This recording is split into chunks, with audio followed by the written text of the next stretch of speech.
delicious. Just like you wrote here.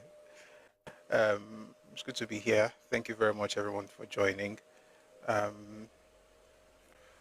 We are moving in a different direction with today's session, but I'm sure you're going to like it. I'm very sure you will.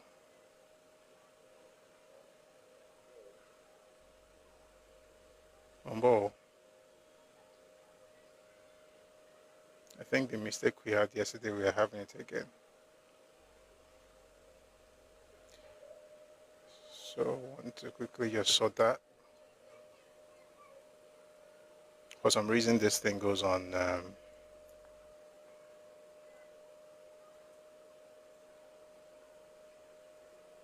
unlisted. Let's make it public.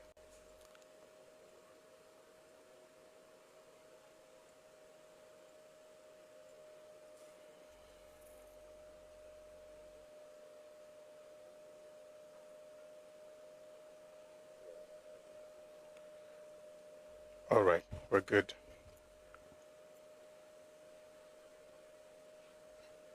We're good on YouTube. It's good to be here. Okay.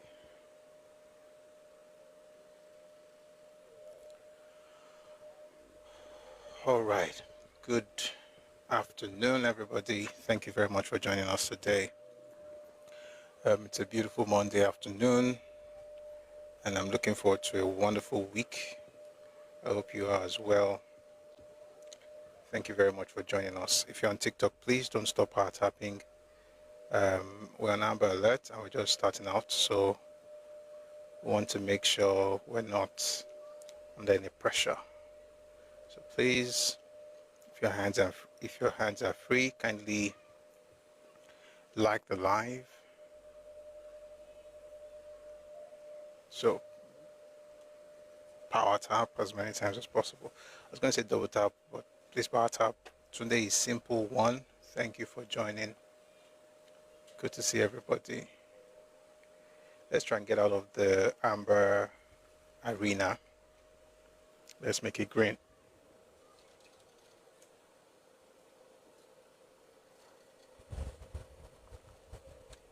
Let's make it green. Yeah. So today we're going to begin a new session. And we'll be talking about a man we usually refer to his works. We study his works. You've seen the things he has done. And so today we're going to we're going to start a new series. It's going to take a while. Let me just start by saying it's going to take us a while. I was trying to, I could cut it into like a couple of, so I was working on the whole thing to see what it's going to look like, and I discovered that, man, this is going to take us like, I don't know, maybe not less than 8 sessions. Then also from this week, we'll be doing 4 sessions a week. So it will be Mondays, Tuesdays, Thursdays, and Fridays. All right, but at the same time, 1 p.m. Ife time, West African time. All right.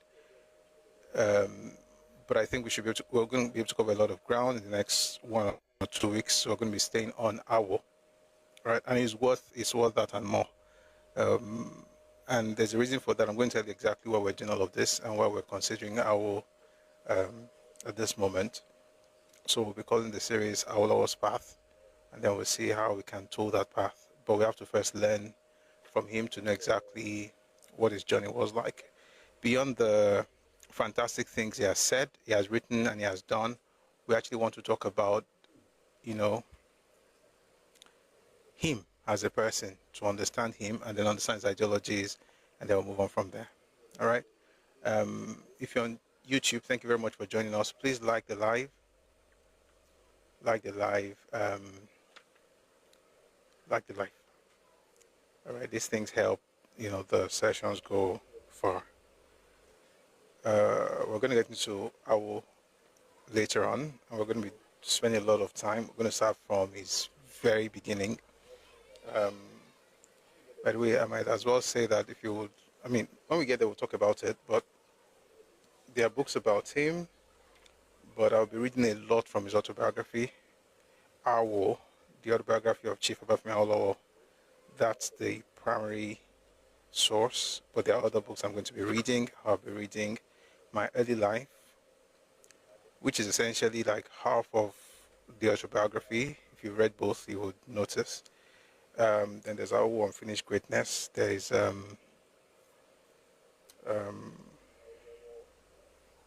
number of books. Chief Awolowo, The End of an Era. It's a huge journal containing several articles by different authors.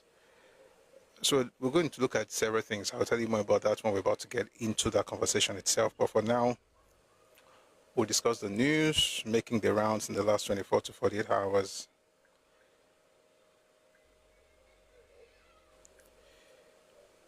All right. So we're going to start from there, and then we'll move on from there to the topic of today. It's good to be here, but I hope everybody had a wonderful weekend. I had a great one. It was quite good. I had enough time to rest and spend time with family. Hope you enjoyed your weekend as well. It's good to be back. Jacob Bamiboshe, you put all your name out. Ekweleo, Shidodalewa. All right. I'm trying to get people to talk so that we're not just going to be reading and getting into the news and into the topic. I actually want to know what's up, what's happening. Say everybody, we're okay.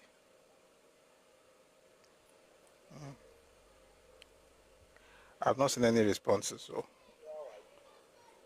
those ones looking for indigenous. I say, how are you? You are saying indigenous rights. How are you?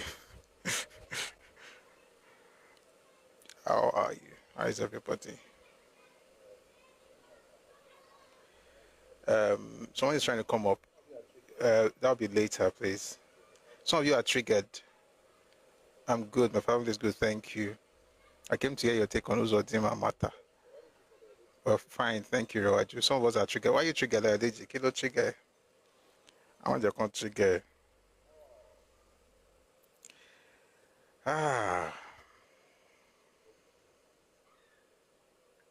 We'll get into all of that. Let's start with something good. Foxford, thank you. Thank you so much. Thank you. I hope Uzodima has bought ammunition, of course. These comments. Let's start with something nice. You had a great week away. You had a great weekend partying. Nice. Nice. Still Owambe. Owambe.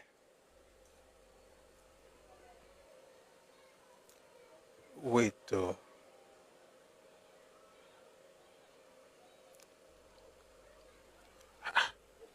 You guys are attending parties.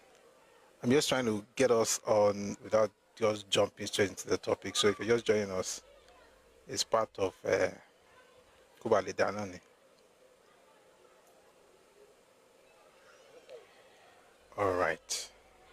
So let's start with something good, some good news, right? There's a lot of terrible things, many terrible things happening in the world. So let's start with something good. This is from Dawn Commission. I'm going to read from their website. Your Igbo friends that met you at the party were uncomfortable because of your takes on social media. I would be if there's no merit to this argument, or if the person who is speaking is just making things up and just insulting. Of course, if I were Igbo, I would also feel attacked and I would feel bad. But if there's merit to what they're saying, then I think it's important for me not to just say, oh, I can't believe you did that. I can't believe, because I hear that a lot as well. Why would you say that? You know, I thought you were a Christian. I thought you were a minister. All those things. And the crazy part is this: people would come at you and say, why are you talking about this? But they would never talk about what you're talking about. It's amazing. It's amazing. We have not seen anyone debunk all we have learned here. It's going to take a lot of work to debunk these things, but let me just say it. And I'm not even saying it because, oh, I'm so smart. I think I'm pretty smart, but beyond being smart is the fact that you're not just depending on your own smartness. You're depending on things that have been done, by those who were there, things they wrote down, things that have been said. All you have to do is just to put the work that we have to do is not to, act like, oh, I got this. It's really the real work is to research and get all those materials together and study and then share. And I think, to be honest, most of the people that engage in this, oh, I'm bitter, I hate what you're doing, I don't like you. The truth of the matter is, for the most part, they can't controvert what's being said. So the next thing is to just move straight to emotional blackmail. But I try as much as possible. Like I said, I'm not saying I'm perfect, but I think I try not to come across as extreme, not to insult people or say things against ethnic groups. But out of a paro, unless you want to lie, there are certain things that you still have to say, regardless of how courteous you are. And I think people have to understand that courtesy doesn't mean lying. Courtesy doesn't mean pandering. I believe it's important to have courtesy. It's important to be generous and be kind. But I also think it's very, very important to be truthful and to stand up erect rather than just, pandering all over the place in the name of unity. Somebody reached out to me on YouTube saying, "Oh, people are actually quite interesting." Someone said, "Oh, you are very young and you are doing this." I was like, number one, you don't even know how old I am. If I said, guy, how you go? Why are you talking about it? So, the next thing was like, you're very young. It's like, Chief, you don't know how old I am. But guess what? Even if you are older, like you're saying, age has nothing to do with knowledge and wisdom. You can be old and be ignorant. Age doesn't confer knowledge automatically. It's not like, okay, multi-age buying sim or I'm mocking buying sim. You can be old. I mean, there are many things that all of us are ignorant. Even there are things that I am ignorant about right now, regardless of my age. Right? There are things that, your kids will be the ones to even teach you. Like, the idea that you are old or you are older doesn't mean anything. Then the clown came around and said he was 70 years old. I was still trying to connect 70-year-old with guy because the first skinny was like a child. But the point is that it's not so much. People use all kinds of things. Oh, you are older. Oh, you are younger. You can be old and be ignorant. It doesn't mean that you're a bad person. It just means you are ignorant. And the solution to that problem is not to bring out your birth certificate. The solution to that problem is to get books and study. Èèyàn kì í dàgbà ju nǹkan tí ò bá mọ̀ lọ, tó bá mọ̀ ò mọ̀ náà nìyẹn. Tí n bá dẹ̀ mọ̀ màá dẹ̀ kọ́. Tí ẹ̀kan bá dẹ̀ wà tó dá dẹ̀ mọ̀ jù mí lọ, bóyá ó kéré sí mi o, bóyá ó jù mí lọ, máa kọ́ lọ́wọ́ ẹ̀. Má dẹ̀ ti kọ́, ó ti di tèmi nìyẹn. But I don't think people want to learn, to be honest. People just want to be right, even if they are wrong, which is ridiculous, considering the fact that others know you're wrong. And yeah, I hear, people saying things, oh, it's about an ethnic group. It's not really. I mean, to be honest, I've spent a lot of time talking about the war, and there are certain things I did not discuss that we didn't get to discuss. But maybe when we're done with all of this, we'll go back to that. But beyond that, every single day there is something in the news. And those things confirm the things that we have read in history books. Therefore, we have to talk about it. That's what this is. It's not like anybody's after any ethnic group. And I think if people are reporting bad things about your space, whilst of course it's important that we don't dwell on negative things, it's also important to ask those people, how come the output from your region is negative? You're angry with the news media instead of thinking about the people producing the news. Like you are creating things that make people talk in different parts of the world. You're not fixing that. That's the source. You are just window dressing. You are looking for. You're trying to. Shut people up from saying what happened instead of trying to make sure that it doesn't even happen anymore. I thought that's what leadership means, but maybe I'm wrong. And today, as we discuss today's news, my brothers and sisters, we are going to discuss some history. but I'll see how much we can take before we get into the topic proper. But you know, today is Monday, so it means we have a lot of news because a lot of things happened since we last had a conversation. In Nigeria, rich and semi-rich people are not used to being corrected, so being wrong isn't in their deco. Well, they'll have to learn it. We'll have to learn it since all of us are getting there, if you're not there yet. All right. So I said we're going to spend some time on the news before we get into the topic because today is Monday and it's been a while since we last, met here.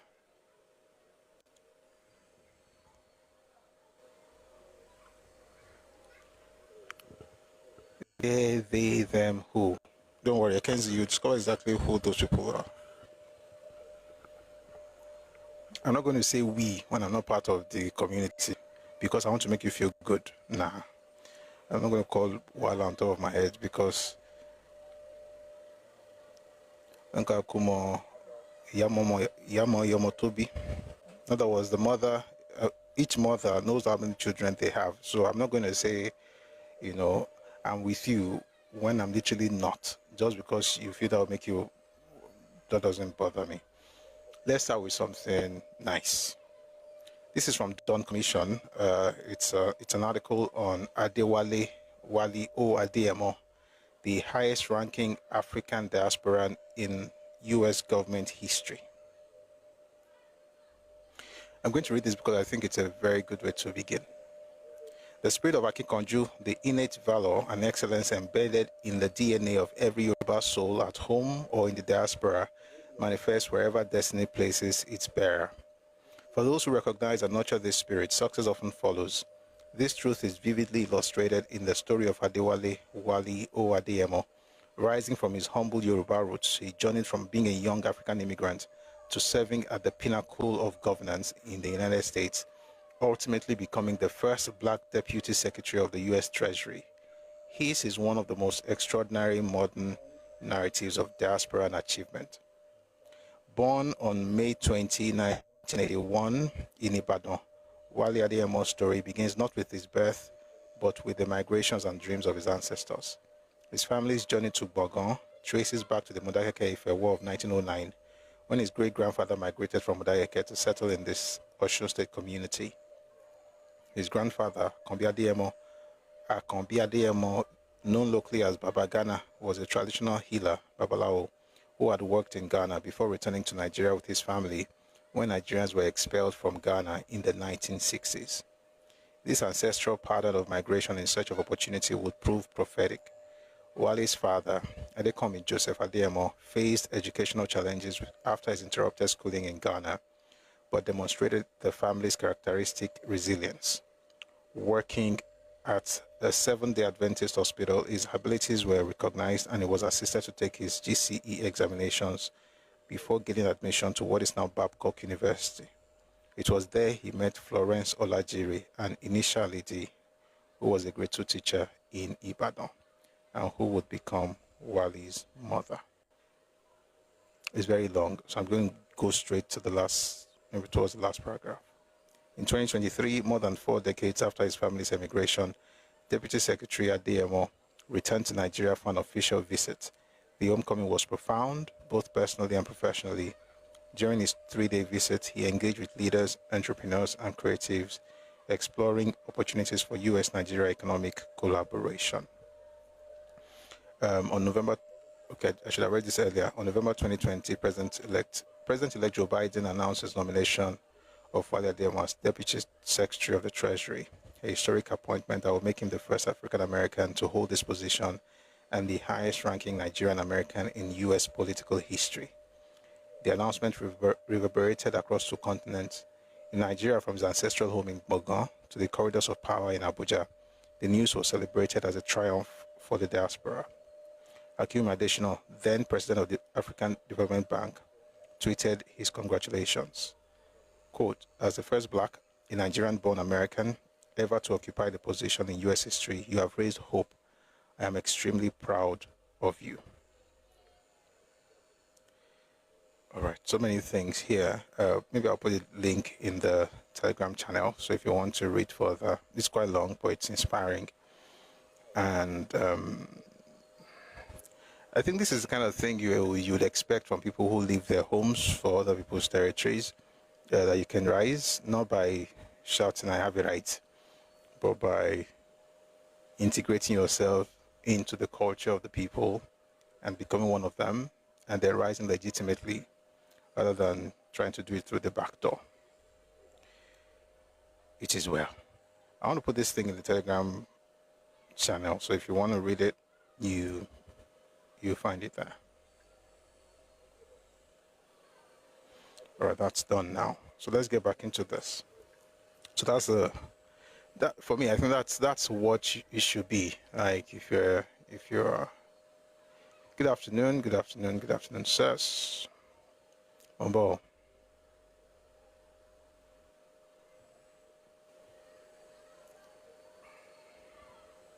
All right, if you're living in other people's lands, I mean, that's how things should be. Nobody should have to,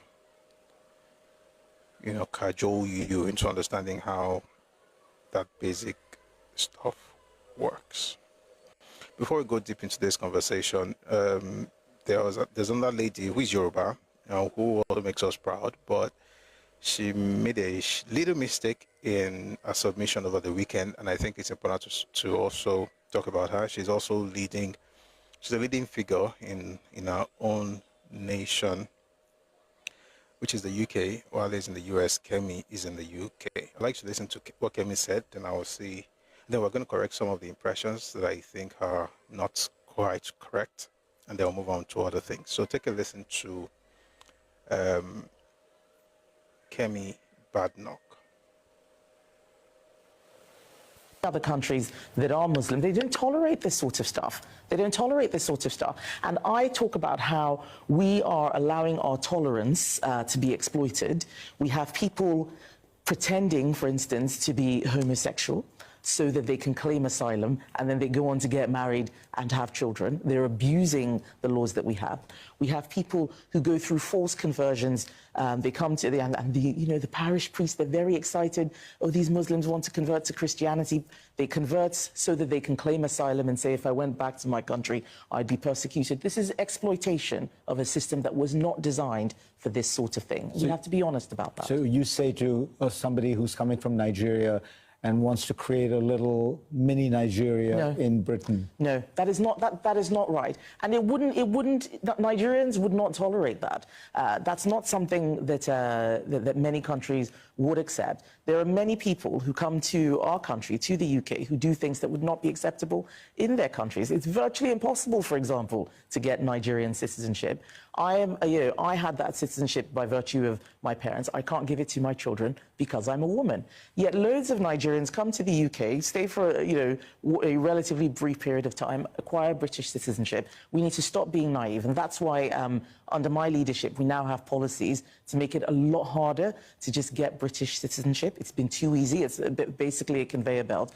We want people who have who want to come to our country to be net contributors, not people who will immigrate and then need welfare, need social housing. That's not right because they haven't paid into the system. So there is a lot that I'm changing on policy that is suitable for the times we live in. We could get away with these things before the era of mass travel, before mobile phones, before small boat crossings. There's just the global mass migration which we're seeing that's very destabilizing. They didn't have that in the 80s and the 70s and the 90s. We need rules that work for today. Kemi. I think that's actually quite nice, to be honest. Like when you think about the things she's saying in terms of trying to, whatever they do about their immigration, that's on them, and may God help Nigerians who are there and to be able to navigate that. But regardless of what you're doing, I think there's this thing where people think that, and it happens a lot, even to sometimes the best of us, where as soon as you cross the border, you just don't see anything quite right with Nigeria. Maybe that's not what she's doing, but there's a mistake in that thing of your children cannot become citizens of Nigeria because you're a woman. That's not true. As a citizen of Nigeria, once you're a citizen, whether it's through your parents, according to her, however you got it, your children are automatically Nigerian citizens. Even those who became Nigerians by naturalization, their kids are Nigerians, let alone you who got it by birth. That thing about woman that being a woman that she's talking about actually has to do with marriage, and I think that's what people have been talking about. Like when a man marries a non-Nigerian, that person becomes Nigerian by marriage. When a woman marries a non-Nigerian, that man doesn't become a Nigerian by marriage. That's the point they're trying to talk about. It's not about the products of the relationship. Your children are automatically Nigerian. So I don't know whether she knew what she was talking about, or maybe she made a mistake or whatever. But the truth of the matter is that it's important to make it very clear that even those who became Nigerian by naturalization, their children do not have to naturalize because they are already Nigerians. You're automatically, especially for those who are Nigerians by birth, your kids are automatically Nigerian. And living in the UK does not mean that somehow you can't do it because you're a woman. It doesn't really make so much sense. But maybe she made a mistake, which is not impossible. All right. I'm trying not to get into this right now. I'm prepared. I'm going to do that later. All right, something good from Lagos, Mumbo.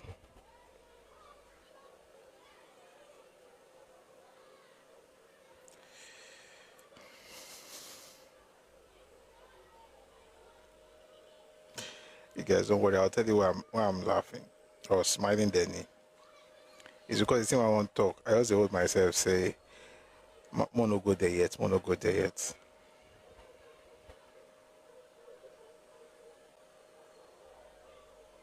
All right, let's take this one. It's from Cable, the Cable Index. It's they have a Twitter handle, and you find this there. Folks on Facebook, thank you very much for joining us. Hope you're having a great day. Please like the live, share the live, YouTube, Facebook, TikTok. Thank you so much.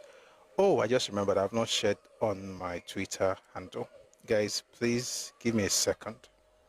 It's important that we share these things so that we're able to, first of all, we can't do Twitter spaces, but at least we can let them know that they can join on other platforms.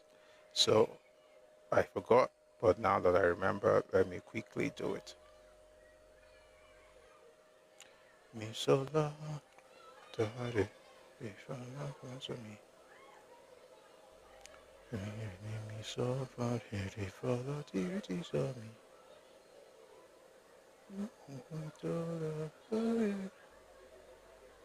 Okay.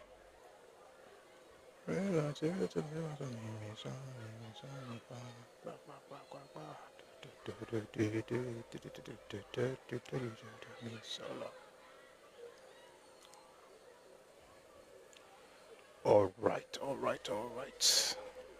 Please share the live, please. Facebook. What is nonsense international policy? Don't worry, we'll get there. I should sorrow. I'm a bolapon. I'm a bolapo. I'm a bolapo.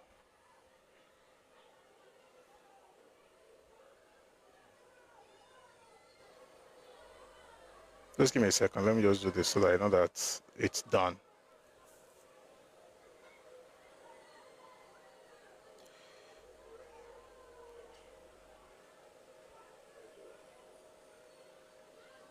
Constitutional conference where Joe wants to take.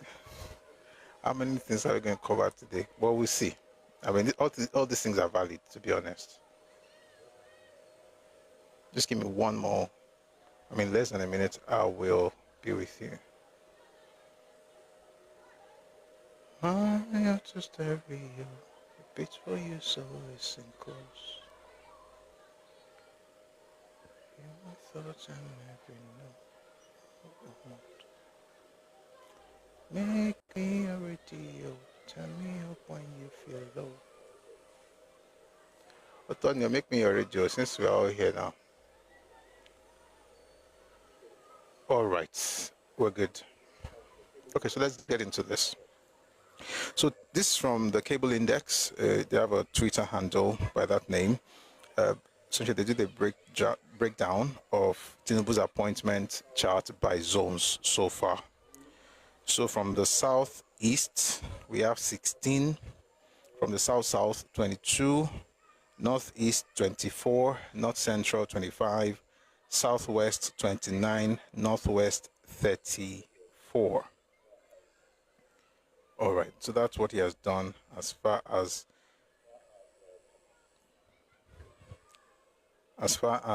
appointment goes.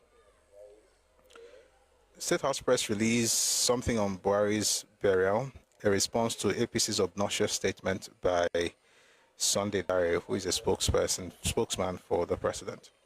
The latest outburst from the African Democratic Congress regarding former President Buhari's state burial is nothing but an opportunistic exercise in manufactured outrage, a laughable tantrum by a poorly amalgamated political contraption desperately clutching at straws for relevance it will never attain. What? I don't feel read anything again. The opening paragraph is like fire and brimstone combined. I'll read it again. The latest outburst from the African Democratic Congress, ADC, regarding former President Buhari's state burial is nothing but an opportunistic exercise in manufactured outrage, a laughable tantrum by a poorly amalgamated political contraption desperately clutching at straws for relevance it will never attain. I'm going to jump the other things they wrote. Let me just go towards the end. Let it be said clearly, the ADC is the one exploiting Buhari's death for political attention, not this government. They have chosen to dance on his grave for relevance. From Atiku and El Rufai's choreographed arrival in Daura, greeted with chants seeking to make political capital from the solemnity of the moment, to this disgraceful press statement, the ADC has shown itself to be utterly shameless. Again, I'm not reading everything because it's quite long.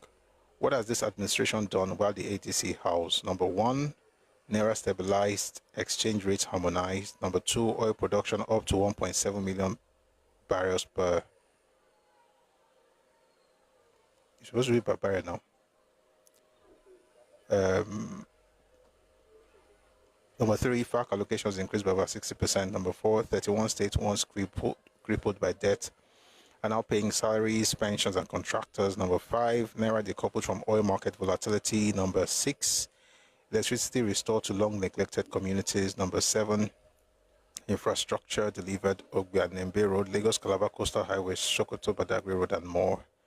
Number eight, Naira fund about 400,000 student benefits from the historic loan scheme. Number nine, regional commissions were established to drive balanced development nationwide. Number 10, consumer credit scheme launched, a first laying the foundation for a credit-based economy and attacking corruption at its root. It's quite interesting, so much in that, but that first paragraph was machine gun. All right.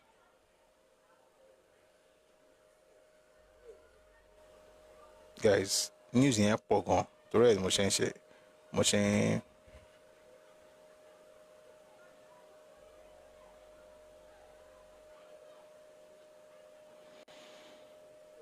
Okay. All right. I think we can begin to get into this other matter now.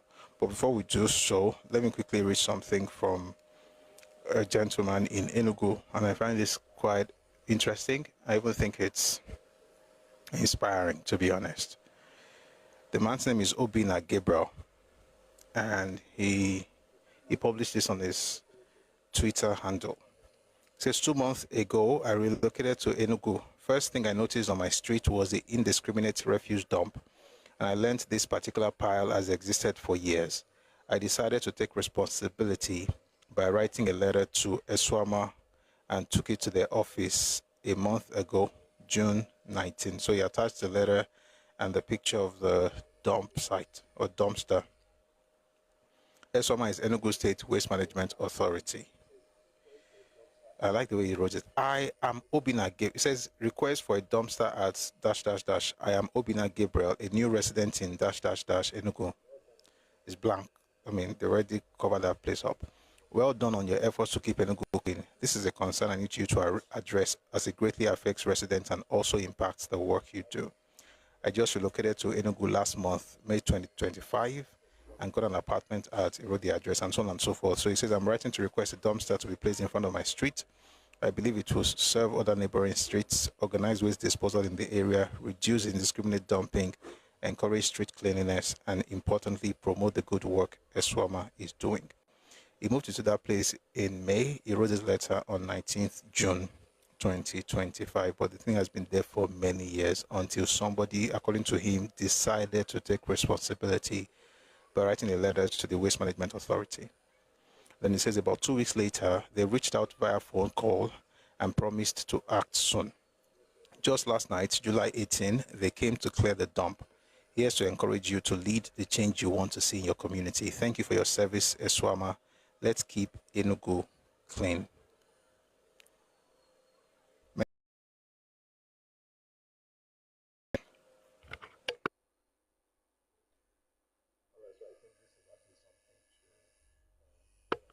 All right, so I think this is actually something to put out there rather than everybody complaining. Somebody has to take responsibility. There's this thing that, I shared a long time ago, like when everybody expects somebody to do something about a thing, nobody would do it because anyone could have done it. So the fact that he chose to do it is actually something remarkable, and I'm glad to report that. Okay.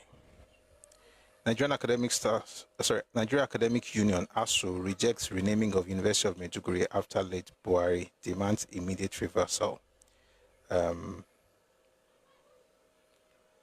You've already heard about that. I'm not going to go deep into it because of time.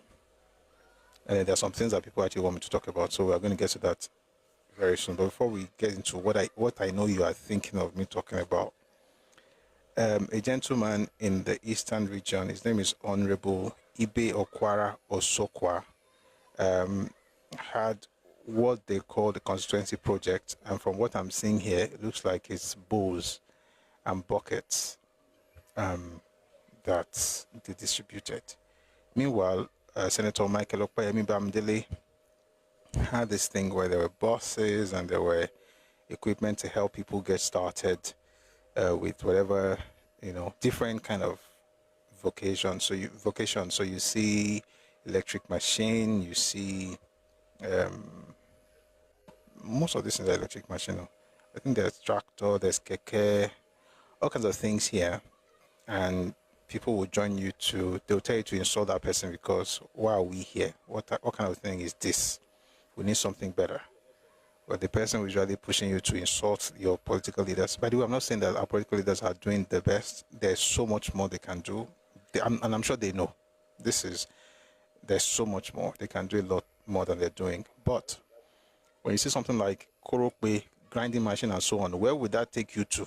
How can you call this empowerment? Can you build a career from this? Can you train children from this? You people don't even think. The crumbs they throw to you do not allow you to do any meaningful thinking.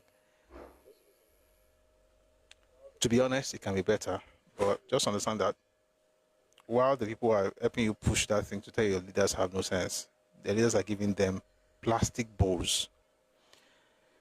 I don't know how to even think of that, but it is what it is.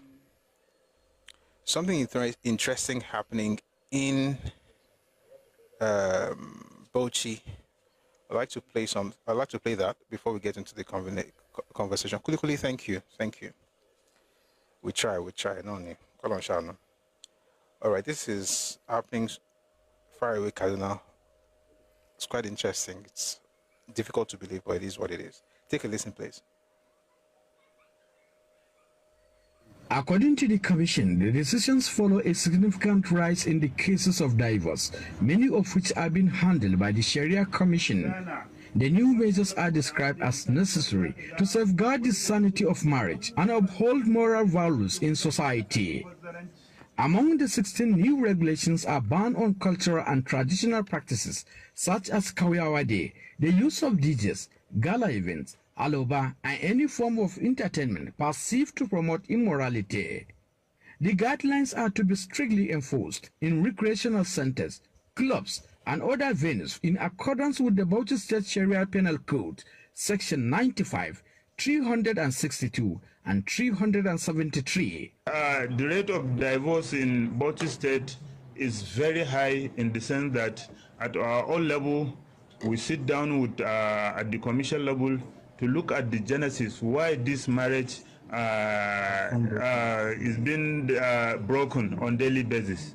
So part of the reason there is what we call a baraka or blessing of marriage, where it used to be removed at the initial stage. The commission further disclosed that instead of organizing mass wedding for divorcee, the Bauchi State government has trained over 500 women, many of whom were previously involved in commercial sex work in various trades and entrepreneurial skills to make them self-reliant. At Bauchi State, at our own level, we look at the possible ways where we can empower these divorcees or the women roaming around the street to see how we can empower them with some skill acquisition so that they can be self-reliant. The imams in mosques will not be left behind. They too will endorse their own assistance so that they can be able to help us in trying to educate the people in their mosques. Hisba has called on members of the public to comply fully with the new guidelines. The Commission has also confirmed that its operatives across the state are prepared for immediate enforcement. Damina Yusuf, AIT News, Bauchi.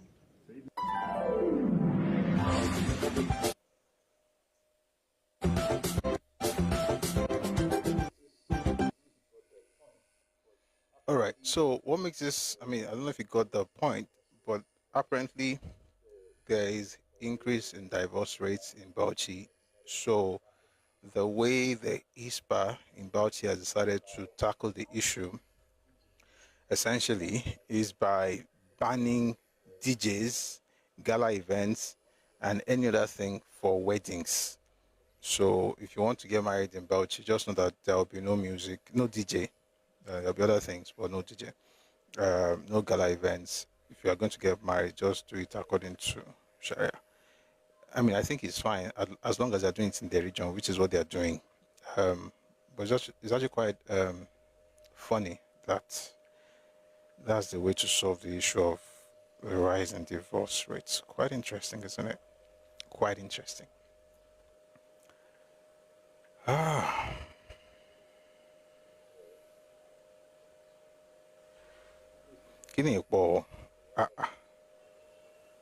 The U.S. mission has announced the arrival of its new Consul General to Nigeria, Rick Swart.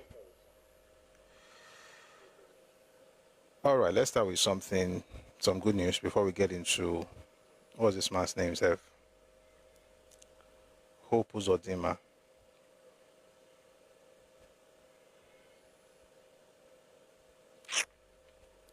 Omashio.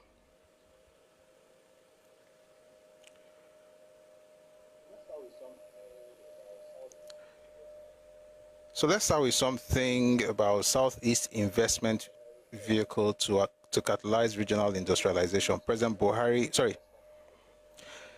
Tinubu approves Southeast Investment Vehicle to catalyze regional industrialization. President Bola Ahmed Tinubu, GCFR, has granted executive approval for the establishment of the Southeast Investment Company, a dedicated investment vehicle under the Southeast Development Commission designed to mobilize private capital, unlock regional competitiveness, and fast-track industrialization in the Southeast. The President's decision follows the submission of the SCDC's 100-day performance report and a formal request to create a subsidiary focused exclusively on attracting long-term finance and driving transformative economic projects in the region. So that's very good news for the Southeast. Since its approval in June, the Commission has moved swiftly to operationalize the SEIC. A high-level advisory committee was convened to design its institutional and governance framework, which was submitted earlier this month. All right, so that's that about the Southeast Investment Company. Somebody wrote on it, his name is Mark Okoye, says, Mr. President gave his approval following the 100-day briefing session as a support in actualizing our ambition to build a $200 billion regional economy by 2035. No, I think that's actually quite nice. So I wish them all the best. But while we're thinking of, that's making a lot of sense, then came the governor of Imo State with what I consider to be a very ridiculous, I don't even know what to call it. You know what? Let's do it this way. 1 second. If you think that the only thing we're doing here is just to talk history and get angry, that's not it though. It's not about history alone. It's about the fact that that history is still happening today. So take a listen to no. I think I should just read it. Because if I play this video, it's going to I think he made a mistake in a speech that he gave, and people are making a lot of stuff about it. But in case you have not heard it, let me play that. But that's not what we're discussing. But let me just play that so at least, in case you have in mind for me to play it, I might as well just play it now. So you hear it, but we'll talk about what we really want to talk about. Take a listen to this. May the soul of the former president, President Bola, President Muhammadu Buhari, and the souls of all the faithful departed to the men of God rest in peace.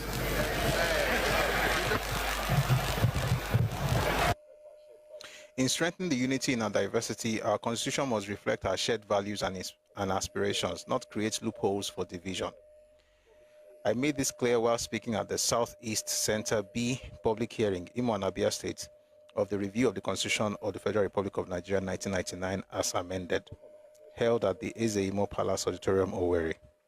Top of my address was a call for the creation of 2 additional states in the Southeast. Please, guys, we're getting into some of those major stuff that made the headlines over the weekend. It says here, top of my address was the call for the creation of 2 additional states in the Southeast. This, I believe, is a matter of equity and a necessary step towards accelerating development in the region. I emphasize the strategic consideration of at least 1 new state falling within the oil-producing axis to facilitate access to developmental resources and infrastructure. I also advocated for a reinstatement of a vital democratic tradition, one practiced in our early republics, whereby any Nigerian born in a state or who has lived there for over 10 years with good conduct should be granted indigene status and indigene status and its attendant benefits. For lasting political balance, I propose that the 6 geopolitical zones be constitutionally recognized in the zoning of the presidency, replacing the current North-South arrangement. This will foster national inclusion and ease political tensions during presidential elections. Finally, I emphasize the urgent need for state policing to address localized security threats and better safeguard citizens. In my appeal to the National Assembly, I highlighted our commitment to the Federation and our collective progress in unity. Hope Uzodinma.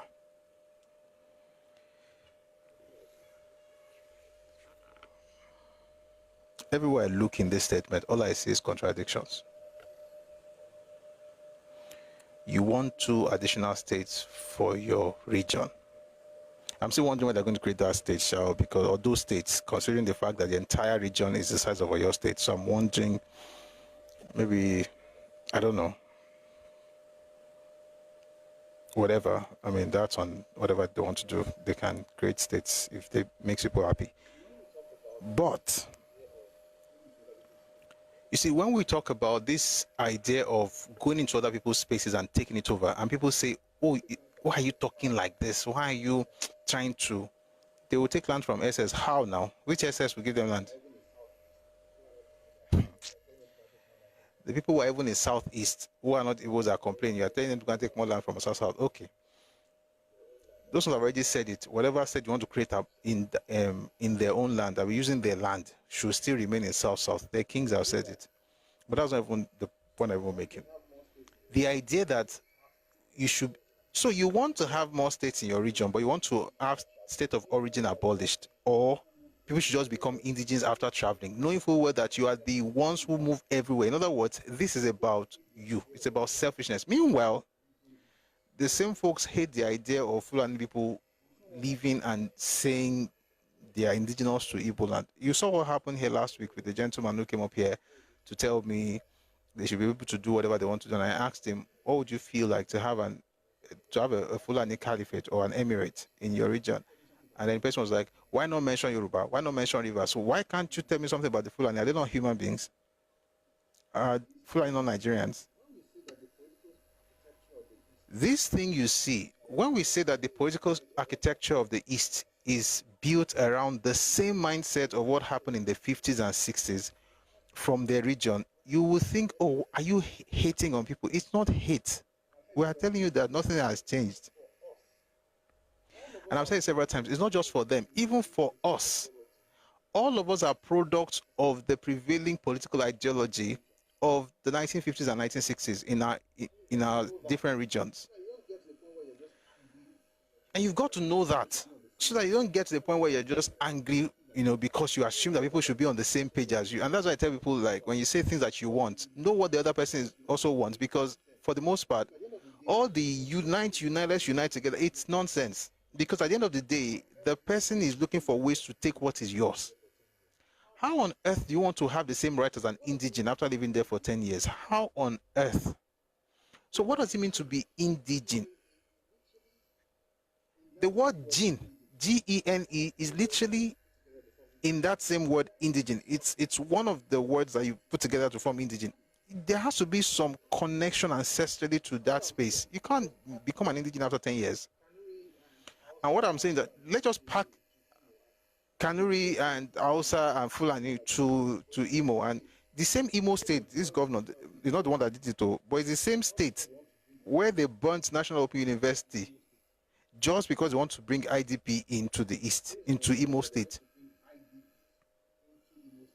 Based on a rumor that they're going to bring IDPs into Imo State, they burnt down a university, but that same state is asking that they want to become indigenous to other people's spaces after staying there for 10 years. How now? It's not going to work. It's a demonic idea because it disrespects the owner of the ancestral owners of the land. And the truth is that where you are from, you are also very connected to your land. You hold it dearly. You hold it. You don't let anybody touch it. And you should. But to expect, and by the way, so when I say that these things that you're hearing is not just from one person, everybody's like, oh, he's Benjamin Kalu, he's the one that pushed the bill. It's not just him. It's an ideology. It's the mindset of the average Easterner. I know, I'm not telling people to change their mind. I'm just saying that whatever you are thinking, do it in your region. Ask for it in your region. Like, let's see how it can go. Not to come and try it elsewhere. And you see, if it's a Yoruba man pushing this idea, it will even make sense. You're literally running away from home, and you're telling everybody else that wherever I get to, I must be able to make that my home after living there for 10 years. One second, guys. So you leave home, make it unlivable, and I'm not even the one who said it. I'm going to play you something from Iroromboro. By the way, what that means basically that somebody that shares the same thoughts. And the truth is, it's not going to work. If you really want to open your place up for everybody to come and take every place, do it.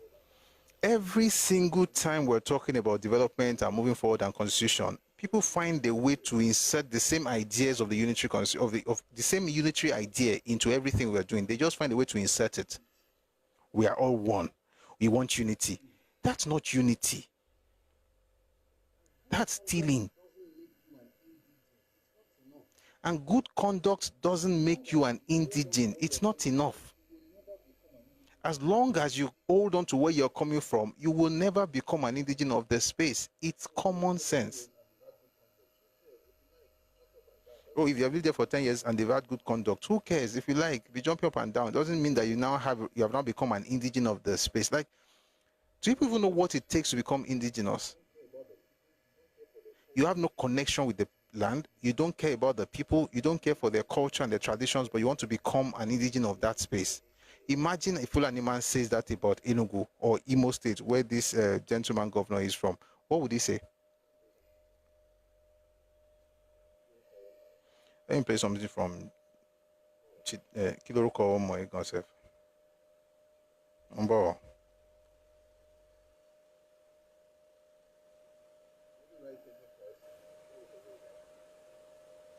And every right-thinking person, especially for Yoruba, should be against this thing. Don't let people, bamboozle you with it. It's a way to get unity. In fact, before I even go to that one, number one, let me play you something. Let me play you a video. I'll play you a video. Let me quickly find it. All this thing of let's unite. Don't use unity to favorite Komilome or Bejelo. Like, that's not how it works. I'll play you something from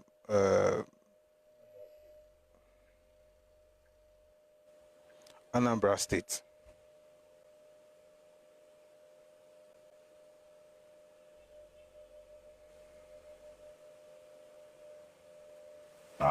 Muna one name one bear back.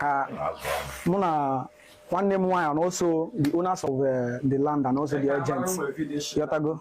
So until can't see what this information bo. MC Mbeke Patrick 101 tag him na the video. The thing with him. So share na my page. Yota. So money also we bear back. Then we see those states that man nanga by labor so that justice ya patile. Yotago. So intimidation one thing hate in this my life. So can I no go do from on them be abefa. I want them why. Welcome. We are now from the thing with them and also intimidation but one thing hate in andoma. You may mad intimidate ne kalayam or ne kiajidego. We hate in andoma. Statementable. I'll explain. State if on that Bakaleke, one night whether you like it or not. Nanya back it up, Yapolunas, Nanya back. I'm a after this pencil the ever. Yeah, I can pencil the ever. Not sweet up, not my road that, now that the ever. But I go, okay, 1 year and a half way back. Yeah, I don't know much. 1 year and a half, 1 year after Bunya Bakaleke. Bunya Bakaleke. So 1 year for many people contact him. Where's the 1 year I get that no good die enough now. We're gone. Gone, you won't be a completely. You will know you will be in a boy. We're money in a beam. The lady is from Ebonyi State. She bought land in Umoji in Anambra State. Some people from Umoji demolished her house because they said, how can an Abakaliki person come and build a house in their community? This unity you are always looking for in Nigeria, why not start it at home? Like, it's not even easier. I don't understand this thing. So they demolished her building because she's Abakaliki and she has built a house.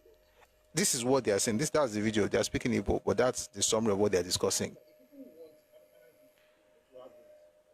I'm just wondering that if people want, it's good to have unity, like it's a fantastic idea, but why not start it at home?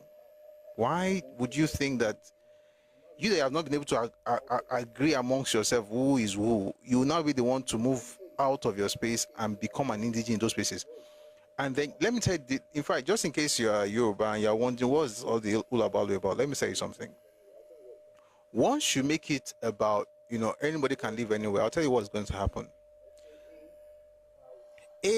I'm not mentioning any ethnic group. Let's say A has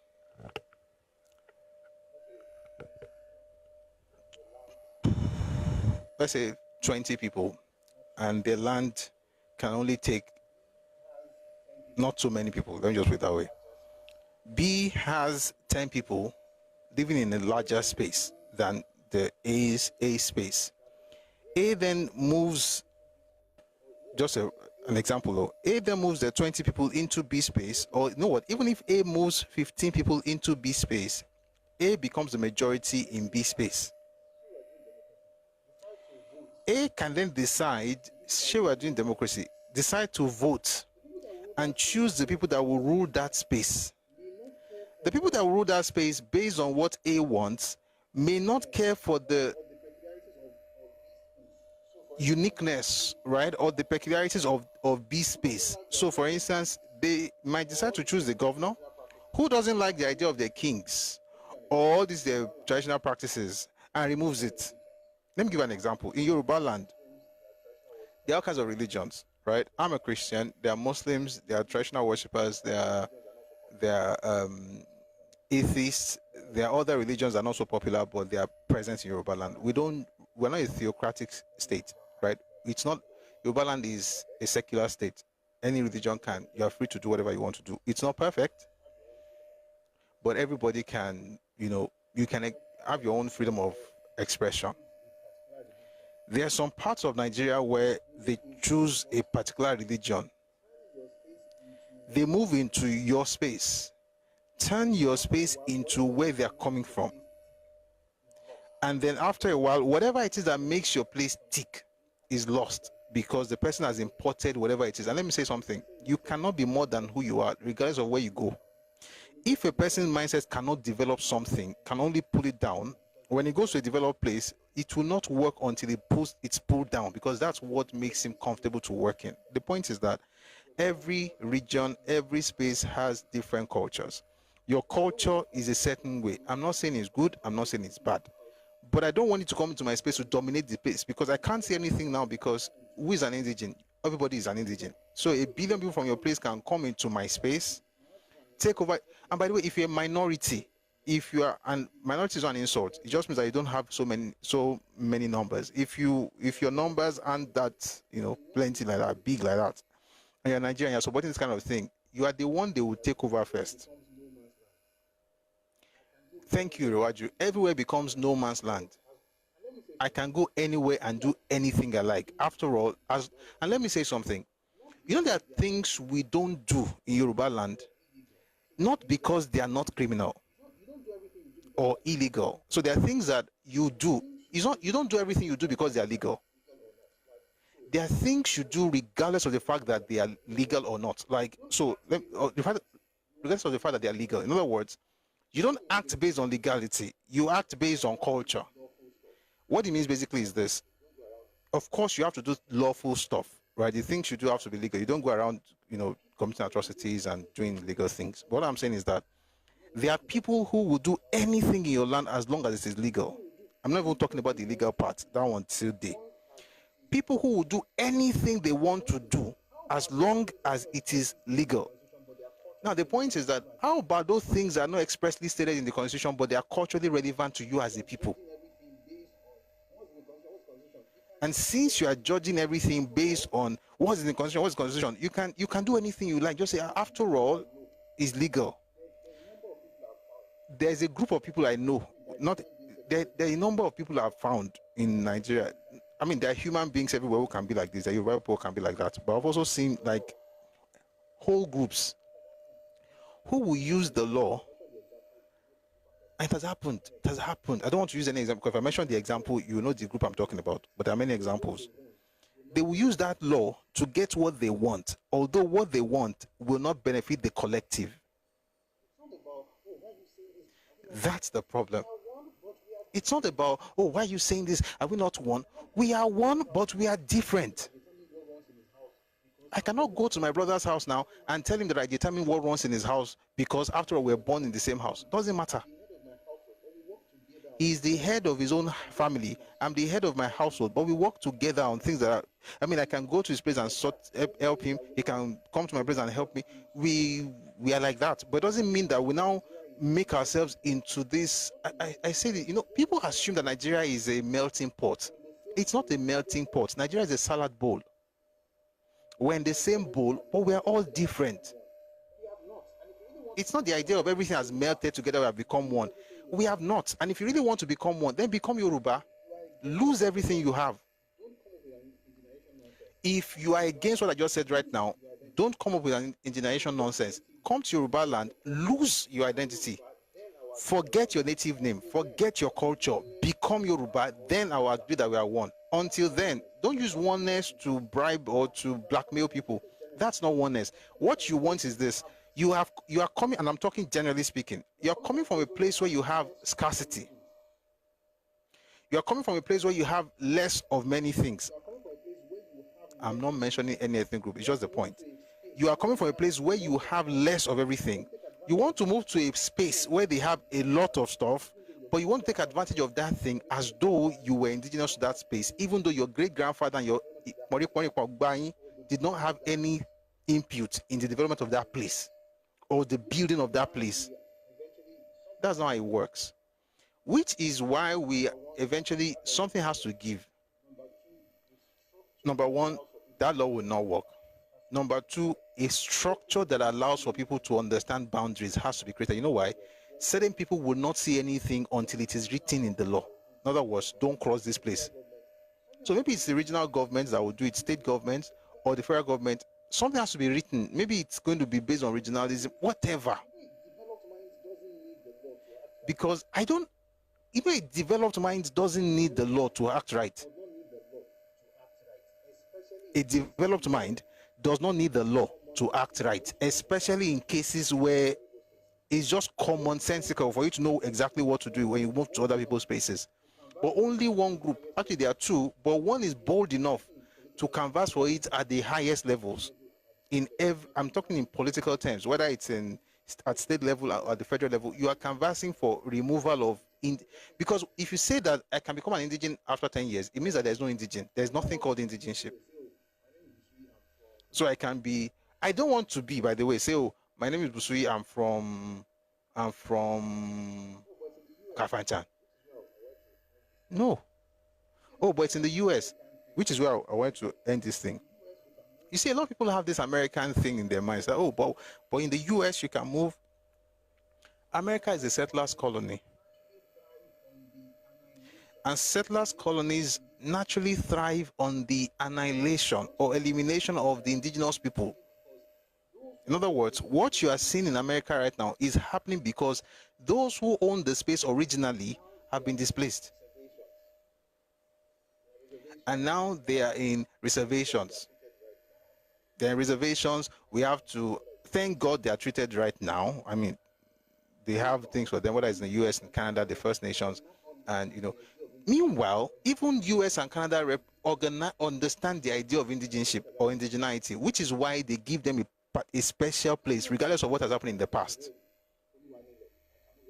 You can't just move to the reservation as a person and say, Toluwanile, I can move anywhere. Like, they will tell you exactly where you are from. Why is it that in Canada they're always talking about the indigenous people? But for me, even that is not what I want, because as far as I'm concerned, it's like tokenism. So I don't want to have to lose something and then begin to fight for recognition and respect. How about not lose it at all? Especially to a group who is not even who is not more powerful or as powerful as I am. You can understand what happened in America. A superior group. I mean, when I say superior, in terms of weaponry and warfare, they had, and then they also had some crazy stuff, up their heels, up their sleeves. And they did what they wanted to do to the indigenous people. Then they took over the place. Even those ones could not use the law to just do it. They had to conquer. You can't use the law to own people's spaces where you are not indigenous to. And there's nothing like they do it in America. Number one, in America, you had a more powerful group who had more weaponry and conquered the place. You cannot conquer anybody. And I don't think anybody even wants to think in that direction, because there's nothing good coming out of it. We've gone through this path. I mean, we went through this path in the 60s. That's the reason the Midwest was overrun by Biafran forces. That's the reason Ojukwu sent his people, including Victor Banjo, to enter into Yoruba land. It wasn't to help anybody, it was to expand. You couldn't. You will not. So let's leave conquering on one side. So you can't do what America did. Number two, whatever America did, that connection, by the way, that what they did back then, even that has changed over time. But generally speaking, this is not a settlers colony.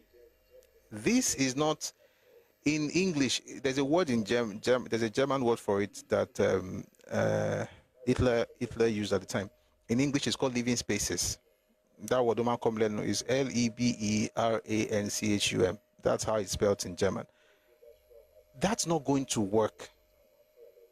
Yeah, it's Lebensraum. That the way German word sometimes. That's not going to happen in Yoruba land. So what we should do is let everybody respect themselves and their ancestors. I am a stranger in Kano. Nothing. Lebensraum, Lebensraum, living spaces. I remember the English one. The idea, I mean, by the way, they did it. Hitler did it. Did it in parts of Poland. Did it in Eastern Europe. The idea was to eliminate 60 million people so they can move their own people into that space. You know, there's not. I told myself that I won't go deep into that particular topic today, but some people's actions, it's as if they are reading Hitler's manifesto or Hitler's blueprint, which, by the way, is available. If you want, let me. There's a book, Mein Kampf. I mean, please be strong to read the book, okay? So that you're not taking everything, but at least you're trying to understand where people are coming from. When you read the plans, I mean, not today. The point is this: certain people act as if they are reading Hitler's blueprint and they're trying to reenact it, but they can't do it the way he did it, but they want to find a way to do it. Therefore, they will now use the law. It's not going to happen. It's not going to happen. Nobody's going to take anybody's land. I don't want to take your land. That's a beautiful thing. You know, if I was saying that I want to take yours, but don't take mine, it would be like say it's bad. But I'm saying I don't want what's yours. Leave what's mine to me. If you now say you want what's mine, it means you are a thief. Respectfully. There's no place in Nigeria that is not blessed. There's no state in this country that is not blessed. Some states, I've said this before, in human resources, people are blessed. In material resources, there are states that have as much as 10 mineral resources that are commercial quantity. Why not embrace what God has given you? Why do you have to want to be part of other people's spaces? Because you have a nomadic mindset. Why can't I just come to your house, enjoy your hospitality, stay with you, but know my boundaries? I can't do that. You should be able to do the same thing. Once you start asking for indigenship rights in my space, it means you are going beyond boundaries. It's just, this thing is actually quite simple to understand. I don't know why it's so difficult. And by the way, this is not a Yoruba thing. It's what you find in every ancestral space. Across Europe, across Asia, you will see this. Across Africa. And it is only Africans who, for some weird reasons, and maybe, half education is worse than being ignorant. It's better to be ignorant than to be half educated, because you will think you know something. This American explanation of people, any small thing, US, any small thing, US. My question is, do you want to do what US did in that place? Every place you find ancestral people where they live in their own land, they do not mess with their land. Now you understand what the minorities went through in the Eastern region in the 50s and 60s. Now you get it. Now you get it. It's not today's topic, but I assure you, when we are done with Awo, I was going to do that last week, but I changed the stuff because I felt we should study the person of Awo himself. But we're going to get into those things. You will see exactly what those people went through in the hands of certain people. Moved en masse into those people's spaces, told those people's spaces that they all own the place. Especially once Biafra started. When you see people from River State act the way they do, like now, there's a letter that they wrote to the governor, to the Inspector General of Police, saying that they don't want to have Igbo festival in Port Harcourt.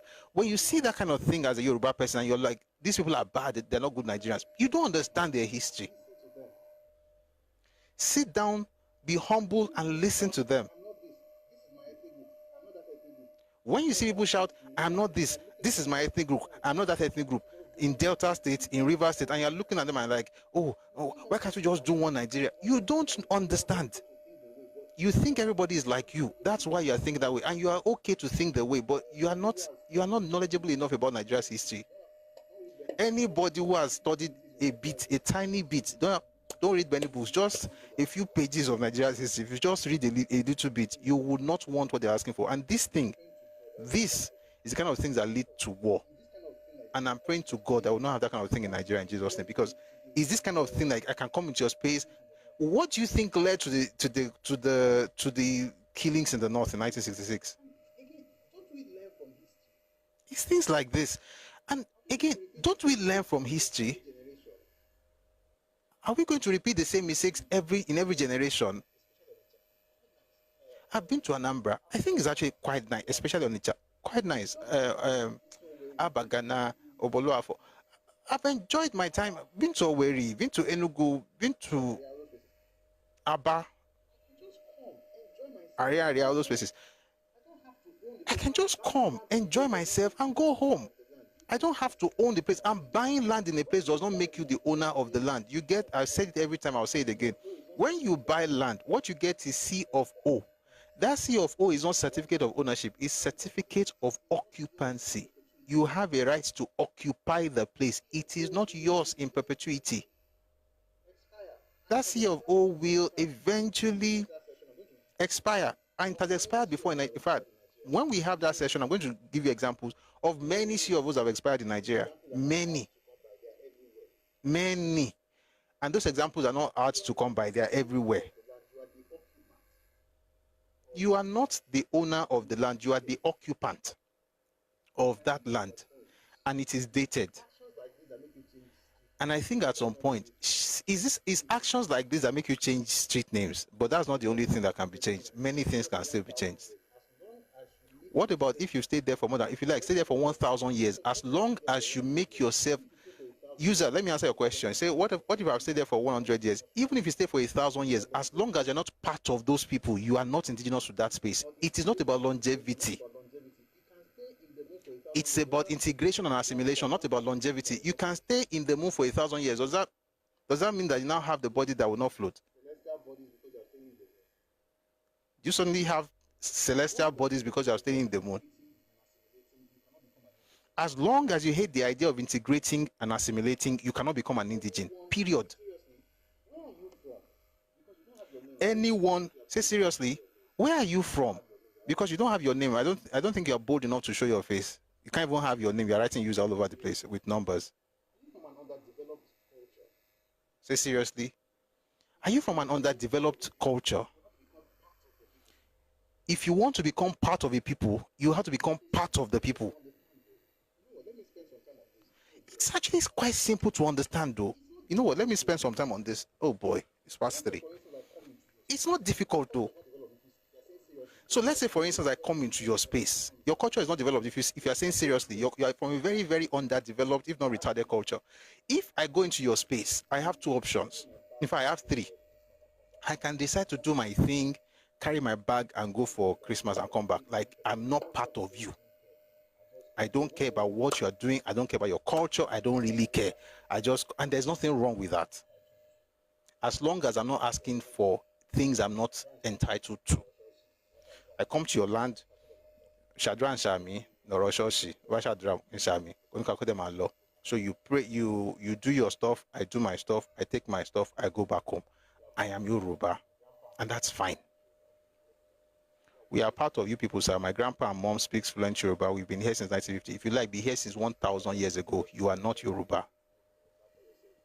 And the fact that you actually said what you said is actually the reason you should never ever call yourself like you're part of who? If you are part of us, you will not think, guys, this is a perfect example. My parents have lived there since 1950. My grandparents can speak Yoruba, therefore we are part of you. You don't determine how the people of the land will choose who is part of them. That shows you're from an underdeveloped culture with an entitlement mindset. And I'm not mentioning any group. When people go to people's land, you don't give them the terms, which is what Ojukwu did to Ejo, giving them the terms or how they're going to have their oil consortium. The more you look at history, the more you guys are just repeating the same mistakes. Why are you like this now? You come to my land, you not be the one to imagine. I go to the United States and I'm telling them I've lived there since 1950. So you don't become a citizen or an indigene of a place based on how long you have stayed with them. They have a process. Every culture has a process of assimilation. Any sensible person would understand this simple thing.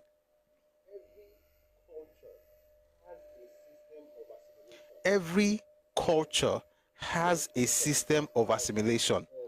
For the US and even for Nigeria, as far as assimilation is concerned, we call it naturalization. For indigenous people, it's called indigenization. And it doesn't happen based on paper. You don't become a citizen in America because I've been there for 50 years. How come you have a lot of people being deported after living in America for 30, 40, 50 years? They've been there for so long. How come you're going to tell them they're not from there? They've been in the US. User, since you don't have a name. User, why is America deporting? Why does the United Kingdom, for instance, deport people? Because they came illegally. You see, you're not getting it. Your point is about longevity. It's not about how they entered. Who knows whether you came in illegally? Maybe you did something before you came in. I don't know. So I don't want to know how your grandparents got to Lagos. That's not my business. I'm saying if you're using longevity as the basis of your argument, then I can stay long in the US and claim I'm a citizen.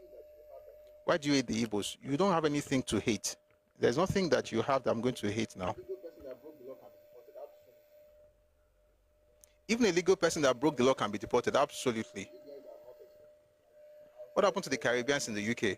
Listen, you guys are not exposed to life outside just that your, 4x4. Listen, and I'm trying not to mention any group apart from the clown who came here to say, why do you hate Igbos? Why would I hate Igbos? Why would I hate Igbos? Are you not a human being? Do you not understand what I'm saying? What is the hate in what I'm saying right now? Does this not even protect Igbo land? Should the Fulani also come and do, by the way, you guys hate, I don't like, the word hate is too heavy. You guys will not do the same thing, would do the same thing for Fulani, for instance. Imagine Fulani man come, what am I saying? But your man cannot do it in Anambra. What is Fulani? Shebi is the video we just played just now. A woman who bought her land and built in Umoji in Anambra State got her building demolished. I'm used to Egbere in Tiajari.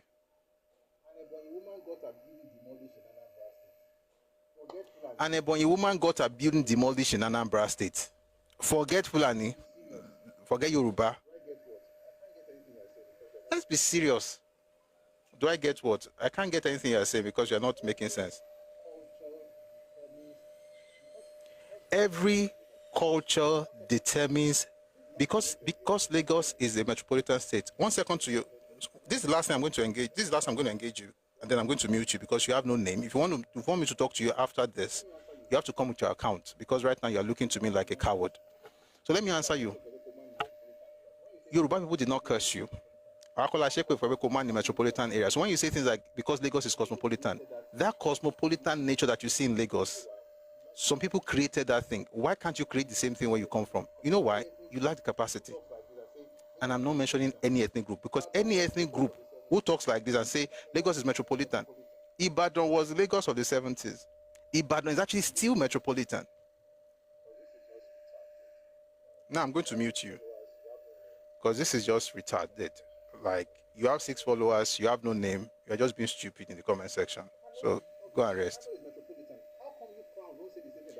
Kano, God bless you. Kano is metropolitan. How come you clowns don't say the same thing about Kano? There are markets in Kano that have existed since the 15th century. I was reading about that last week. I was like, wow, because they did this unveiling last week. In Kano. You won't hear this thing in Kano. You know why? Because Kano knows how to deal with you. We are the ones speaking English. Who will speak English? Thank you yesterday. Thank you so much. Kano will just deal. I mean, they know how. You know how they will deal with you, so you don't bother. My question is, do we have to get to that in Yoruba land? You don't know how painful this is. It's like a cycle. Like people cannot break out of a vicious cycle. You just keep repeating the same mistakes, repeating the same rhetoric, the same thing that caused people to die. You repeat it, you say it, you taunt people, you tell them you have a right, you show your entitlement, you curse them out, you tell them you have a right, you do all these things. And then you don't know that you're going to have the exact same result. Is it good result? It's bad. Me, I'm feeling bad for you. Must what happened in the north happen in the west for you to get it? Because that was the only time you ever got it in the north. Because right now, there's no body born of a woman amongst these people that are insulting me in the comment section that will ever go to Kano and say the same thing there. Why? Because they know what happened in the north in 67 to 7, between 67 and between 66 in a couple of months. It's not even a year. Just taste in May and deeper stuff in August. You know what happened? And then September was mad. This is 1966. Since that time, to be 60 years next year, since that time, you have never misbehaved in the north. Must that happen in the west? Must that happen in south? Must that happen everywhere? We are not enemies, sir. We love Yoruba. We came to Lagos to work because of its metropolitan nature. Work now. What's your name? You have a name. Let me talk to you. Mr. Sean O'Brien. See, you come to Lagos. You have come to Lagos to work because it's a metropolitan area. God bless you. So work, prosper, do well, make money, thrive. I want you to succeed, and then that's it. Don't tell me you are not owning the land with me. From where to where? That's the problem. I'm not saying you should not be in Lagos. Of course, you should be in Lagos. You're a Nigerian citizen. You should have to move anywhere you like. As long as you have enough common sense to know how to behave when you get to those places. So what's the issue? Can you explain? No, I'm not going to be the one to explain. Go and read what Opus Odima and Senator and the House of Rep member Kalu, what they are pushing. To become an indigene in another person's land after living there for 10 years. It's insulting, especially knowing that you don't have something that I want. If it's going to be reciprocal now, maybe it will even make sense, because I don't want it, but I bless you. I bless you. May God increase you. And then lastly, how about thinking of creating that same metropolitan area that Lagos is? How about creating the same thing where you are from? Is it impossible? Because Kano has no CO. The last time I checked, is there any new development? Maybe God created C now. Kano doesn't have C. They created that thing centuries ago. There's a hub in Kano. There's a hub in Ingenuity is Unity, sir. I thought you were a human being. I didn't know you were dumb. Sorry, sir. You call me sir, so I was telling you are dumb, sir. Unity that you cannot allow a Ebonyi person to own something in Anambra State. Listen, look at the regions in Nigeria. Kano has the north.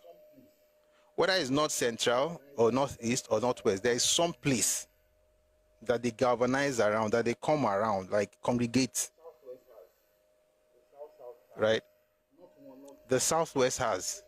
The south has. Not one, not two. My question is, you should be. It's not like it's not possible. It's not impossible in the east. Now it's possible. I mean, you won't have seeds of greatness in Onitsha.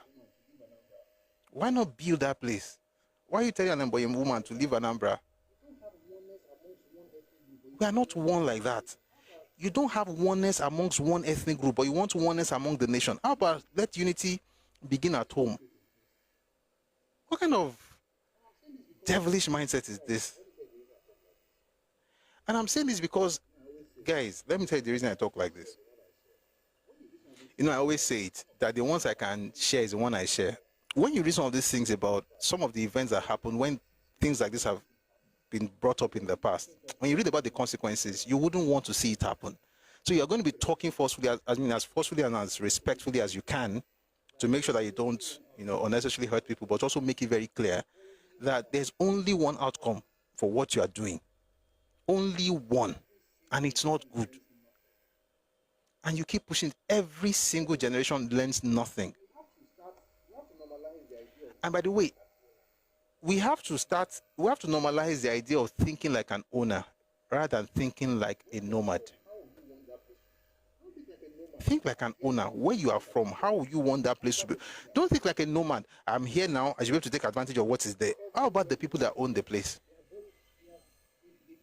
Go everywhere you have ancestral people. They they fiercely guard what is theirs. And by the way, if there's any group in this country that fiercely guards their ancestral land more than any other group in Nigeria that I know of, is folks from the Southeast. And guess what? I think they're right to do so. That's the point. I defend your right to be obsessed about the protection of your space. I think you have a right to do it, and it's good. But guess what? What is good for the goose is good for the gander. Please, I was saying something before this other person, Pakota Sorovi. There are 3 options. Number 1, if I come to your place, I have 3 options. Number 1, I'll just live amongst you, do my business. I'm not trying to, get deep like that. I don't have to even learn your language. There are many people who have been living in the UK for 30 years who can speak sensible English, like few sentences, or big baggy. It's okay. So you come into the place, I speak my Yoruba, I don't care for your native language. Why should I learn your language? I just do my thing. I don't want to integrate. I don't want anything, right? And then when it's Christmas time, I go home and then I enjoy myself. I'm fine. That's good. The second option is I can assimilate into your culture, where it's as if I'm lost in it. And I've said this several times. One group that still does this thing today are the Fulani people. They can integrate, they can assimilate. Even you'll be ashamed, you'll be afraid. So you assimilate into that culture. But people will understand why you're assimilating, by the way. So if you do it based on what is your mind, we will know. We will know. We will know. We will know. There are many families in Yoruba land today that went that route. They assimilated until they actually became Yoruba. Many examples. I'm not just in different parts of Yoruba land. Everywhere you look, there are examples. The examples even among Yoruba people who move from one place to another. Let me give you an example. Uncle Tunji Oyelano, his father is Ijebu, he is Egba. How did that happen? They became Egba. I'm even talking within us as Yoruba people. I have families. I have families. Not that I know. I know families who moved from Ife and became Ikpetu. Today they are Ikpetu people, but they are connected to Ife. But they are Ikpetu people. They have become Ikpetu. I'm never going outside Yoruba yet. Within Yoruba, people have moved within. People have moved from Oyo and became part of other towns and assimilated. This is why I said I want to start with the intra relationship before I even talk, because we are a nation. Yoruba people, we are a nation. So whatever this is difficult for some people to grasp because they never really attained that nationhood. And it's the truth. I'm not mentioning any group again. I mean, at least at this point, I'm not mentioning any group right now. Some people were put together by the British. That's the problem. As Yoruba people, people will move from, you can move from one town to another town. And listen, there are people from Ekiti, ancestrally from Ekiti, who are indigenous of Lagos today. There's a process they went through within ourselves. Even within ourselves, we don't just move mad.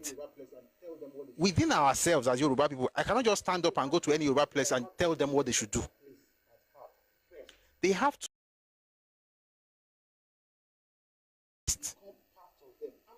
Then they must also see that I'm willing to become part of them. I'm Yoruba, and they know I'm Yoruba. Amongst ourselves, we even have that process, let alone you that we don't know where you're coming from. There are many Yoruba people whose town today, their grandfathers have a different town. I mean, I know many examples. An example in Abeokuta, an example in Ibadan, an example in Ife. People who left. There are people, if not for Nigeria today, you know them, they will be called Ife today. But Nigeria has happened to them because now you have to do all this. Once you get into politics, everything changes.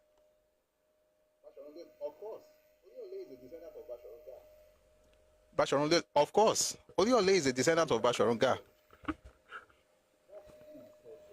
And there's Bariba in there. That's within ourselves. So let's not talk about outside ourselves, like outside the group.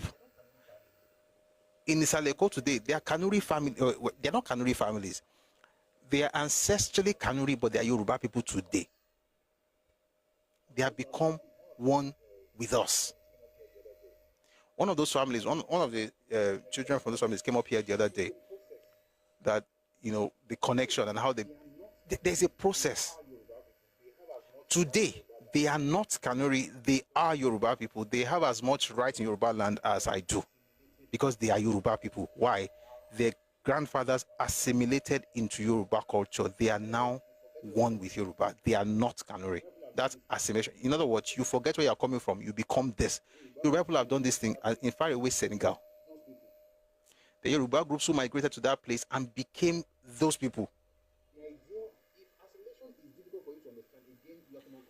The idea, if assimilation is difficult for you to understand, again, you are from an underdeveloped culture. So when people talk about these things, sit down, pick a pen and paper, and jot things down. Or like this gentleman, what's the name of this guy? Josh, too funny. Jot things down. Just write things down and learn. It's not by going, I am a citizen. Nobody cares. Nobody cares. There is a process that each culture, even you have that culture. Well, maybe not as developed, but in a way. Again, I'm not mentioning any group. You can make up of that what you want. There are people in Lagos Island. The man, Ladunji, was a Nupe man, even from the name, Takpa. Today, he seed, they are Yoruba people. They are not Nupe people, they are Yoruba. Why? They are assimilated. They are Yoruba people. In the Oriki, you will hear about the ancestry, but today, they are Yoruba people. That's the second option. Third option is to integrate. Integration means that you will learn the culture, you learn the stuff, but you retain where you are from. That will not give you as much as somebody who has assimilated, by the way. E.g., the Yoruba people, third, fourth generation in Jos, who are Yoruba, who understand the language, who are respected by the people, and they respect those people, and they work together, but they retain their identity. They have not become Langtan or Angas or anything. They are still who they are. They're in Kano as well. And there are some in Kano who have become like the Kano people. Hausa, essentially they become Hausa.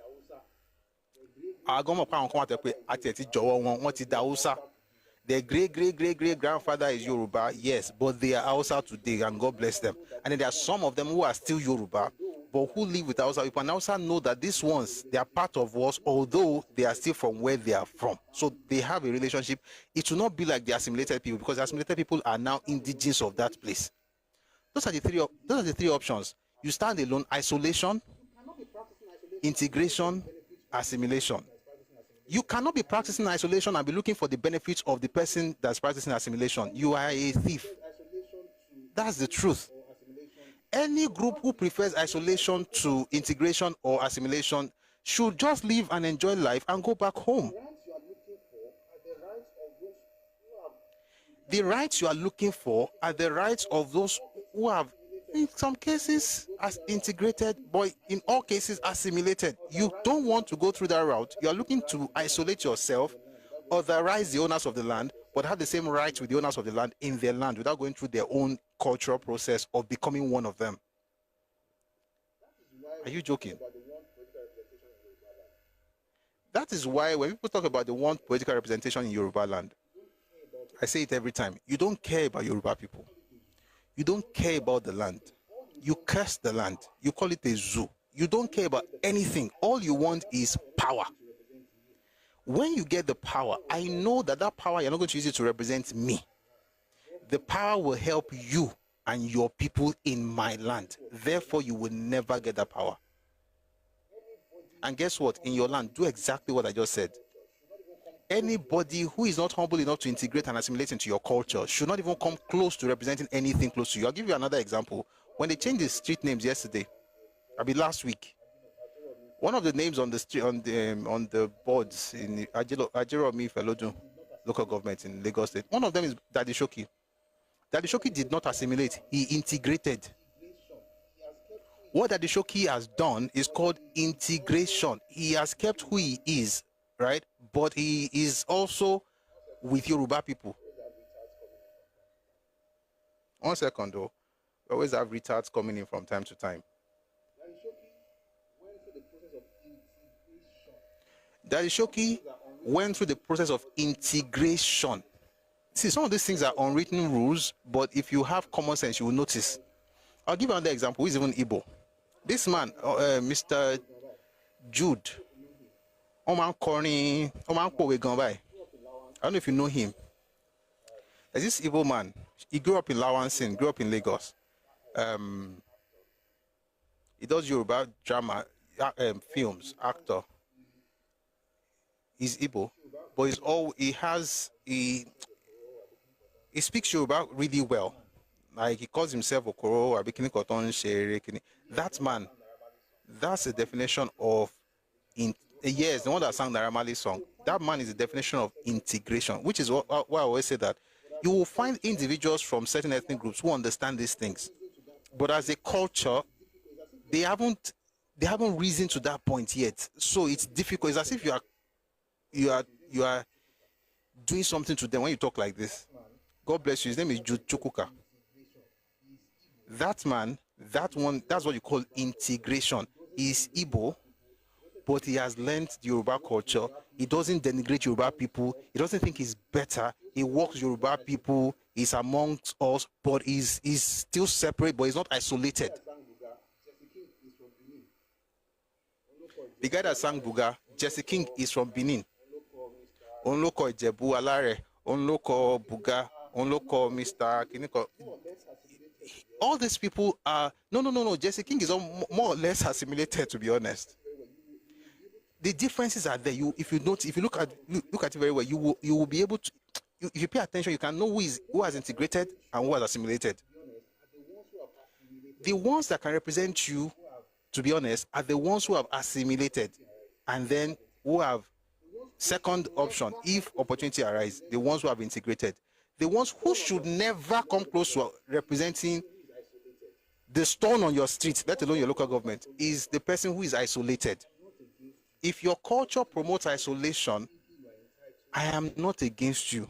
I just think that you should not be thinking you are entitled to the things that only those who have assimilated can get. That's all. That is all. 1 second though. I'm going to mute this. Give me a move very fast. See, it's good when you have a lot of clowns coming around. It also shows that, the message is getting out. The point is, so where we are right now, what should be how should we be thinking as Nigerians? I should think like, listen, I'm leaving my home. I'm going to your space. The burden of assimilation is on me. Let me tell you something. If I move to anywhere in Nigeria, let's even leave UK. Let's say I move anywhere in Nigeria. The people of that land do not owe me anything. If I move to Jos now, the folks in Jos owe me nothing. They don't even owe me understanding. Like, let me understand this culture. Let us know where it's coming from. They don't owe me that. I am the one who owes them. I have to learn how they do things. If I see, for example, if you go to Kano and you're greeting people and they're bowing down, I don't come and stand still and say, where I'm coming from, I cannot bow to anybody. No, I learn how they do it in Kano. They don't owe me anything. I'm the one. If they owe me anything, maybe respect, maybe kindness. But guess what? They can still not even be kind towards me. Why? They're in their land. They should be kind, but if they're not kind, what am I going to do about it? They're at home. My job is to learn their ways. My job, and you know the funny thing. Let me tell you one very funny thing about this thing. Once people notice, it's a natural thing you see everywhere you go. Let me ask you a question. Have you ever gone to a Hausa man selling suya in Yoruba land? Have you noticed what happens when you say something to him in Hausa? Do you notice that he will give you jara, he will give you fisi? Why do you think he's doing that? It's an emotional connection that he developed with you in that moment. It may not last for more than 5 seconds, but he developed that thing with you. You just spoke my language, therefore, I'm going to give you jara. It's natural. If you speak a language to the person, they will be like, this person is my person, even though they don't know you from anywhere. They will sell, they will give you more. They will say, oh, that's favoritism. That's life. It's the way, it's normal.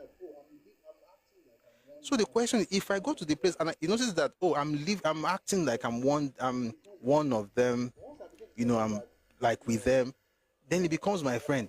But once I begin to tell them that I have rights, okay, they will show me left.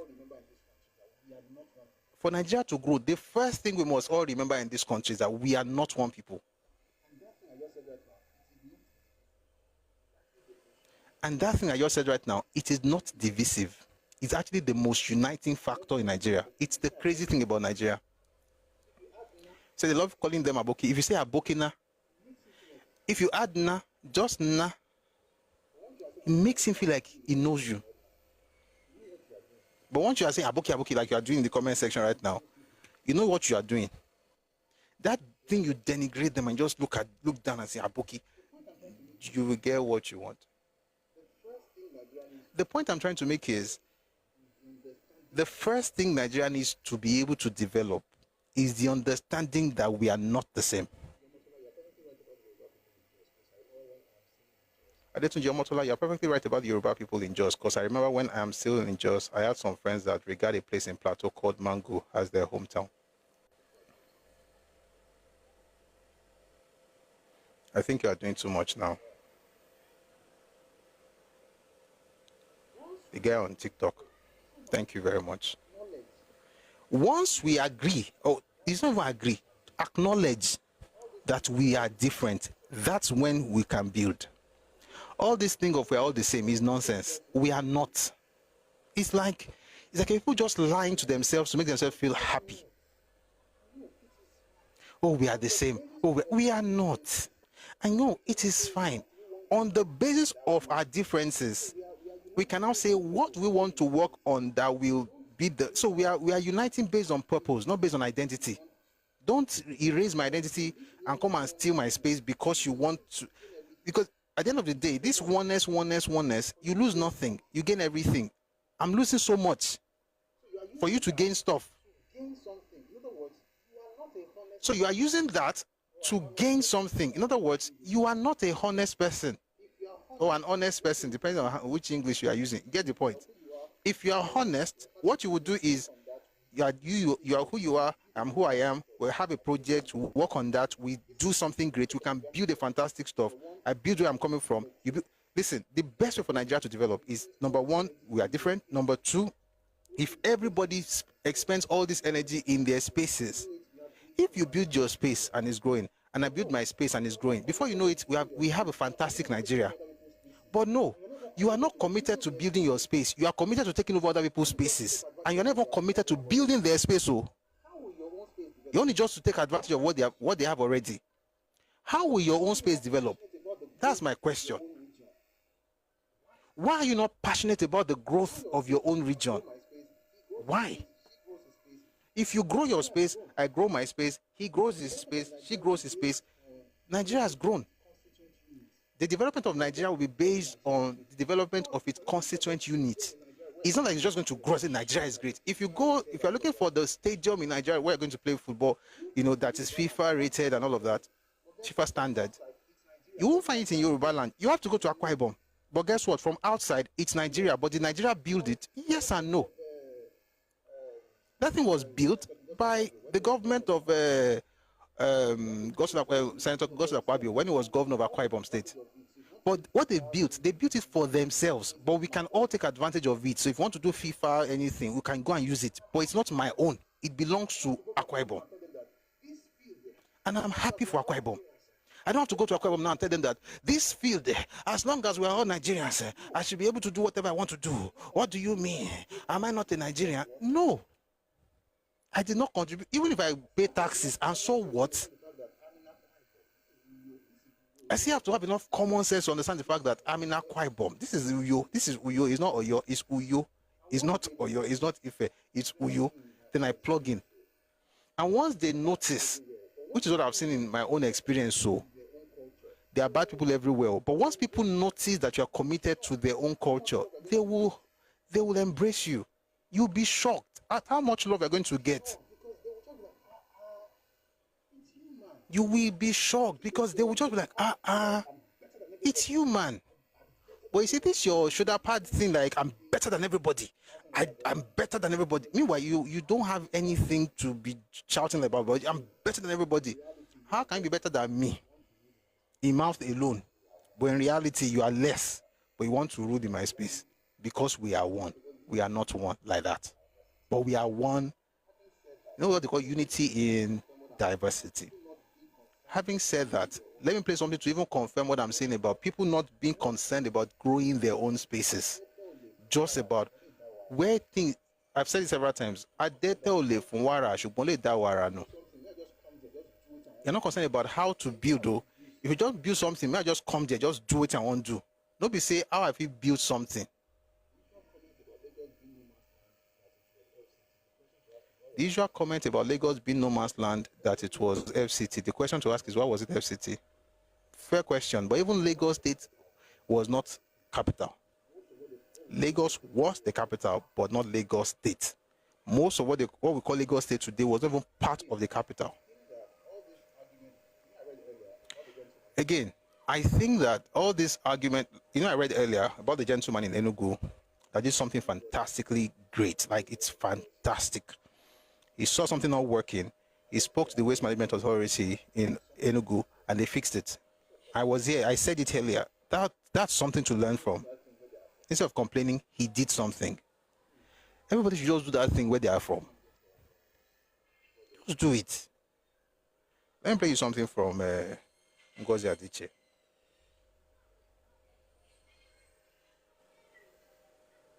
All of us in a very, very bad light, and it paints all of us in a very, very bad light, and for all kinds of reasons.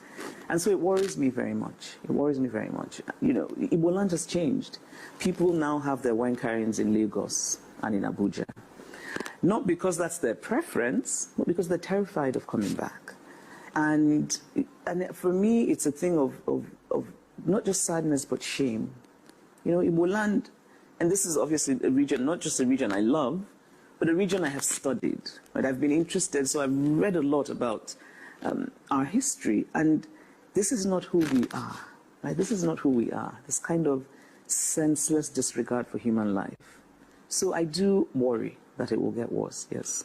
What do you think are the triggers for all the atrocious things we're seeing around us?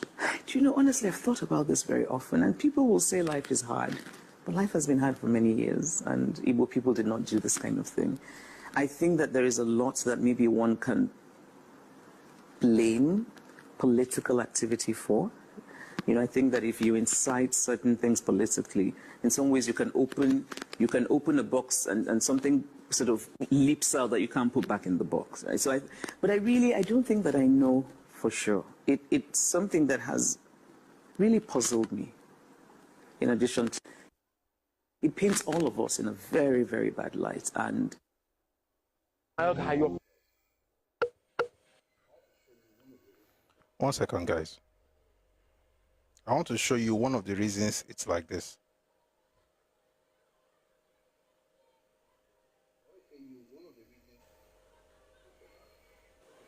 I want to play you one of the reasons this has happened. Take a listen to this. It's the same person, no? Take a listen. Yeah.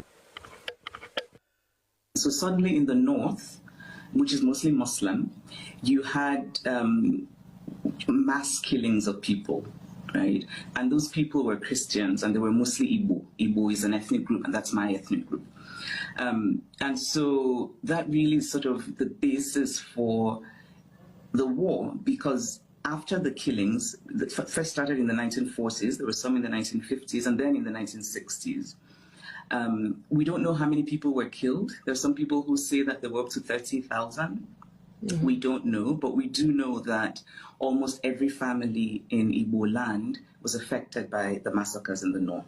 And so what happened was Igbo people then decided, you know what, we're being killed in Nigeria because of our ethnicity, because of our religion, and so we don't want to be part of Nigeria anymore.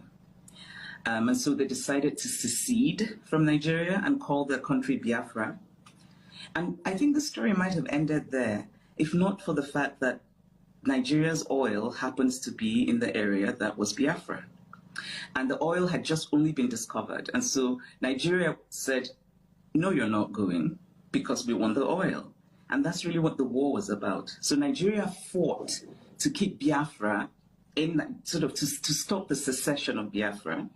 And Biafra was fighting for independence. And it lasted for 3 years. It was a humanitarian disaster. And I think it shaped so much in the world. Guys, if you're looking for, I mean, with all due respect, I'm not trying to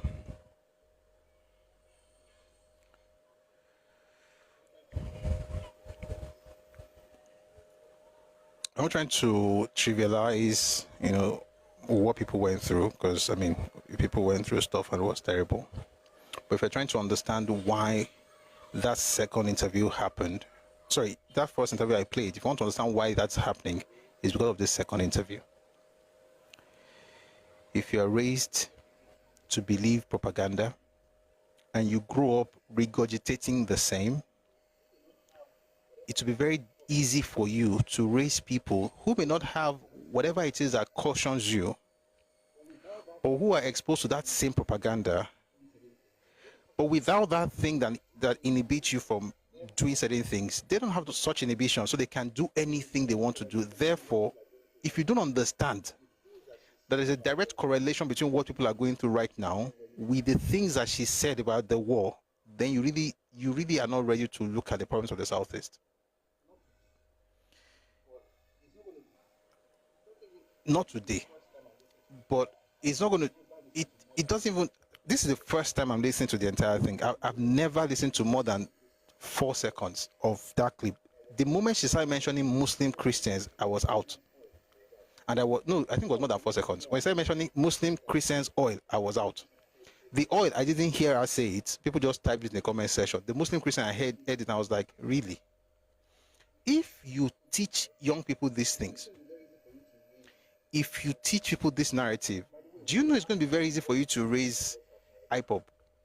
And by the way, when they asked her for what's the reason for what's happening right now, she just like Obi, nobody sees anything wrong with IPOB. They will tell you, oh, it's because the political leader are not doing the right thing. See, whatever you want to do in your region is fine. I'm just saying that if you are celebrating your cultural festival outside your ancestral space, don't you see that as a problem? And how do you solve it if you're not even going to acknowledge the fact that you're literally feeding off of this narrative of they did this to us, they did that to us, they did it to us because we are Christians, because of the oil. Which oil? More than 50% of the oil in Nigeria at the time was in Rivers province, present-day Rivers State, and Bayelsa. That's where the oil was. About 30% was in Delta, was in the Midwest. The region was broken into 3 on the 27th of May 1967. Biafra was not declared until the 30th of May 1967, which means that the idea of even declaring Biafra was over Nigeria's territory, apart from the fact that it's declaring his own eastern region.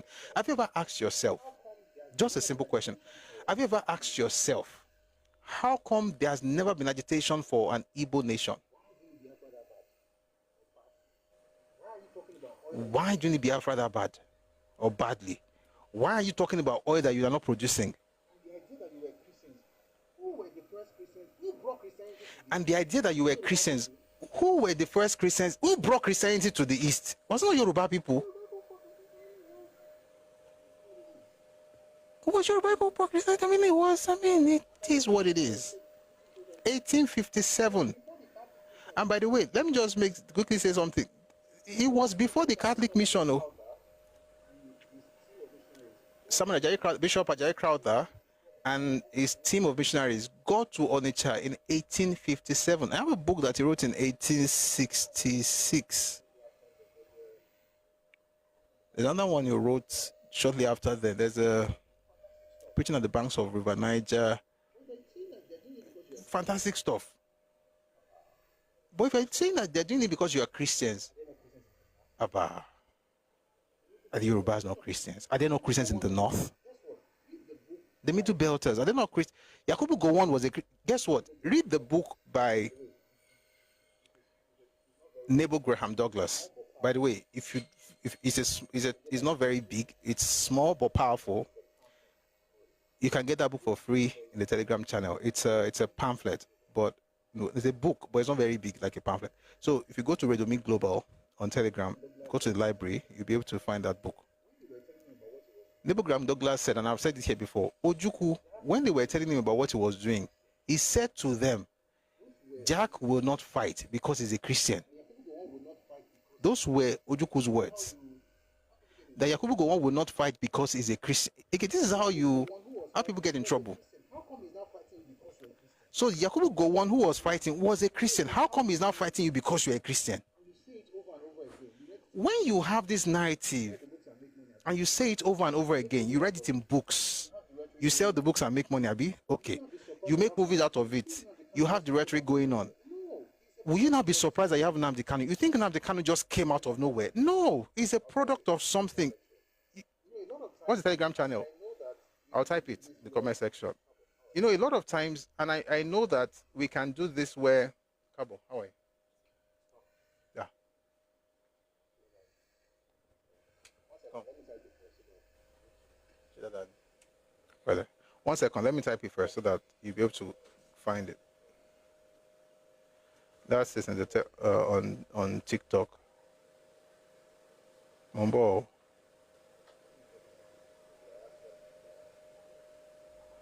If you see me talking like this, sincerely, I have young people around me who are Igbos. And I'm not saying this because I want to say I have Igbo friends. No, I'm saying it because I cannot afford to have them become victims just because somebody said they were, because they are not. They are citizens of Nigeria, just like my children who are Yoruba.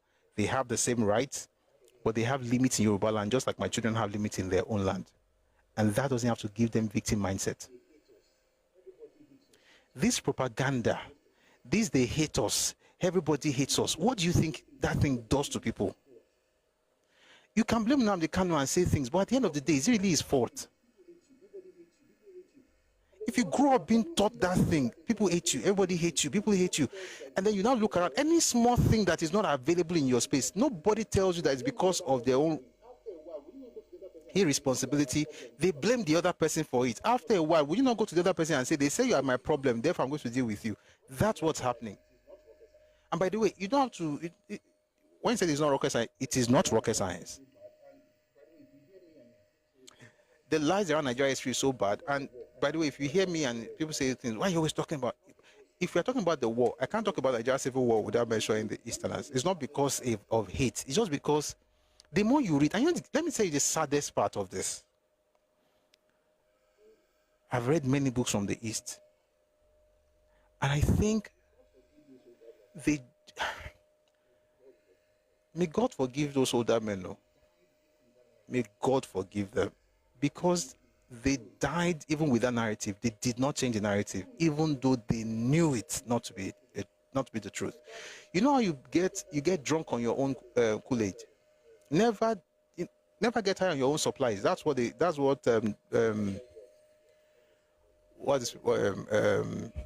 that sell drugs in the US, all these drug pushers. That's what they say. You hear it in movies. Never get high on your own supply.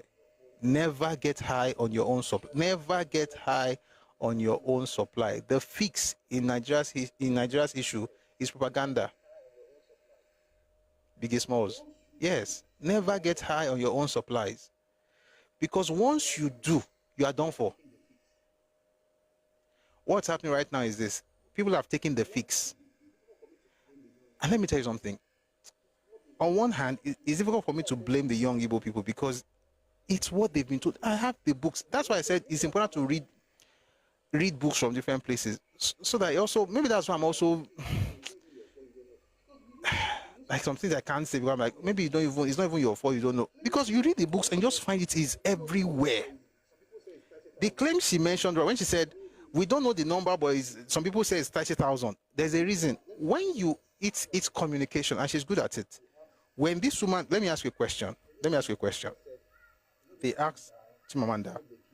They didn't even ask her. She just said, a lot of people died. We don't know the killings, but some say 30,000. Then that's it.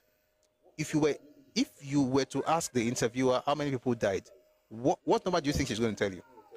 Just this is an exercise. What number do you think she's going to tell you? That a lot of people died, we don't know, or will she tell you a number? If you know, if whatever your answer is, there's no right or wrong answers. Just type whatever you think is right. If you go and ask that woman that you are the one interviewing her, how many people died in the north? What will she say? She'll say 30. Exactly. She will not mention that we don't know the number. You know why? Because when you speak like this, you are not. You know exactly what you are doing. I mean, we know these things. You know exactly what you're doing. So you throw that in because that's the narrative you want to get out. Because that's not the only number, by the way.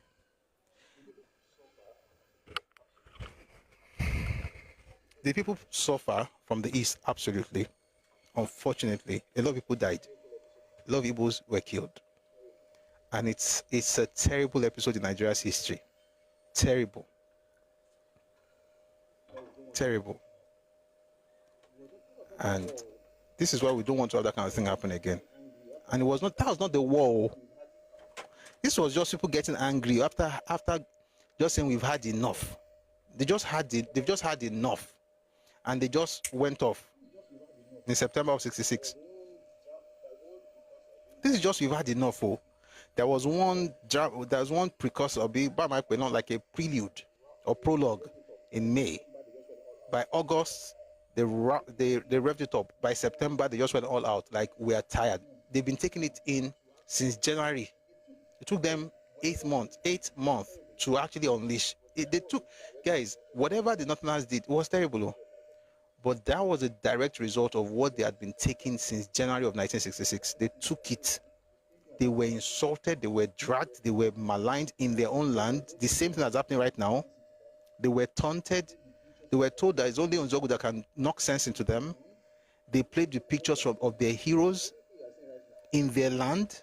It's not different from what you are seeing on social media. Anything you are seeing right now, not be today. Just insulting people. Those people got angry. For the first 4 months, they didn't do anything until Decree 34 of May 24, 1966. That was when they first got angry and showed something and like, let's show you that we're not dumb. Then they calmed them down. By August when they saw what the soldiers did, by September, what happened in August was what the soldiers did. What happened in September was because of what the folks in the East did to Hausa people in the East. By the time September happened, nobody could stop them. May that day never happen again in Nigeria's history. We have to understand how it happened. Number one, and I know that's not today's topic, but it's not today's topic, but I'm going to speak on it. 1 second, guys.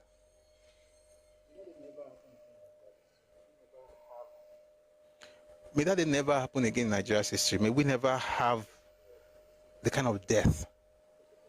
But let me explain to you the sequence of events. Because people jump to the end of the story as though that's where it started. January 15 was when the coup happened. By the way, and I've said it before, all leaders, political leaders from every part of Nigeria had somebody unalived except the East. Nothing happened in the East. The East was as quiet as anything else. But that's not even the point. You know, when that thing happened, everybody was happy, like, they breathed a sigh of relief. Until they discovered that nobody died in the East. And they began to question it. But guess what? They didn't do anything. They were still watching. Then Easterners in the North began to taunt the people. We've read it here before. They did it for months. They did it in the civil service, in the offices, in secretariats. They did it in the motor parks. They did it in the markets. They did it in the residential areas. They did it everywhere. These things are recorded history. You find what I'm saying right now. You find it in the book by Shehu Shagari. It's called Beckon to Serve. You find it even in Azikiwe's own book on the Civil War, on the origins of the Civil War by Azikiwe. You will find it in The Tragedy of Victory by Yes, Godwin Alabi Sama. You find all these things there. Whatever people are doing right now, the parents did it. Which is why I say, why do you want to repeat this bad thing? Like, the consequence is no good now. People now got angry when Ironsi, they noticed that number one, it did not court martial the people. Number two, they were also hearing rumors that they were going to finish what they started in January. Number three, he now came up with Decree 34. Meanwhile, he was paying the salary of all these people that were in prison. He now came up with Unification Decree. People now got angry. That was in May. They settled it. In June, Ojukwu started talking about having his own nation. This is 66. Ojukwu's declaration of Biafra has nothing to do with the killings of, by the way, it was terrible what happened in the north. The killings of the Igbo was terrible, but that's not why Ojukwu declared Biafra. He declared Biafra, it discussed Biafra before that point. Check that book, you find it there. There are other books, by the way. If you also read Ojukwu's Rebellion and World Opinion by Nebo Graham Douglas, it's there. My reminiscences by David Ejo, it will tell you how Ojukwu started planning in 64. I just feel sorry for people who had to die for that thing. It's his own ambition. It wasn't altruistic. It wasn't about collective good. Anyway, July 29 was when the counter coup happened. Abeokuta, Ibadan, Ikeja, Kaduna. They moved to other parts of the north. When that happened, folks in the east heard about it. In fact, folks from the north, Igbos from the north, were also moving back home because, of course, they were seeing their own people dying, especially officers. A lot of officers died. A lot. They were going back home. They told their own people that story. What did they do with that story? Remember, the Northerners did what they did because of what the Easterners did in January. The Easterners heard about what they did in August. And guess what they did? They now unalived the Northerners in the East. People don't tell you that part of history. It's true. You find it in the book called Crisis and Conflict in Nigeria by A.H.M. Green. You find it in the Nigerian Civil War by John Desenjo. These things are not made up. I'll also do another session on that stuff because the lies are too many. Hopefully somebody will be helped. That's what I'm trying to do. You now have people, unalived people in Onitsha, in Owerri, in Enugu, in Umuahia, Oboluafo, in Port Harcourt. People were being killed. Northerners were being killed. In their houses in some cases, on the streets, anywhere, in buses, on the trains. Bodies being dumped in Imo River. This happened. The news now got to Cotonou. Why? Because some foreigners were traveling to the southwest at the time when the Hausas were killed in Oboluafo. They were part of the people that, conveyed the information about this is what's happening, or relayed the information. The folks in Cotonou now broadcast that thing in French. Listen to the story. Broadcast it in French. The Kaduna guys got the signal, and now interpreted it in English and Hausa. The folks in Hausa now heard of the news of what was happening to their own people in the east. Before their own people from the east got back home, they began to kill Igbos. It had nothing to do with the fact that they were Christians. It had nothing to do with the fact that there was oil. It had to do with something deeper that started in January. And like I said, regardless, this does not justify what happened, but it's important to understand what happened rather than just go running on. Interestingly, she's the same person who gave a speech on the danger of a single story. When that now happened, everything was settled around October. Terrible episode. May we never have it again in Nigeria, but in God's name. In Jesus' name. October, they had settled it. They had report. The Eastern region published a document. They titled it Pogrom. That's the title of the document. In that document, the Eastern region government said between 7,000 and 8,000 people died in the north.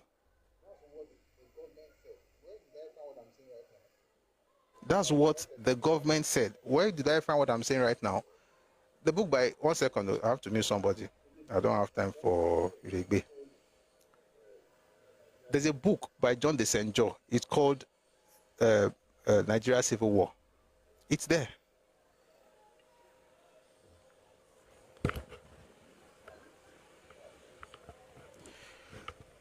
Man, this is sad, oh, sad.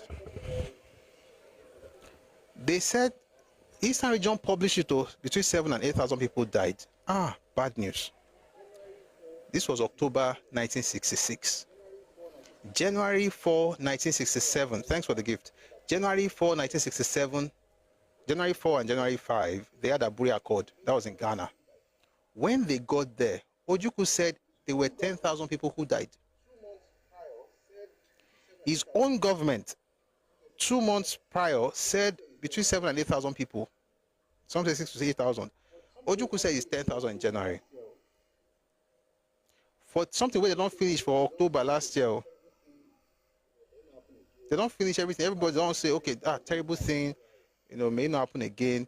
Number went to 10,000 by January.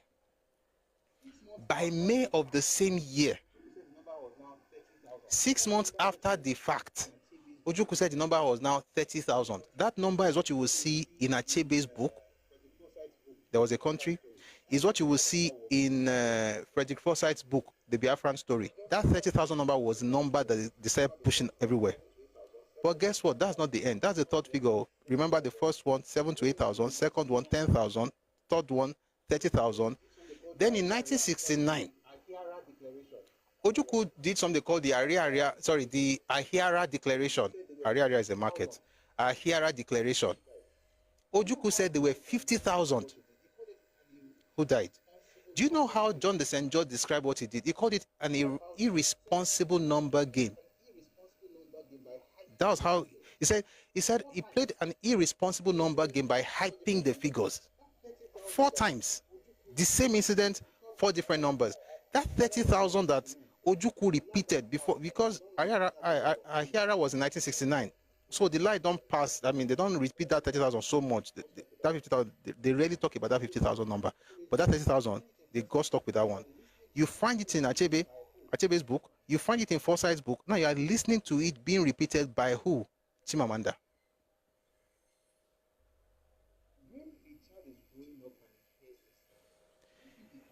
When a child is growing up and he hears these things, do you think he asks, is it true or not? It doesn't. You are affirming to that child that is a second class. And let me say something with all due respect to folks from the East. Let me tell you something. There's nothing that makes anybody better than you in Nigeria. You are as Nigerian as anybody else. But guess what? There's nothing that makes you better than anybody in Nigeria as well. Every other person is as Nigerian as you. Everybody is just good. Just live your life. You are everywhere already. Nobody's pushing you. Just enjoy. Just succeed. Thrive. Do well. But see that thing that has been put inside that makes you feel like everybody hates me. How can they hate you and still abhor you at the same time? You think it's because of the Constitution? The reason you are able to live in different parts of Nigeria is not the Constitution, no. It's because of the hosts.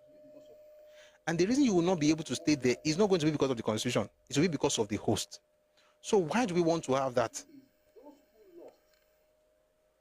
And I'll say this. The truth is, those who lost, one day I will get into it. The last time we discussed the war, I didn't discuss it, but one day I will talk about it. Those who lost the war were too proud to admit they lost, to the point where they would rather lie than acknowledge the fact that they lost.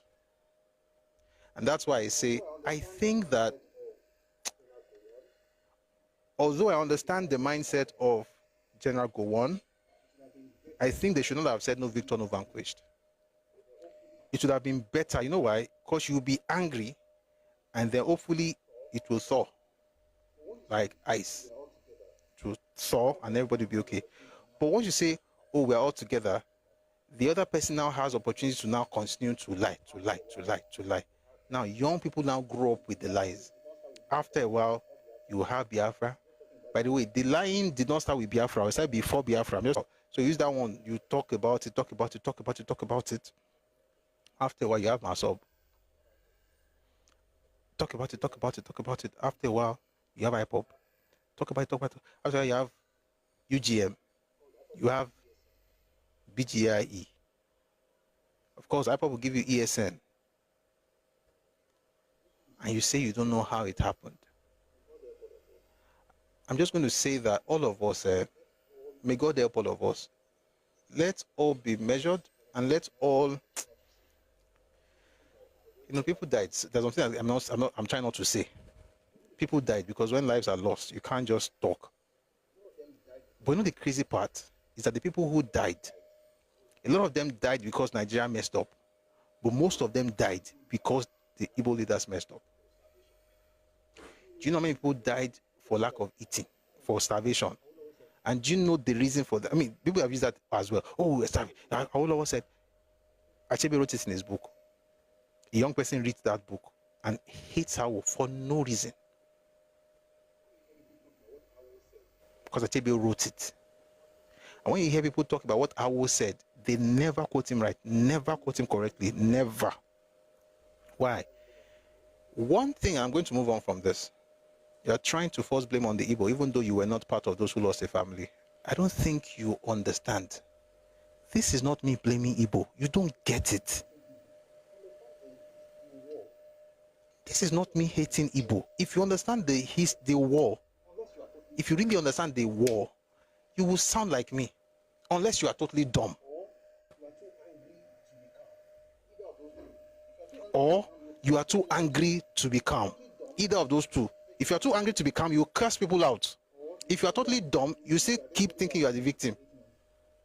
Or you think that anybody who has written is hating on you. I don't hate you. I am not against you. I'm not looking down on you. I'm not blaming you. In actual fact, your leadership should be blamed. But guess what? Something happened in 1948, and since then, the Igbos have been in that cycle. You know what happened? Azikiwe got in something. I'm not blaming Igbo. Stay with me. HNO Bishop, you will get it. Azikiwe did something. Folks in Lagos were clamoring for something about him. Everything started in 47, actually. They went to London. They got back. They asked Azikiwe for money. And then Azikiwe now said, oh, Azikiwe turned it around. Listen, 1946, 47, they traveled to London. They had a conference. They raised £47,000. The Yoruba that went with him, I think H.O. Davis was there, Funlayo Ransome-Kuti was there. A number of people went with him, £13,000. They got back, asked Azikiwe for money. Azikiwe said 9,000 of that money was raised from the East. So what? You are the president of the organization. You cannot even be accountable to your own people. When I say your own people, I'm not saying Igbo. I'm saying people in NCNC. The folks, the folks who already had issues with him, based on what he done, they do since on top of their own matter, they took it up. They were now going back and forth in newspapers, right? It now got to a point. It happened for the first time, and since that time, it's still happening. Even right now, it just happened. People then criticized Azikiwe for being unaccountable and for embezzlement. The Igbos in Lagos now said, anything against Azikiwe was a message against them. This was called the Lagos Press War of 1948. What you just did was what the Igbos did in 1948 by saying that when you speak against Azikiwe, you are speaking against the people. That's a very, very funny way to look at life. People were buying machetes to fight in the streets of Lagos. Why? Because Azikiwe was questioned. And politicians, they will insult themselves. They will say whatever they want to say to themselves. No, everybody was insulting each other. But you said it was now for you. So what I'm saying right now, I'm telling you what Ojukwu did without even going deep into it, and you say I'm blaming Igbo people. Do you not understand that Ojukwu is not Igbo people? And that if you are really an Igbo person and you really listen, read all the books from your side. I don't mind. But please, I beg in the name of God, read books from other people.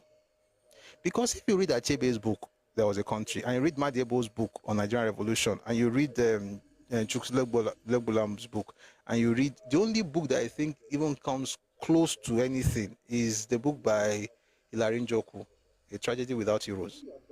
Or you read then Akman's book, Struggle with Secession. But when you are done, I beg, and Frederick Forsai's book, because it makes people happy in the Eastern region, that's fine. when you are done, I beg, read from other places. Bengbule, yes, Nigeria's 5 majors. Even that book, although he was trying to say it's not Igbo, but at least he was able to tell us the role that Oji and Okafor played. And that's why I tell Yoruba people as well. I like not to assume that everybody from a region is lying. I know, but I won't lie. Just by every book I've read, I've seen that heavy tribal loyalty.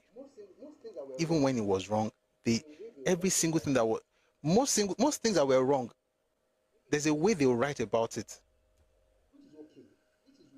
Maybe just, which is okay. Which is why you now have gaps to fill. To fill that gap, you have to read other people. I'm not against your bias, but let me tell you something. I am Yoruba. I would say I'm not biased, but I will still speak from a Yoruba point of view, even if I try not to be biased, and it's fine. So what do? You can now read. So if I'm talking about Awo, for instance, you can read from other sources to now fact, as long as what those other people are saying is correct. Please read. Please. Especially from the Southeast. If there's anything I really want for you, oh Lord, God sees my heart. I want you to be free of this propaganda. You don't know how bad it is, oh. Until you read and until you see these things, you're like, You know there are books that you read that you curse your leaders. You have to hold yourself back and say, nah, that was a mistake they made. What makes this really bad is not that Ojukwu even did something. It's that you guys think that it was right. And the crazy part is that you have never studied it. The only source you have is Radio Biafra. You have never, not once have you read anything about it. You have never read your own Igbo books. And that era of throwing up while why we struck, go and read it. Please read that book before you recommend it. It's not very good for what you think it is. But please study this thing from different side. Please. The war was a terrible thing, but it should never have happened. And the person that should be punished for it is one, interestingly, who got state pardon. The North have always massacred Igbos, usually unprovoked, and we keep getting reasons to justify this. That's the problem. You think it is unprovoked. When did the North start killing Igbos? 1945. Why? Listen, I'm not saying you can justify any of these things. You cannot. If one person dies, you cannot justify it. A soul is one too many. Like a death is one too many. One person dying is one too many. You can't justify it. But if you don't understand it, you will repeat the same pattern every time. That's the problem. So what you are doing right now is to say they did it with unprovoked. What do you mean unprovoked? Let me give you 2 examples. Maybe 3. Shall we go read today's topic like this? Let me give you some examples. 1945 was the first time, at least that I know of, that the Northerners attacked the Igbos. Do I think it was good? Of course not. Do I think they have a right to do so? Not really. Can we justify it? No. But do we understand why it happened? Yes. If I ask you now, you say it is unprovoked. It was not unprovoked. There was a statement made in Lagos by a lawyer who was in the Legislative Council at the time. His name is Onyema, C.D. Onyema, Charles Onyema. He made a statement in 1945. That statement was the reason for what happened in the North, which is why I tell you people that this is that you guys insult people on social media. When it will happen to people on the ground, you will not be there. What did Onyema say? He said, and I quote, and he said this in Lagos, not even in the East, he said it in Lagos. Everybody heard it. He said, the Igbo domination of Nigeria is only a matter of time. He said it. People heard it. People got angry. Does that justify it? No. Does that warrant it? Yes.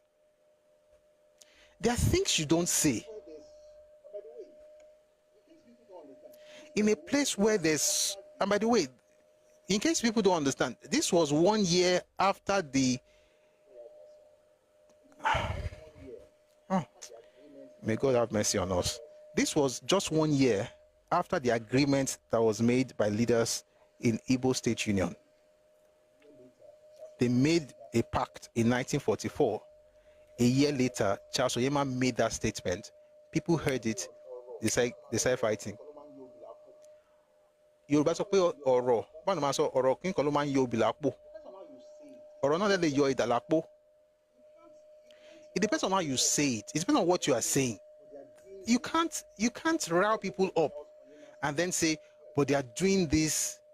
Is there a book for Charles Onyema's statement? Yes. I did not say, was it warranted? Of course now. Listen, I think it was warranted. Listen. It's not justifiable, but I understand why they would do what they did to you. If you slap me and I carry a club to hit your head, you may think about it and say, oh, that will not commensurate and all. That's just English. Your head is already swollen. Why just leave me alone and not slap me? It was tit for tat, but the tat was too big. That's why I say it's not justifiable. But I can tell you that you cannot be doing things and expect not to have consequences. Like, you can't just insult everybody and say, oh, or just declare certain things and say nobody should say anything. Somebody asks, which book can you find that thing? How is a speech commensurate to killing? You definitely don't understand the power of words. Have you ever listened to Hitler? Kendo T, have you ever listened to Hitler? Guys, I'm going to pause for a second. Kendo, have you ever listened to Hitler? Let me ask anybody here. Has anybody here ever listened? I mean, there's English. You know what? You don't have to understand what Hitler is saying for you to work. If you listen to it, you don't. Even when before I listened to the English version, which I did, which I won't tell you about it, but remember one day we'll play that thing. Hitler is a bad guy. I think he's the most powerful orator that I have heard in my own so far. And I've heard a lot of orators, but Hitler, you don't even have to understand what Hitler is saying. You just want to do something based on what Hitler they talk. Like Hitler speaks like you don't understand what words can do. So it's not just words. Why people have defamation suits? It's not just words. When you defame a person, it's not just words. When Nnamdi Kanu was on his radio saying burn down Lagos, was it not just words? Say just words. Burn down the place, burn it down. Nnamdi Kanu on radio, burn down the place, burn it down. Rwanda was not just words.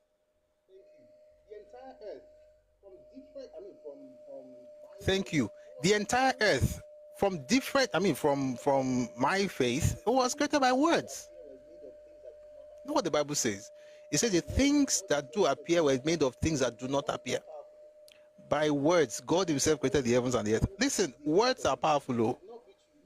If you say terrible things, they will beat the hell out of you. You say, I did not beat you. Nobody cares.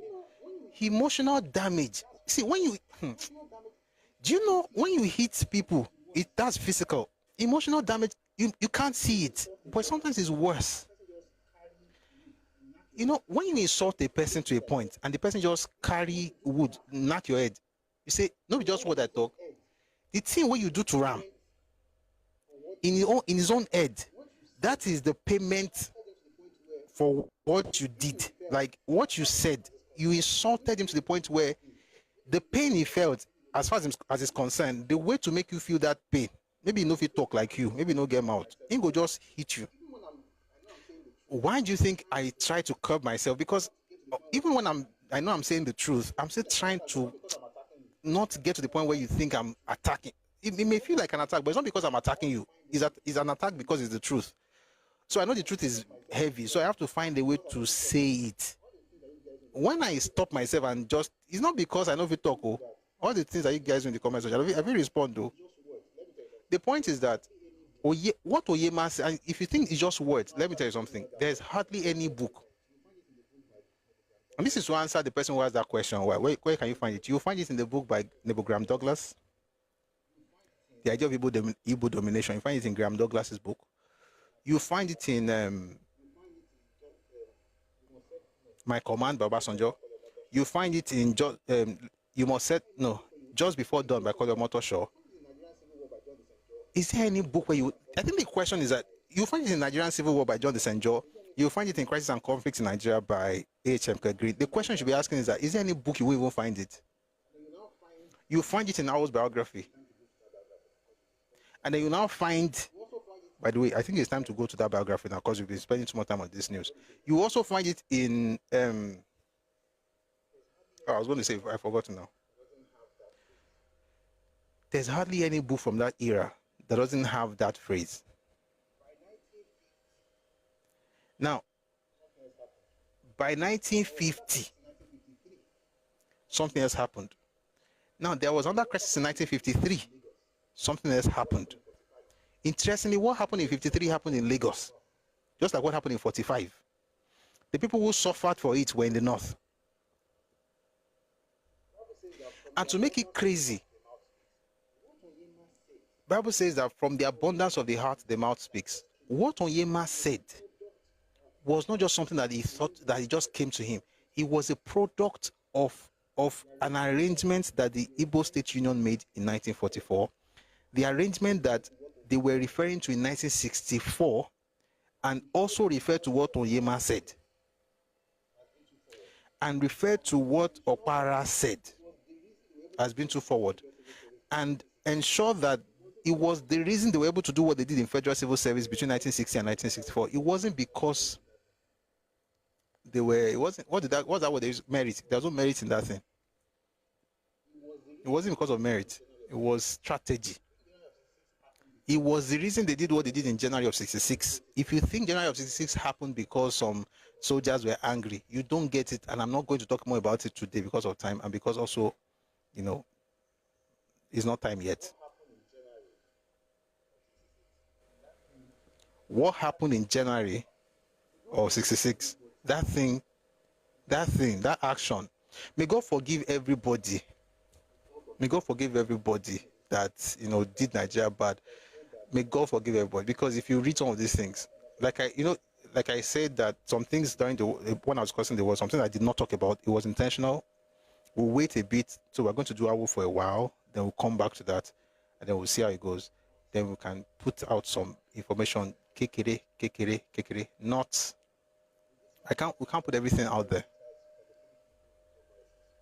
With this mindset, we will justify wife beaters, pedophilic people, and all vices. Go around be moving mad. If you have common sense, I already said you cannot justify what happened. If you move mad, people will beat the hell out of you. That person, we can arrest him and deal with him, but you will be the one in the hospital. Why not have sense and move right? You are thinking about what should be done to the person that hurt you. Why are you? Why not just live responsibly? Oh, I just spoke. It's not just words. Person slap your face because you insulted their father. They won't slap your face. After tapping your face, we now take that person to the police. Okay. I mean, it's one thing if, let's say, for instance, the person, let's say, someone is just talking. They are not insulting you. They're just explaining stuff. Then you now go and attack them. That fault is on you. Before that coup, Nigeria was going to shambles. That was what provoked the coup. And I really thought I was getting to your Nova shop. It just made me waste time. Kai. Nigeria was going to shambles before that coup, and that was what provoked the coup. So you were rescuing Nigeria. You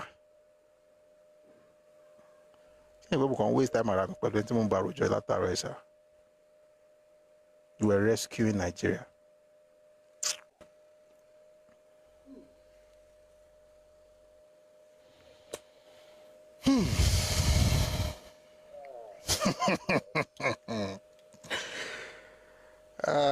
Some others have them.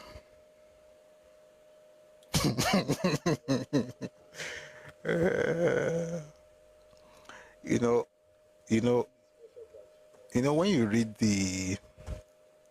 when you read the special branch report of April 1966, and you read the plan that these saviors had, what if I told you that in all of their plan, not once did they mention did they write down or really have it as a plan what was going to happen in Enugu or in the eastern region? In other words, the entire Nigeria was going to shambles. According to this one, everything was going to shambles. The Igbos now decided to save us.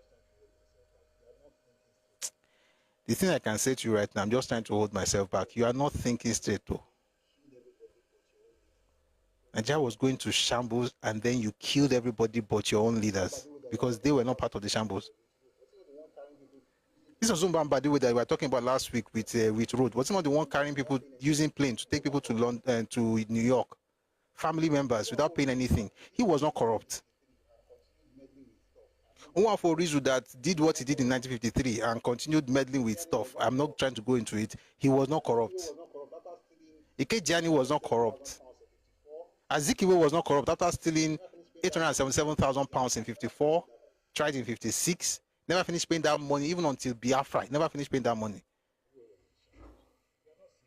Okay. Everyone was in shambles. You are not serious. What was the situation of Nigeria at that time? The mission to unalive Igbo generals wasn't in the...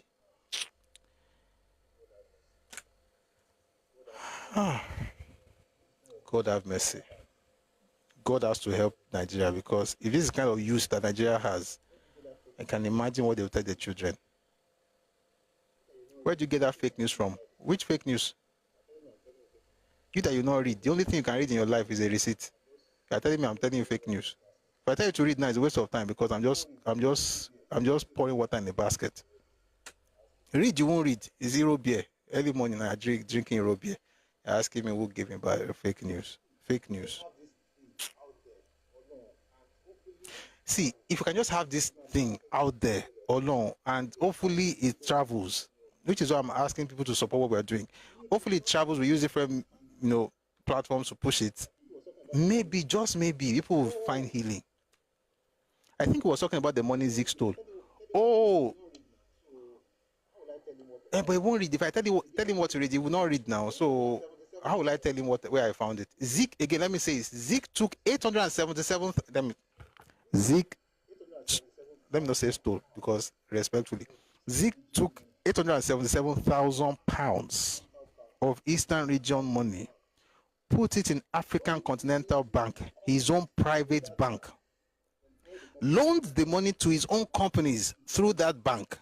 Then all the companies went bankrupt. 1954. It became an issue in 1956, raised by a man called Eyo Ita. The matter went all the way to the House of Lords in the UK. There's answered. In other words, the session on that thing, I have it here.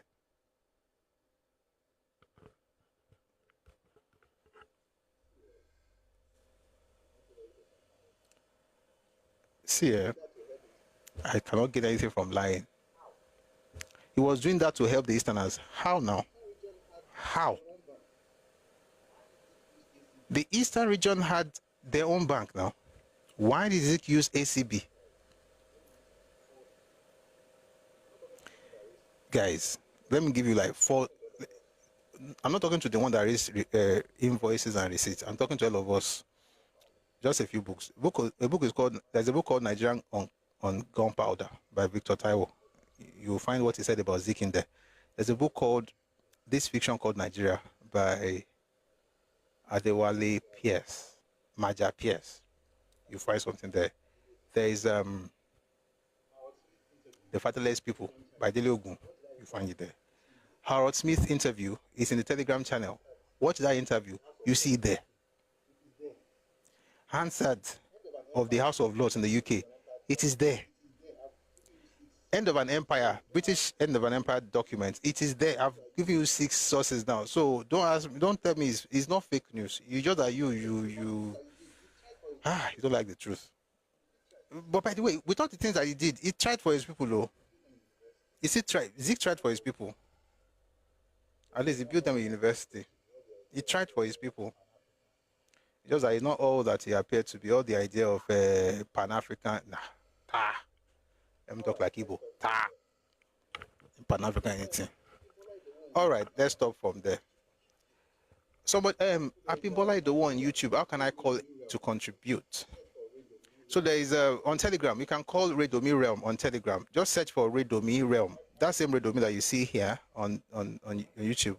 Look for type REALM Realm. Why are you tribalistic? Because you don't know Zik, you think I'm tribalistic. You don't know Juku, you think I'm tribalistic. You don't know Mbadiwe. You don't know your leader, so you don't know your leader. You don't even know yourself. If you think this is tribalism, you don't know yourself. So Abimbola Idowu, you can call on Telegram at Redomi Realm. You should be able to call in. But send a message before you call, so we'll be able to pick you. All right. This is not, if you think this is tribalism, you don't know what this means. This is just history. Just preach to help Nigerians at large. That's what I'm doing. What do you think I'm doing here? What do you think I'm doing? I'm trying to help Nigerians at large. How do you help people without the truth? Listen, just be thankful to God that we're able to share this thing as respectfully as we can. I'm not saying I'm doing my... This may not be the best, but it's my best. But God will help me to make it even better. If you, the way you're talking in the comment section, if you know 1/10 of what we have read, you'll be cursing everybody out. You would have cursed all of us out. I'll call us tribalists. But don't worry, you cannot know it because you don't like responsibility. All right. I said today is Monday. We're going to spend a lot of time on the news. So we did. And by the way, we didn't even finish. For instance, we didn't talk about what Osebola, what's the name of the governor of Edo State, what he said to Peter Obi that he should not come to his state. And then there's also news of, maybe we'll talk about that tomorrow, news of certain people from Edo State making statement that he should not come. May God help him and God help everybody. But the point is, guys, Nigeria will work for all of us. We will do well, we'll prosper, we'll succeed. Every ethnic group in Nigeria is blessed. But no ethnic group has the right to be lying. Nobody has the right to be lying. But this is not tribalistic. Nigeria's history is hidden. That's why you think it's hidden. Nigeria's history is hidden. But it's hidden in plain sight. If you want to understand Nigeria's history, just look at the news. You understand the history. Once you now read the history, you will now understand the news. It's an interesting ping pong kind of thing. All right. I have more to say, but more will continue. Let's bring people up. We'll speak for a few minutes and then we can get to Awolowo's path. I can't believe that. Well, it's Monday, so it happens on Monday because we have a lot of things to cover. So that's why it took us so long. But last, let me round up before I bring people up. If you're from the East, listen, don't believe all this thing that Chief Amanda is saying, Don't believe what they are saying. They are just putting bad things inside your spirit. It's just they hate everybody. You don't need it, though. You don't need it. Nigeria has errors. What happened in Asaba, which did not even affect you. Because what happened in Asaba actually happened from two sides. There's the one that the Igbos did. There's the one that Nigerians did. What happened in Benin? They didn't tell you in Igbo land how you were creating concentration camps in Benin. Igbos did that. What happened in Sapele? What happened in Ugeli? What happened at Oshomo River?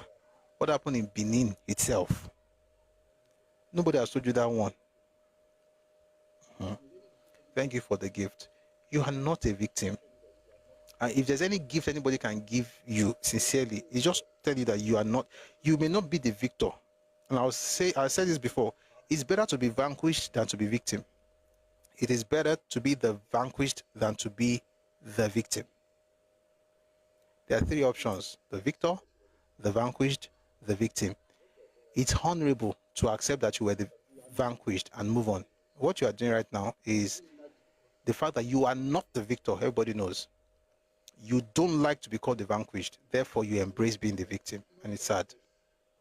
What the Igbos did all over Nigeria, if not for grace and love, sincerely, there was no coming back from some of those things.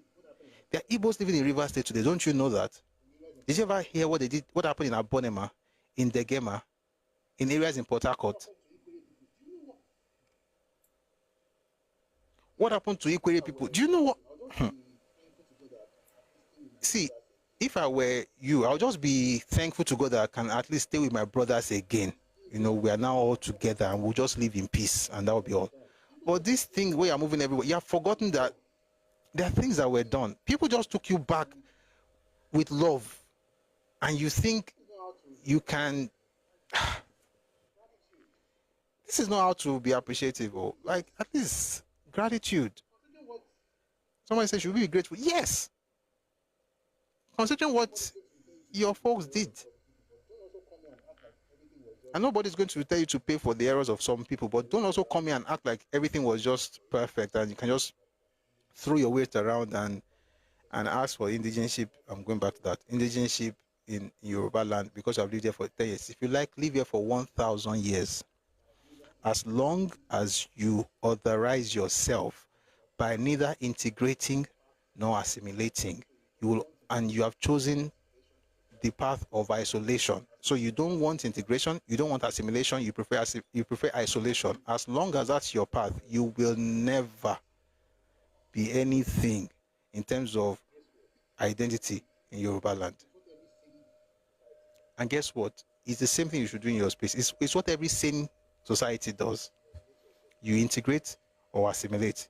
If you choose not to do so and you isolate yourself, they will not fight you, but you cannot be them because they choose how it's done. It's their home. I can't come to your house and tell you how to arrange your sitting room. That's the day you are going to ask me, okay, when are you leaving? But you guys are not just telling people to arrange their sitting room. You are telling them to vacate their master bedroom. So perhaps you should get your bags and say gobe. Let's bring people up and hear people's thoughts, and then we can move on from here. So Mr. Abimbola, I don't know if you're a man or a woman. So Abimbola Idowu, you can call on Telegram. So let's bring people up on TikTok. We'll just have some reactions and then we'll move on to other things. Knowledge is wealth is the only one who wants to come up. So let's hear your thoughts. Good afternoon. Knowledge is wealth.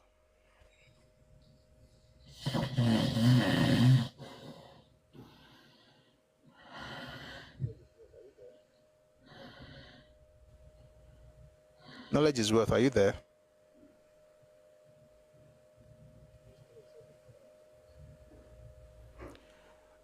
I think you should just call yourself ignorance because you can't come up and be snoring. How childish is that?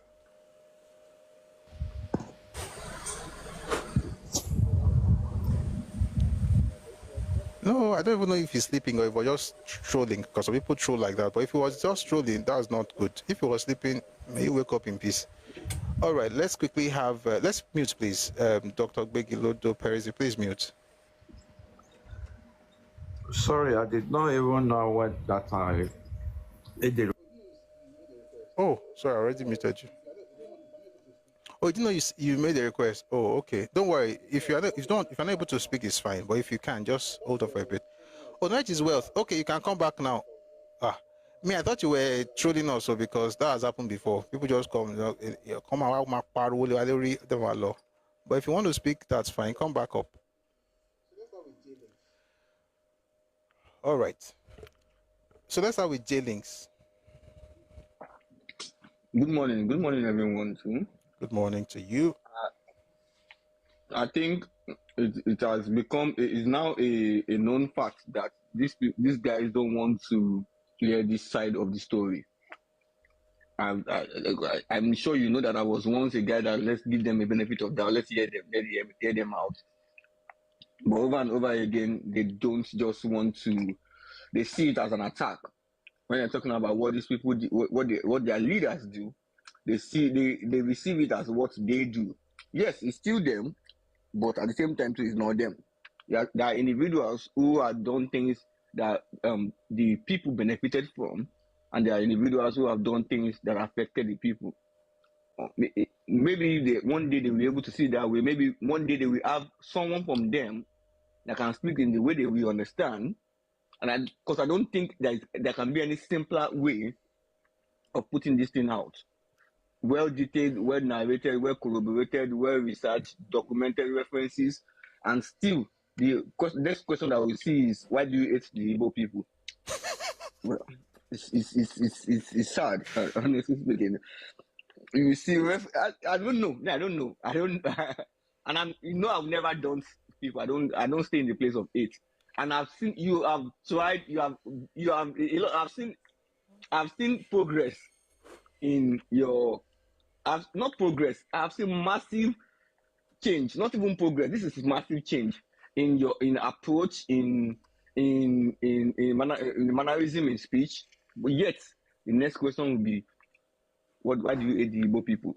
I hope one day we'll be able to get we'll be able to sit down on the same table. Remember, I once said it. Jack was trying to call them to a table. So many individuals have tried to call them to a table. We are doing that the same today again. Well, the same result is being gotten all at the same time. Why? The victim mentality, what they did to us. When the video you played about, you played from Chimamanda, is what they did in the 40s, what they did in the 30s, what they did to us in the 40s, what they did in the 50s, what they did in the 60s. Yes. It's about we Christian. It's about what they did to us. Yes, I'm sorry. If you want to contribute. No, don't be sorry. No. So one day we things will get better, and I think you cannot. Maybe when you do a book again, but the moment they see Yoruba, I don't know if it's arrogance. I don't know. I don't know. I question this thing a lot in my head. What could be the reason why you are blocking an information? What could be the reason why you are blocking a source of knowledge, a source of information? I don't know, because your documented history is where it started from is known, but you don't want to hear it from people who had longer dates. I don't know why. This tomorrow I will never understand why. And I think I would like to end this submission on this note that now I have come to accept that they can't get it. I will be careful to say they will never get it. Maybe one day they will get it. And so I have a question about which is total deviation, and I think you can lead to another. I wrote it in the comment section. I'm sure you must have read it. I don't know if it's okay to ask or maybe later. And it's about the kinship. What's the question? The kinship and I know it will lead to a whole lot of things, but you are one of the best people that can answer my. Let me just drop the question. Ponder about it. And you have a space in your. I know the answer already, but maybe we'll do it tomorrow. Yeah. My question is this, please, and I'm sorry for every guys. It's total deviation from this point. Is the throne, the kinship in Yoruba land, was it institutionalized by the people or by Ifa? I know Ifa chooses eventually, but in Yoruba, Shawala Ifa to introduce the kinship. Who actually owns? Because I'm sorry for laughing. You can't put a problem. No, you know the problem when I mean. But I want to know. We all know that if I loan you over time, but if I loan about when you choose our system of governance, even we start before we accepted. It is well. Let me tell you the short answer, and I know people will be angry with it, but should we like the truth, Abi? Originally, there was no Ifa involved. A lot of people just want to deceive themselves with all these new revisions. Originally, there was no Ifa involved in many places, in many towns. One of the things that we have to remember as a people is that Yoruba people are very, very dynamic. They evolved. And when they evolve, something else. Now, it is part in some places. For instance, there is no Ifa in Ibadan. When it comes to who will become king, there is none. Nobody uses Ifa in Ibadan to determine who becomes king. We can tell you who the next king will be. I already know. The next king is Oba Rashidi Adewale Ladoja. There's no Ifa involved. you see, there are some places that have chosen that is how they want to have their own. But I can assure you, and this is not even the places that use Ifa to pick kings. I mean, they do, but even that is dated. People, we have a saying in Yoruba, and we say it a lot. Nigba Washe. We say it as though everything that we are seeing today started from creation. No. And I know that people will hate what I'm saying, but if I discuss the truth, no. And I think that, let me tell you something. Once we start doing all these things, like it has always been like that, what you have done is to erase all the dynamism of your ancestors. Everything that made them success. I must to say who is better.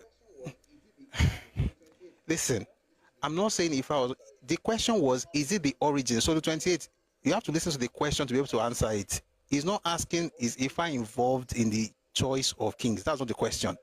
What the origin of kingship in Yoruba land, was it Ifa? The answer is no. That's the answer. Is it part of it now? In some places, yes. In some places, no.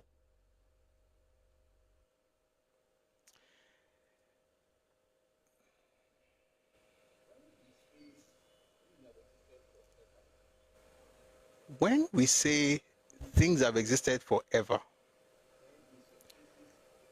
it is true, and then in some cases, it's the myth.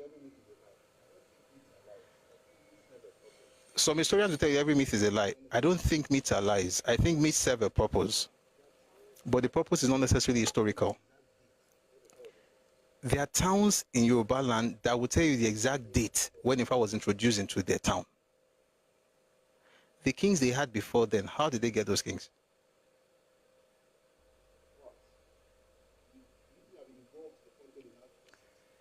But if people have evolved to the point where they now use it, then that's what they have chosen to do, and that's fine.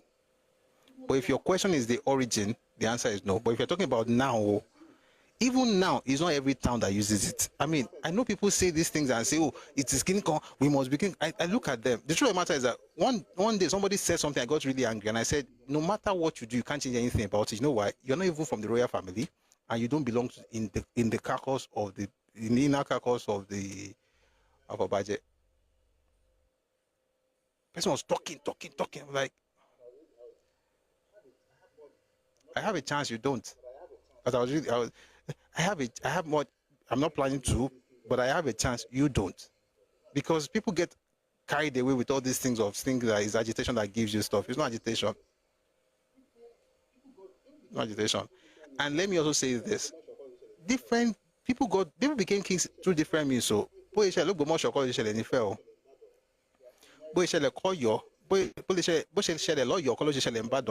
are similarities, but there are differences. It was not Ifa that chose Shonwo in Ogbomoso. They have their own history. Although some people tell you that Oromiyo consulted before he left Ife, but I don't want to get into that. Let me recommend a book. No, by the way, it's okay. You have tried. You have tried. But let me say something. Let me read the book. Let's recommend the book. It's not that people say things like, what is it? It's in book. It's in a book. What's the best? It's just book. Books are not created from the figment of people's imaginations.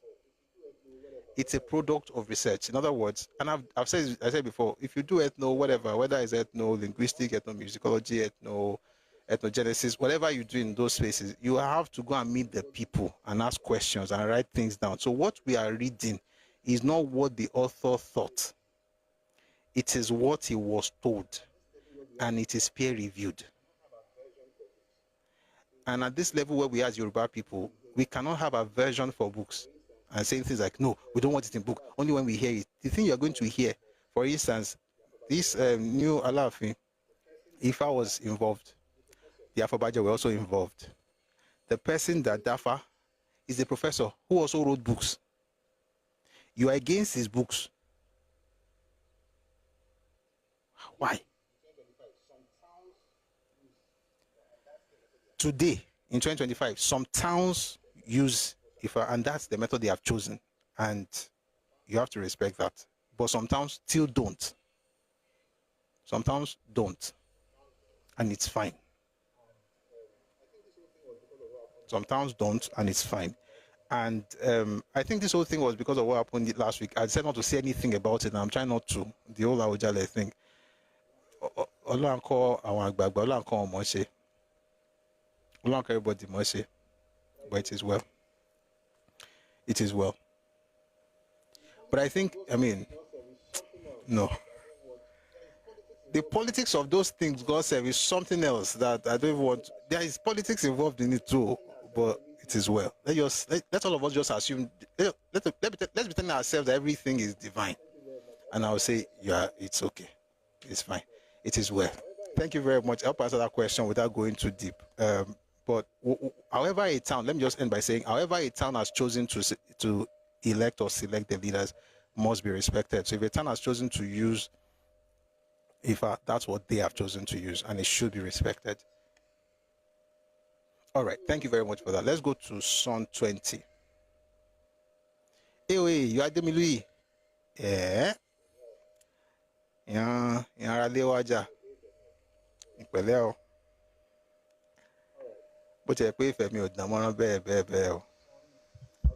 All right. Son 2002. Good afternoon, sir. I hope Hello, it is good afternoon. Hello, good afternoon, sir. Hello, good afternoon. How are you? Thank you for the good work that you are doing.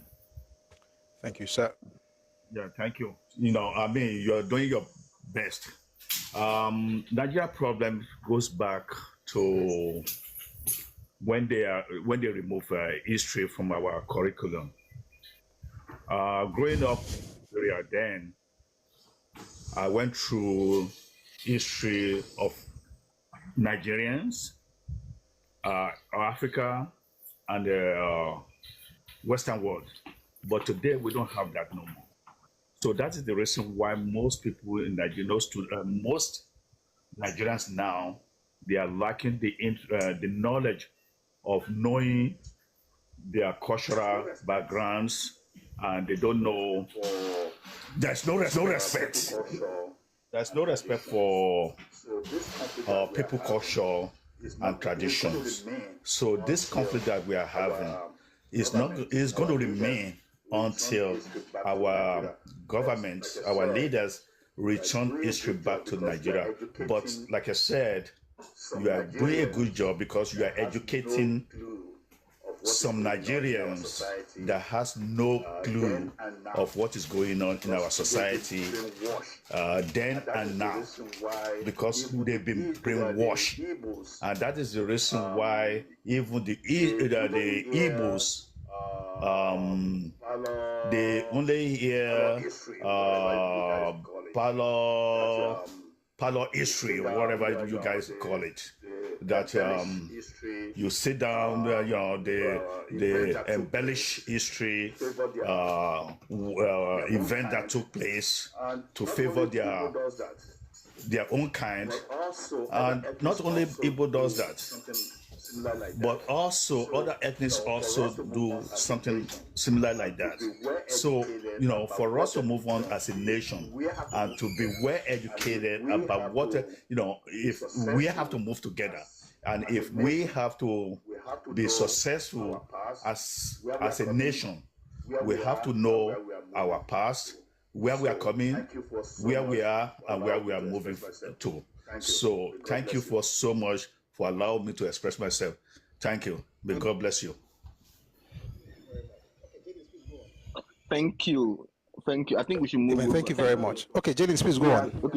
Okay, fine. Thank you for your submission. And he has corrected one or two things, and then that history was not totally removed, and now it's there. So yes, I think there was a time. But the whole point you made is very valid. There's a distortion, there's a gap in things we were exposed to. But just to correct that little information, And over to the next speaker. Thank you very much. Sorry, Okay. before the next speaker, yes, sir. Thank you very much for that. Thank you so much for even saying that. I said I will be saying it every time people bring up that thing. There's history in Nigerian schools, though. I have kids going to school in Nigeria. They were taught when they were in primary school. They were taught when they were in secondary school. They teach history in secondary school. Even when they had all this this issue that, sorry, please let me mute Son 2000 Ejo. When they had this whole thing where history was taken out, the private schools taught history. And now there's history even in public schools now. Everybody teaches history now. But let me quickly say something. See, history, when I was in secondary school, to study history, you have to be in art class. If you're in science, if you're in the sciences, you're not going to do history. You're not going to take history, right? You have to be in art class. Maybe you learn some things in JSS1 to JS3. But generally speaking, the things we are saying here, I can assure you, they don't even teach it in the university. And this is what I've come to say to myself. I think that at the end of the day, I mean, it's a vacuum that we're feeling. Even at the university, there are certain, many of the things, nobody's going to tell you these things. So apparently it's about studying and just having that thirst. For instance, a book came out a while back. I was at the bookshop some weeks ago. I saw the book. I was like, okay. It's very voluminous. It's from the East. And then I went back last week and I bought it. Now, the truth is, why should I buy that thing? Because I already have a lot of information about that stuff. But what if that man also has something else to add? That thing you probably will not, maybe unless you are taking a particular interest and you want to do a PhD in that particular area. So I'm just saying that to say that there's history in school, but even these things will not be taught. Not at that level. There's only so much they can say. Meanwhile, I also think that Nigeria has not come to terms with our own past. There's this thing where, one second, let's change the format of this thing so that it's not going to be covering my face. All right. There's this thing where we don't want to hurt people. I don't want to hurt people, by the way, because what's the gain in that? We don't want to hurt people. We don't want to hurt people. So, Ashamashe kini. But it's a very dangerous thing that Nigeria is doing. See, that thing about not wanting to hurt people now creates a vacuum that is filled with propaganda. So I think Nigeria itself has to come to terms with these things. But to be fair, I mean, we're able to say these things. We're able to share what we have read. We're able to bring out all these materials. And I think God will help us. We'll keep doing it. Nigeria has ugly past, but it must be dealt with. Yes, let me tell you, in fact, let me even say it this way. See, there's no region that doesn't have anything to contribute. But you see, what I've noticed is this.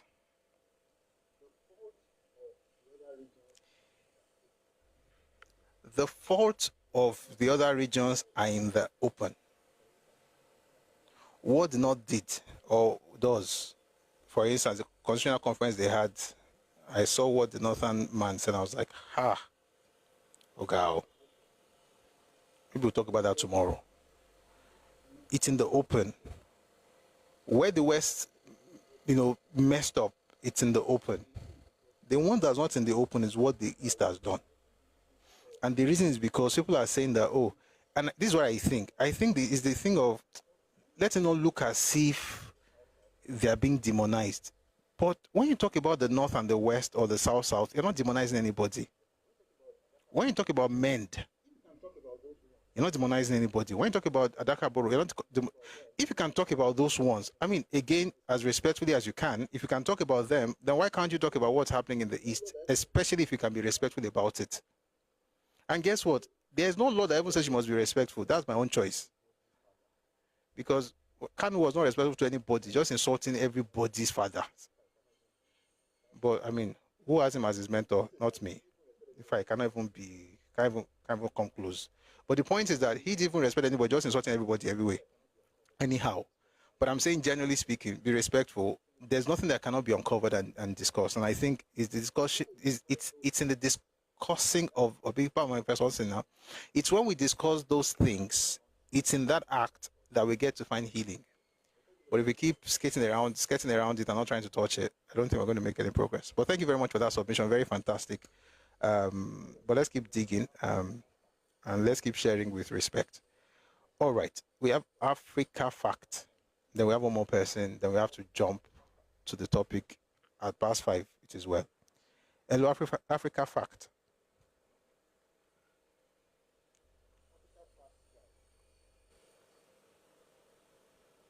Africa Facts guy. Hello, okay. Good afternoon. Hello, good afternoon. Good afternoon. Can you hear me? Okay. Yeah, we can hear you. Africa Facts. Okay. Of course, I'm someone of Yoruba extraction, and I've followed your channel for a while. And once in a while, am I very audible? Yes. We can hear you.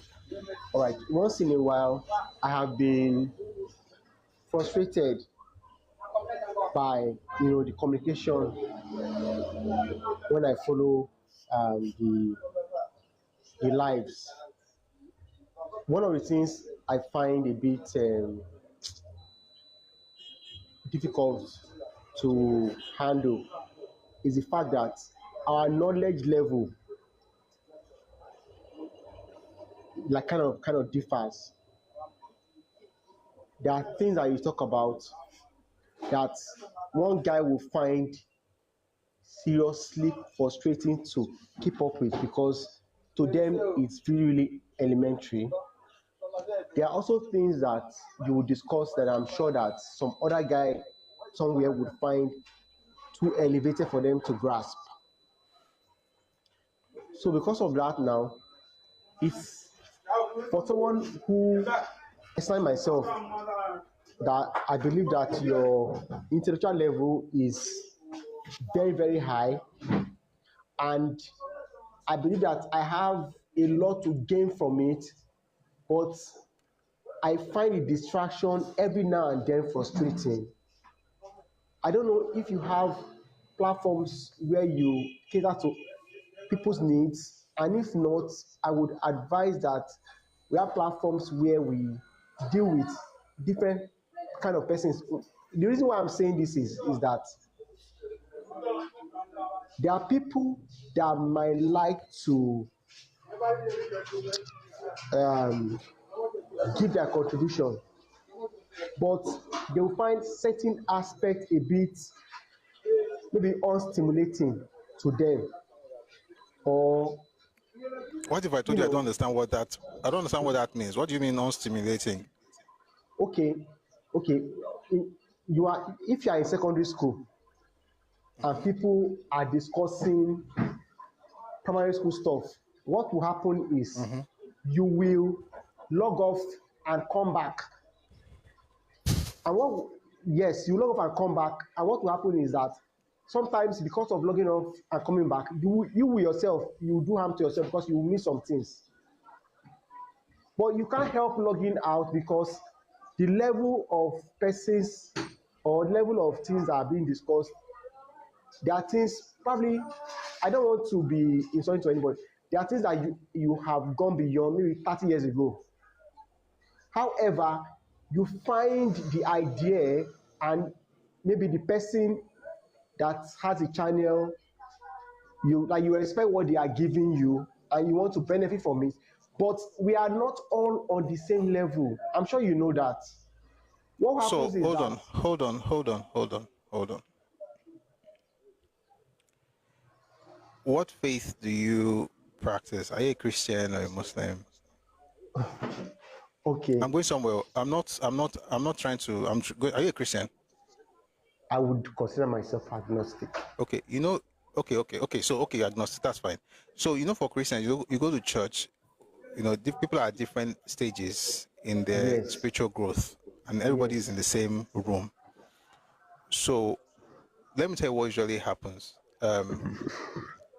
in some instances, which is good, if we're a church, it will be that you have like a group where you can break things down and make it, in piecemeals and all of that, which I'm even thinking about it, by the way. But generally speaking, there are things that may be complex that you have to listen to again and again. This series that we're about to start today on Awolowo, we've had it here before. So why are we doing it again?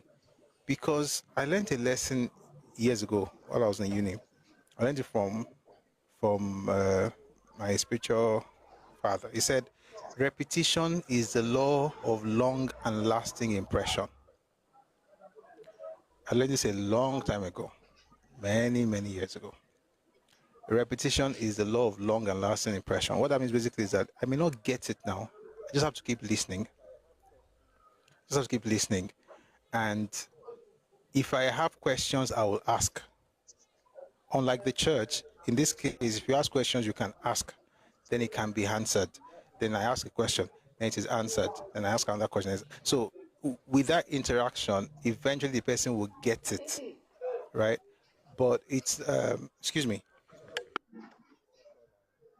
But you can't stop every second and, try to have, which one is the one for the, you just teach, but if people have questions, I'll be happy to answer. I think that's the way to, but of course, it's not impossible to have, maybe once in a while we gather and then we could even be physical, who knows? I was going to ask people today, like, what it would be like to have like physical events in different places. But yeah, so I hope I answered your question. Yeah, I appreciate your response. What I personally want to suggest, if it's not in the pipeline or is not being done already, is that you like different platforms kind of attract different crowds. YouTube, I'm kind of more used to YouTube. Can you make it quick, please? Okay, what I'm saying is that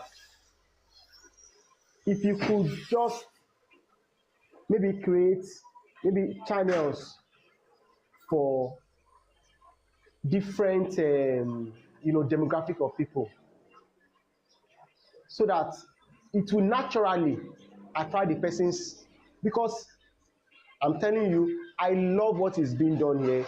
I love the education that is happening. But you are very, very well aware yourself that your lives take hours. Sometimes I join in the morning and then I come in the evening. We are still on. So, like, if you what I'm basically saying is this: if you have channels where that will kind of address different kind of people's needs, then just tell us. No, hold on. What can you just in one word, just try and explain what are you trying to say? Okay, bro. So I can try and understand that. No. In this case, imagine that you're the one that has all the information. Me, I'm just like a 2-year-old. So try and break it down. Okay. Here today. It's because I'm aware of everybody else that is listening. Yoruba me. I don't want to disrespect people.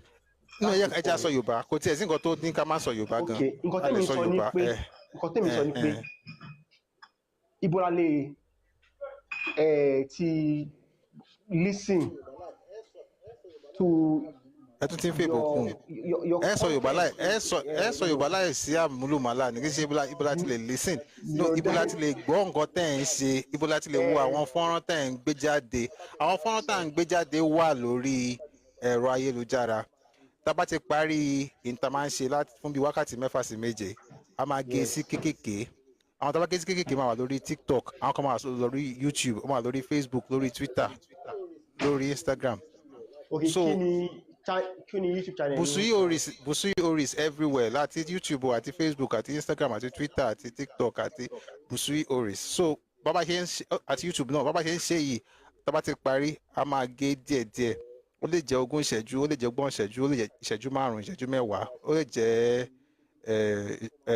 wákàtí kan bó bá ṣàmà ṣe rí a máa gé ní kékèké ó máa wà lórí YouTube, ó máa wà lórí TikTok náà. ní tó bá dẹ̀ ti gùn jù a máa gé sí kékeré, a tún máa gé sí kékeré sí a máa fi sórí Twitter. ṣó ti yé kì í ṣe pé bóyá gbogbo ìgbà lẹ gbọ́dọ̀ wà bíbí láti wò, ó dákẹ́ wà níbí láti wò láti bẹ̀rẹ̀ dópin, ṣùgbọ́n tẹ́ bá tiẹ̀ sí níbí láti wò láti bẹ̀rẹ̀ dópin a máa ń gé sí kékèké téèyàn lè jó. àwọn fọ́nrán yẹn wà lórí, let me say it in English now. So what I'm saying basically, I think what he's trying to get, Solo 28, Maso, you know, I learned something in Solo 28 nígbà tí mo wà ní iléèwé. Wọ́n sọ pé tí wọ́n bá ń ṣe kí wọ́n máa ṣàmúlùmọ́lá èdè nígbà míì kò ní jẹ́ kí èèyàn gbé èdè yẹn gan dójú àmì. So àti Yorùbá ànígbọ́ dójú àmì, èyìnbó yẹn náà wọ́n máa rí bákan. ṣùgbọ́n ọkọ̀ tí mo gbìyànjú àti sọ ni pé gbogbo nǹkan tá à ń kọ́ bíbí yìí lójoojúmọ́ la máa ń gé sí kékèké kéréje tá máa ń fi sórí àwọn oríṣiríṣi àtàgbè àbágbàgbè dẹni. So if you go on YouTube, Facebook, Twitter, TikTok, Instagram, you find the shorts, right? So yes, I know we have so many hours invested on a daily basis, but then we do edit and put the edited versions out there. So please check YouTube. Also, there are different platforms you're looking at, putting out very soon. Ayobami, God forgive you. There are different things we are looking at doing very soon, that also make it more interactive, more entertaining. And also, while it's educating, it's also be entertaining. All right. I hope we answered that question. Mo fẹ́ràn láti máa fi Yorùbá sọ̀rọ̀ kákan. Ó bẹ̀rẹ̀ pé ó láwọn nǹkan tẹ́kọ̀ọ́ máa sọ lórí àwọn ọ̀rọ̀ ìtàn wa tẹ́ pé èdè Yorùbá yẹn máa nira díẹ̀ láti gbé jáde torí àwọn ọ̀rọ̀ tó kọ síbẹ̀ ìbọn náà fi kọ. Ṣùgbọ́n thank you very much, Africa Facts guy. Let's move on then. May I say something before I go? If you can do it in 1 minute, I would appreciate that. 30 seconds, though. All right. What I wanted to just say is, I'm not disrespecting anybody. I'm just saying. Wait. Nobody is saying you are disrespecting. Don't worry. Don't say what you want to say. I don't think it's even necessary. Oh. No, you are not disrespecting. Why would you think you are disrespecting anybody? Because I feel that way. I feel. No. I'm not saying my feeling is real. I'm not saying I feel that way. I'm just saying I feel that way. Because I studied history. I'm a historian myself. That's why. Please, do you have see, I'm sorry for doing this. First and foremost, Jailins,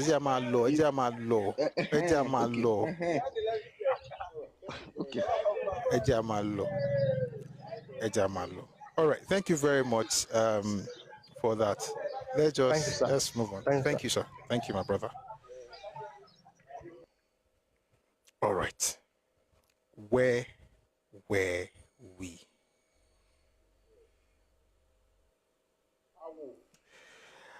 It is well.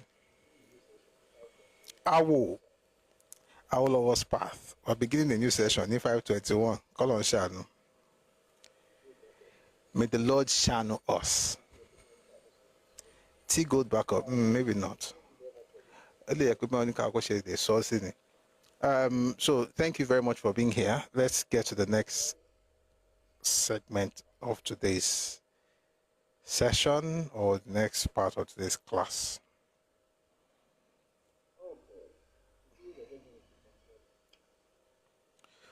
Oh boy. Today we're just doing introduction. Tomorrow we're going to go deeper. I'm going to explain why we need to, spend some time on Papa, because it will give us an idea for this. So there are two books. There'll be the primary source documents, but there are many other books that'll be coming up from time to time. So as we go on, I'm going to introduce new books, but let me just introduce two today, and then tomorrow we'll have more and as necessary. But the primary one will be the autobiography. Awo, the autobiography of Chief Obafemi Awolowo, was published in 1966. The other book is My Early Life, was published in, no, sorry, Awo was published in 1960. Awo, the autobiography of Chief Obafemi Awolowo, was published in 1960. It was taught on the Nigerian Constitution that was published in 66. The second book is My Early Life, which is like half of the autobiography, right? The first 8 chapters, I think, the first 9 chapters is in My Early Life. This was published in 1968. So why am I bringing it out? Because there's something in the preface that I think will, in the publisher's preface to My Early Life, that I think will help us to understand the purpose of this whole thing. But let me say that we're going to go all the way to the beginning, when he was born. Not that we're going to now, create documentaries, but just to have an idea. For instance, I should read about how he was able to get in, the struggles he had with education.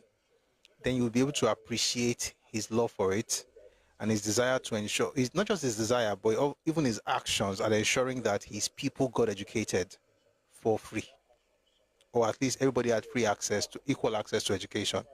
That comes from somewhere.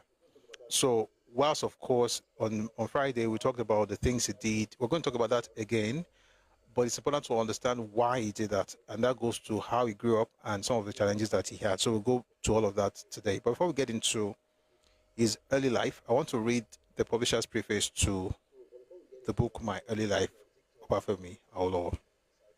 So, but before we get into that as well, please, if you're on TikTok, kindly click on the heart icon beside Busui Oris and join the team. If you're already a member of the team, please click and drop a gift, drop a heart me, drop stuff. These things help, the life to get on the FYP. A lot of people usually come for the news because you have but now we're going to the books. I'm glad we're still, we have a sizable number, but we can get more people in here. So please don't stop our tapping on TikTok. And please, if you're on YouTube, please like the live. We'd like you to like the live, okay? So that, YouTube can also recommend it to other people. It's gonna be a brighter day. Only my dugo. So Ẹkáàbọ sínú àgbà mi Dubai.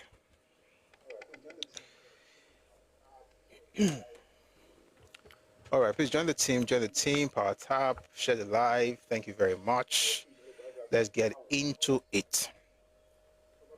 In the preface to his autobiography, Awo, published in 1960, Chief Obafemi Awolowo said inter alia, I also believe that certain events in my life and the manner in which I have faced them may serve as a source of inspiration and hope to some struggling youth. The usual recipe for success is not wanting in the story of my life a single-minded definiteness about one's objects in life, an intense concentration of all the energies of one's body and of all the forces of one's brain and mind on the attainment of one's chosen objective. And finally, in the pursuit of one's aim, perseverance. Paradua ad astra, those who desire to reach and keep their places at the top in any calling must be prepared to do so the hard way. Let me just tell us that one of the reasons we're doing this is because we're trying to also inspire ourselves by reading a story. And I'll say this, as we go on in this stuff, we're talking about the age he did something, what he did at this point, what he went through at this point. For instance, he got married at 26, got into business before he got married, had failed businesses. He did a number of things. He was a freelance journalist. He was a produce buyer. He was in what you would call NURTW, work with transport company. He was a money lender. He did a lot of things. And so one of the things that I like with studying biographies is sometimes I use it as a mirror. There's a reason Yoruba has a saying, Yaniwura, Baba ni Jigi or Digi. In other words, you can see yourself in it, you can see your future in it, you can also learn lessons in it. So I'm saying that because the next 1 or 2 weeks, I believe, you're going to be on this, and there's a lot to learn. So please, let's be ready to do so. So it says here that, the things that helped him to accomplish the things he accomplished, single-minded definiteness about one subject in life. So, your purpose in life, You have intense concentration of all energies of one's body and of all the forces of one's brain and mind on the attainment of one's chosen objective. You know, there's a book by Odugua. The book is called Chief Awolowo, The Political Moses. In that book, I was able to, no, not silver, mirror. Mother is gold, father is silver, father is mirror. Yani wura, baba ni digi. Not silver. Silver is fadaka in Yoruba. Digi is mirror. So the mother is gold, the father is a mirror. All right, I was saying that I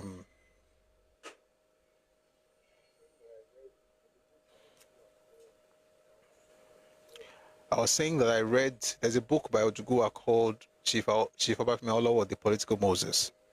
And I think having that book, reading the book, I think is a huge privilege. And one of the reasons I say that is because, sorry, YouTube did draw. Okay. One of the reasons I say that is because I was able to read some of his thoughts in his diary. And I felt like I was in the presence of greatness, even though I don't even, I was very young when Papa died. You know, but I was, one of the things that you see was his affirmations. You know, the things that you say about yourself. Why? Because listen, there's a saying that, you know, that we have in my spiritual space. They call it, they say something like, the secret of great men is in their stories. The secret of great men is in their stories. So when you listen to their stories, you can tell exactly what it's about. Concilium Proventus, thank you very much for that.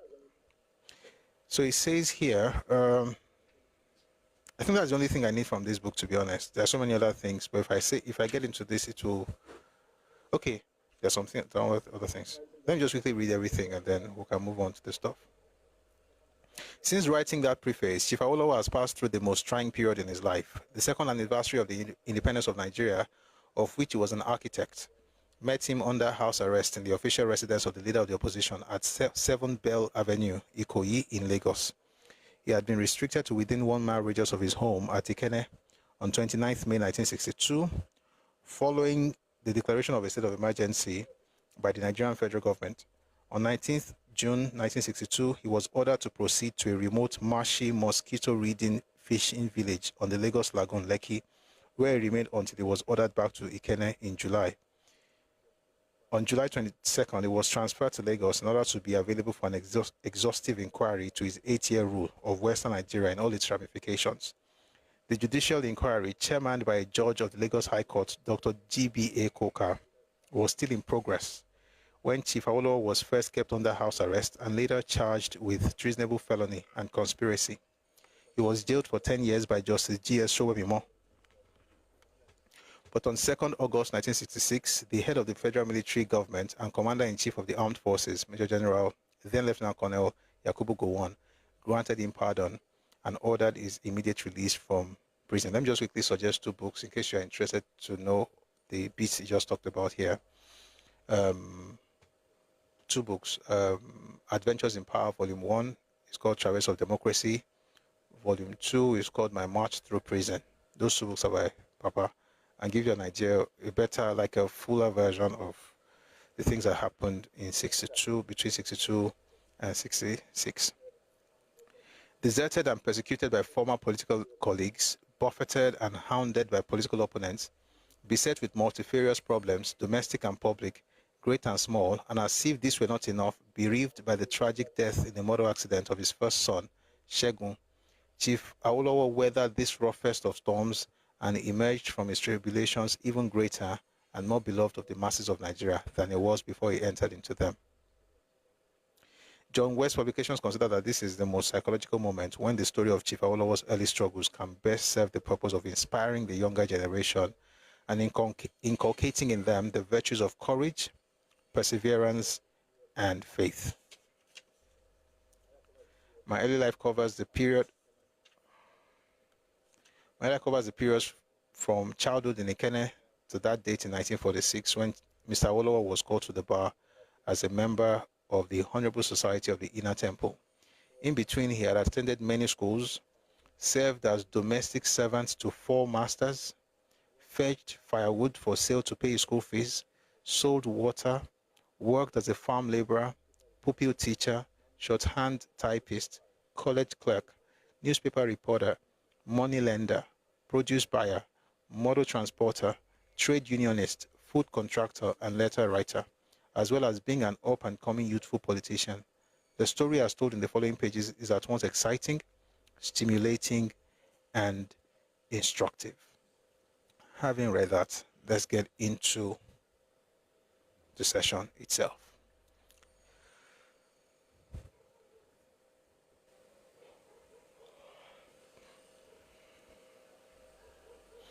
So we're reading from his autobiography. Let's go to the other stuff. So we're going to talk about his birth, how he grew up, his parents and stuff. And don't worry, you're going to enjoy this. By the way, the book is dedicated to a new and free Nigeria where individual freedom and more abundant life are guaranteed to all citizens. All right.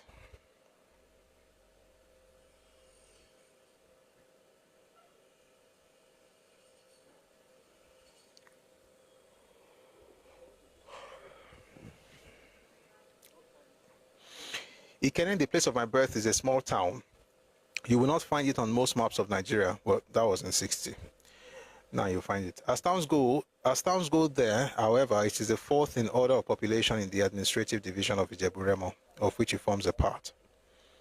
The marriage between my father and mother did not take place at the time originally fixed for it, and indeed it only providentially managed to escape complete frustration. A few weeks before the time scheduled for the wedding, both father and mother were at different times fugitives respectively from an angry pagan community and from a British punitive expedition which had been dispatched to Ikenne. This was where he talked about what happened at the river where they had a lot of fish that nobody was supposed to kill. But some people came and they did what they did. But we're not going to dwell on that because we're not reading the entire book. We're just reading the parts that help with our goal. So Awolowo was born on 6th of March 1909 in Ikenne, which is a small town in Ijebu-Remo administrative division. The society into which he was born was riddled with fear, and uncertainty, and suppression, marked by the supreme authority of the white man, the fear of their carriers and messengers, and the acquired power of local chieftains who acted as agents of the British government. So essentially, everybody was afraid of the white man. You know, it says here, until Western civilization began to make its inroad into the lives of the people, it did not require too much exertion. I'll take that again. Until Western civilization began to make its inroad into the lives of the people, it did not require too much exertion to provide food, shelter, and clothing. Food was obtained with a minimum of effort from the farms.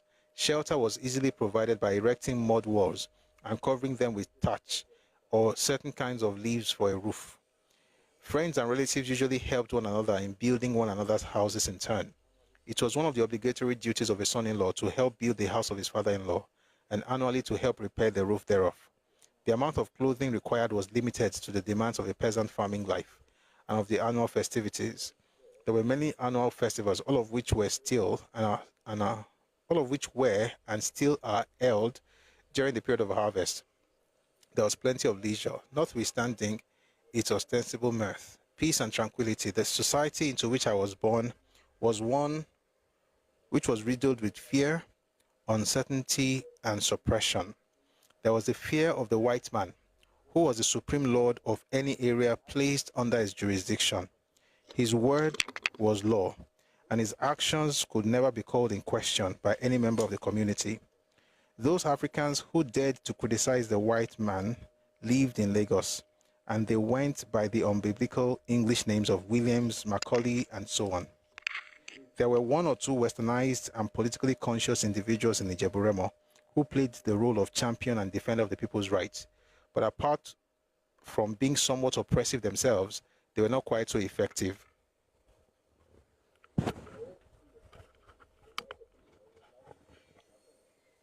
The barriers between the people and the white official were language and the latter's undisguised aloofness. The sources of the people's fear of him were his strange color, his uncanny power to shoot people down at long range, and his obviously unimpeachable authority. There was the fear of the white man's carriers and messengers who were a law unto themselves.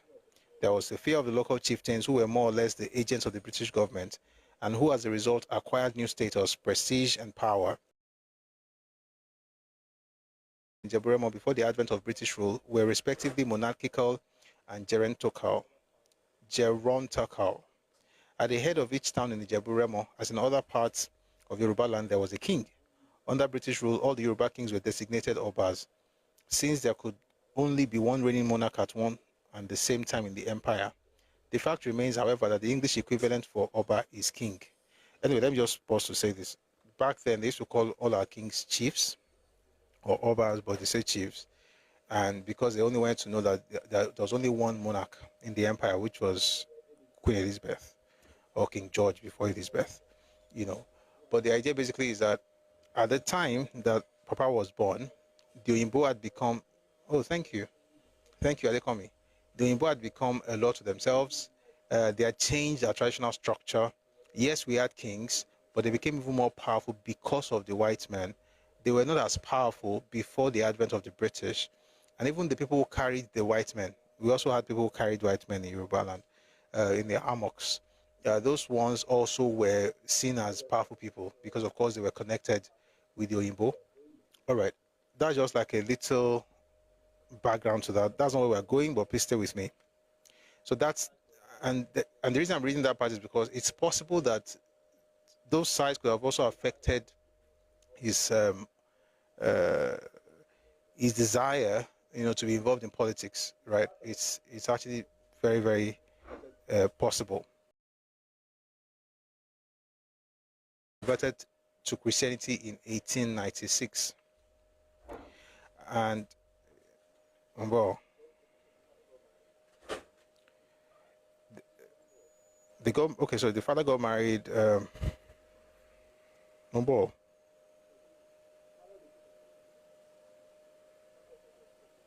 So he says, father became a Christian in 1896. Father's name was Shokolu, and mother's name was Efunyela.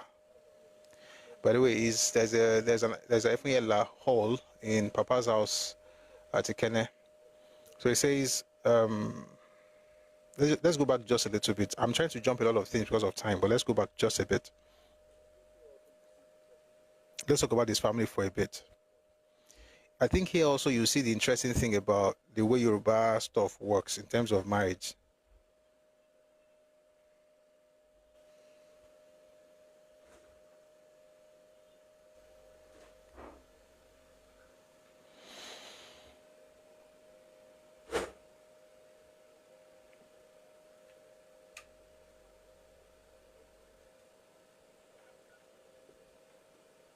Okay, let's start from here. I'll be jumping because of time, but let's get into this.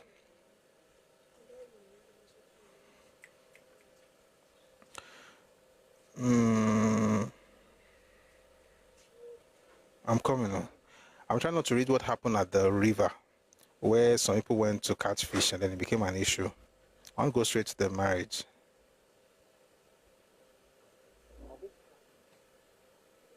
Okay. At this time, okay, let me go back just a little bit. So it says, mother left for Lagos about 2 days before the apprehension of the Balogun. She was still in Lagos when the soldiers were dispatched to Ikene. I'm reading from Awolowo, the biography of Chief Obafemi Awolowo, but I don't want to read everything, okay? So it says, mother left for Lagos about 2 days before the apprehension of the Balogun. She was still in Lagos when the soldiers were dispatched to Ikene. In the course of their peregrination around the shops along the Lagos beach on the lagoon at Ebutero, she and the others of her age group did see some soldiers embarking, but the destination was unknown to them. By the way, these shops were in Ebutero. this shop is talking about, this happened in the early 20th century. There was already established, commerce going on. So when people tell you that they were the one that went to develop Lagos, it's important to remind them. May God bless you. The brides-to-be concluded their purchases in Lagos and left for home. In those days, it was roughly 20 hours journey from Lagos to Ikenne, 10 hours on the lagoon by Keno, and about the same number of hours on foot, with stops for meals and a bit of rest to cover the distance from Ikorodu Beach to Ikenne. It was the fashion for the brides-to-be to sing at their best during their journey. Singing lightens the ennui of a long journey by foot, and in their case, they had cause to be gay and cheerful. Gay is happy. But the melody of the songs was rudely jarred and terminated, and their high spirits gloomily damped. When at Shagamu, about 4 miles from Ikenne, they learned that Ikenne was already occupied by soldiers and that all the pagans had fled the town. At this time, Mother, with many others of her age group, had not become a Christian. After her marriage to my father, even though she attended church regularly with my father and discharged all her financial obligations as well as rendering voluntary services to the church, she remained unbaptized and a mere proselyte at the gate. It was a condition precedent to the consent to her marriage with father, stipulated by her parents that she should not be baptized and admitted to the Christian fold.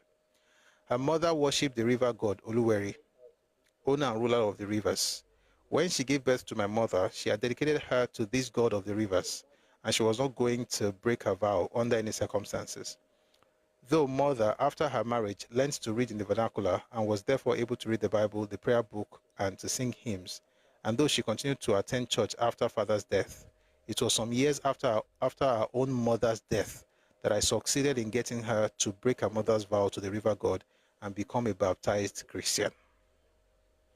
Being non-Christians, you already get the point I'm trying to make with this thing. So number one, you have a situation where the mother is telling the man, that's Shokolu, that this woman you want to marry, you cannot, she should not get baptized because I already offered her to the goddess.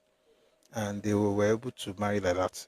That's why we say Yoruba land. Or Kinshoro, Christianity was just another religion. Like, do what you want to do, but don't break this one.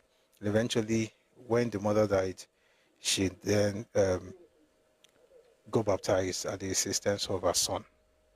Being non-Christians, my mother and her fellow brides-to-be decided to go to Ikenne, but to seek, I'll take that again. Being non-Christians, my mother and her fellow brides-to-be decided not to go to Ikenne, but to seek refuge elsewhere. Apart from the news of occupation of Ikenne and of the hostility of the soldiers to pagans in general, a distasteful story. By the way, you know what? If you're hearing this thing and I don't read that story, I don't think it's going to be nice. You know what? Let's take the long route. Let me read it. So it doesn't look like I'm mentioning pagans and we don't know what they're referring to. I know what it is, but if you have not read the book, it will just seem abstract. Let's take it small, little by little, poco a poco. The marriage between my father and my mother did not take place at the time originally fixed for it. And indeed, it only providentially managed to escape complete frustration. A few weeks before the time scheduled for the wedding, both father and mother were at different times fugitives, respectively, from an angry pagan community and from a British punitive expedition, which had been dispatched to Ikenne to protect its small Christian community by strengthening the police force there. In accordance with custom, mother had been betrothed to father, and the latter had paid the prescribed dowry in full. It was the custom in those days, and this custom still lingers in various parts of Ijebu, for those who belong to the same age group to get married during the same period. An annual festival is the most appropriate occasion for wedding ceremonies.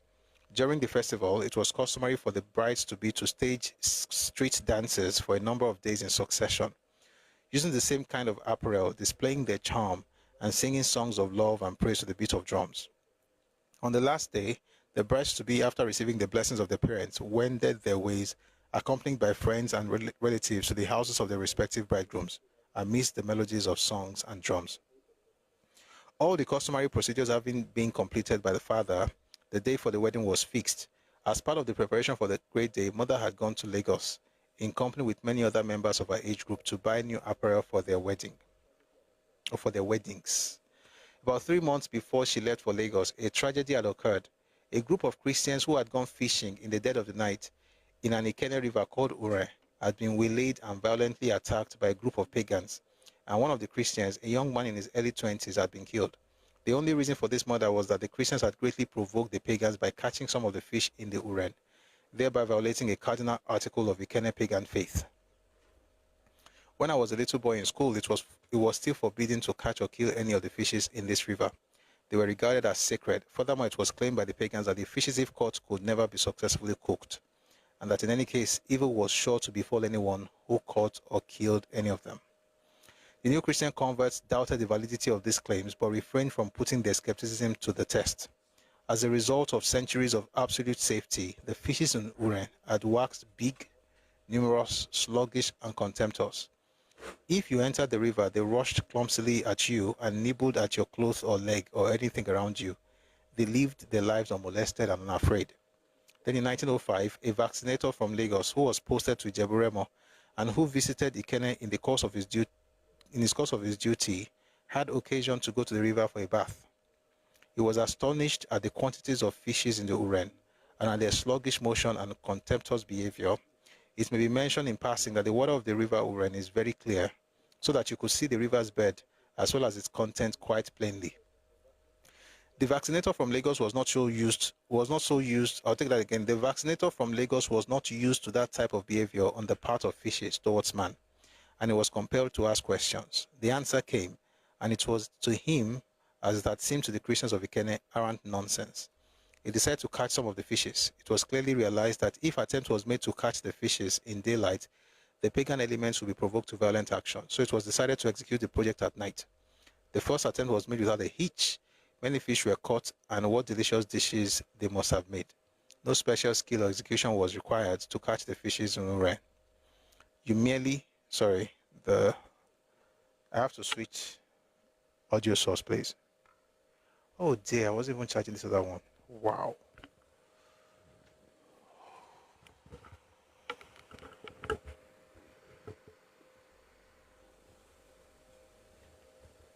One second, guys.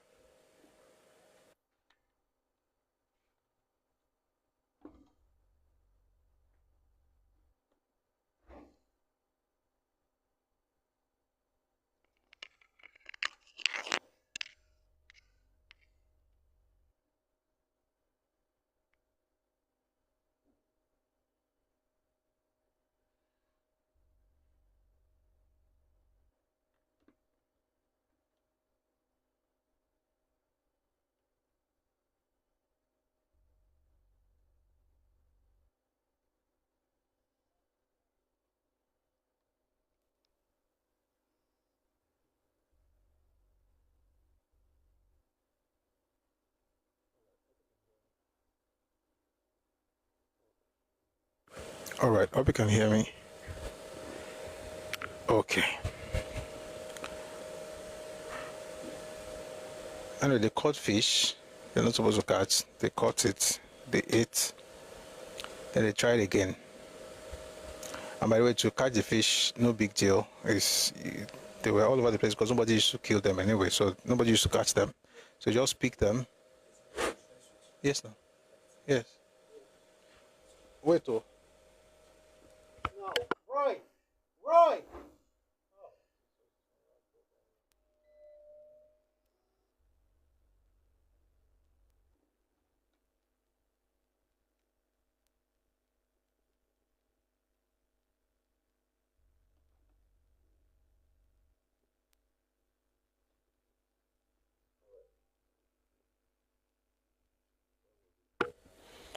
All right.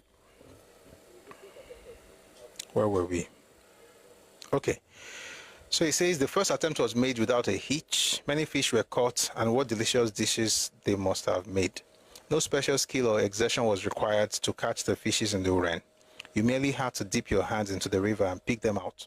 When I was a child, we used to pick anyone that we fancied out of the water, have a good gaze at it, and then drop it back into the river when it began to struggle.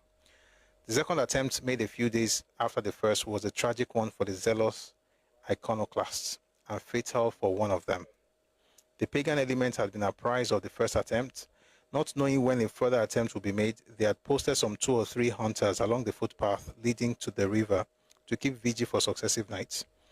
Their efforts were rewarded when the band of fishermen, including among others the vaccinator, the catechist, Chief Adelano, who later became my father-in-law, and Shonubi, who was killed that night, passed by. The hunters on duty sent word to their colleagues on their way back. The fishermen were attacked, they threw away their catches and ran into the forest, but Shonubi fell and he was done to death. My father-in-law had some injuries but escaped with the others. The following day, on the receipt of a report, a number of police constables came to Ikene. The man who dealt the fatal blow with a few others was arrested. The statements made to police implicated the war chief who held the title of Balogun and was also ex officio head of all hunters in the town. Balogun is the equivalent of a general. The Balogun was therefore wanted by the police, but he was nowhere to be found. In the meantime, while search was being made for him, those who had been arrested were remanded in custody in Lagos prisons. Time dragged on, and it was after 3 months of search that Balogun was apprehended. On his arrest, he was handcuffed, but he refused to go with the police unless he was carried by them. As the police were not inclined to carry him, a stalemate ensued. In a flash, news of the Balogun's arrest reached the hunters. They quickly assembled and demanded the release of their leader. The police refused, and the hunters forcibly took him away. They later broke the handcuffs and gave complete freedom to their leader. After the Balogun's forcible release and the departure of the police, who found themselves excessively outnumbered, the Christians were terrorized by the pagans and had to flee for refuge in neighboring towns or in some hideouts in the forest. Father fled to Ilishan, where his own father was born and which was the home of his grandparents. On 6 January 1906, a punitive expedition arrived in Ikene, and all the Christians were called upon to return home. They did, and it was the turn of the pagans to flee. Mother left for Lagos about 2 days before the apprehension of the Balogun. She was still in Lagos when the soldiers were dispatched to Ikene. In the course of their peregrination around the shops along the Lagos beach on the lagoon at the Butero, she and the others of her age group did see some soldiers embarking, but the destination was unknown to them. The brides-to-be concluded their purchases in Lagos and left for home. In those days, it was roughly 20 hours journey from Lagos to Ikene, 10 hours on the lagoon by canoe, and about the same number of hours on foot, with stops for meals and a bit of rest, to cover the distance from Ikorodu Beach to Ikene. It was the fashion for the brides-to-be to sing at their best during the journey.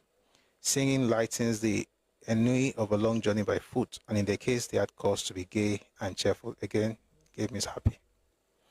But the melody of the songs was rudely jarred and terminated, and their high spirits gloomily damped when at Shagamu, about 4 miles from Ikene, they learnt that Ikene was already occupied by soldiers, and that all the pagans had fled the town. At this time, Mother, with many others of her age group, had not become a Christian. After her marriage to my father, even though she attended church regularly with my father and discharged all her financial obligations as well as rendering voluntary services to the church, she remained unbaptized and a mere proselyte at the gate. It was a condition precedent to the consent to a marriage with father, stipulated by her parents, that she should not be baptized and admitted to the Christian fold. Her mother worshipped the river god Uluweri, that is the owner and ruler of the rivers. When she gave birth to my mother, she had dedicated her to this god of the rivers, and she was not going to break her vow under any circumstances.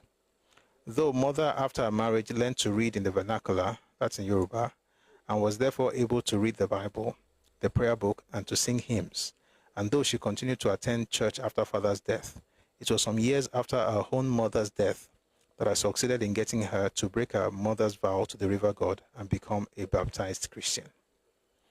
Being non-Christians, my mother and her fellow brides-to-be decided not to go to Ikene, but to seek refuge elsewhere. Apart from the news of the occupation of Ikene and of the hostility of the soldiers to pagans in general, a distasteful story also reached them that some pagan girls who had the misfortune to fall into the hands of the soldiers had been severely assaulted and violated. The happy band of brides-to-be dispersed in sorrow and dejection. Mother, in company of some, went to Ilishan. Unknown to her, father had been to Ilishan and had left. By the way, Ilishan is Ilishan Remo. Father had been to Elisha and had left before she arrived there. She was compelled to move from there to Oderemo and then to Ikweru, where she stayed with her relations. After some days at Ikweru, she heard the good news that all was back to normal in Ikene. All those, including the Balogun, who were wanted by the police had been arrested. The soldiers had left, leaving behind sufficient police to ensure maintenance of law and order. The pagans had returned and were living peaceably with the Christians. Mother returned home. A few weeks later, much later than the time originally scheduled for it, father and mother were married. The first child of that marriage, a son, died 5 months after birth. Then on 6th March 1909, I was born. Father's name was Shokpolu and mother's name was Efunyela. Father became a Christian in 1896. It was the fashion in those days, and this fashion still obtains in most parts of Nigeria for baptized Christian adherents to adopt biblical names. And so on his baptism, about a year after his conversion, Father took the name of David, thus becoming David Shokpolu. I was baptized when I was 3 months old, and Father gave me the biblical name of Jeremiah, in addition to my other names, Obafemi Oyeniyi. Following the same fashion, when mother was baptized some 10 years ago, she was named Mary, thus becoming Mary Efunyela. 1 second, please.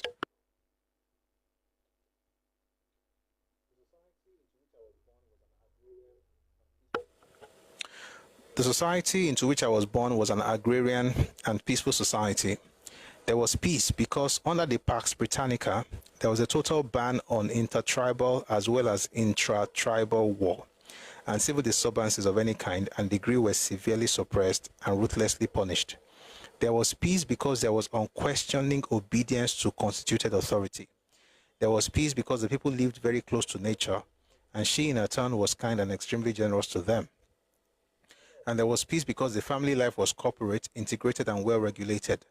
The order of precedence in the family and the community as a whole was essentially in accordance with age. The little ones were given every legitimate indulgence.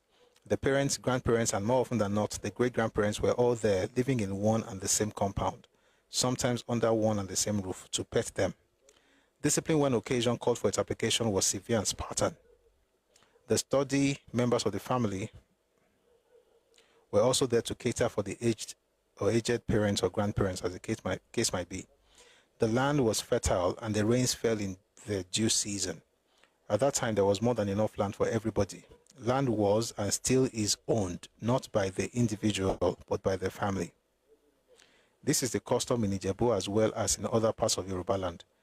Every member of the family is entitled to cultivate any portion of his family land, either on the paternal or maternal side.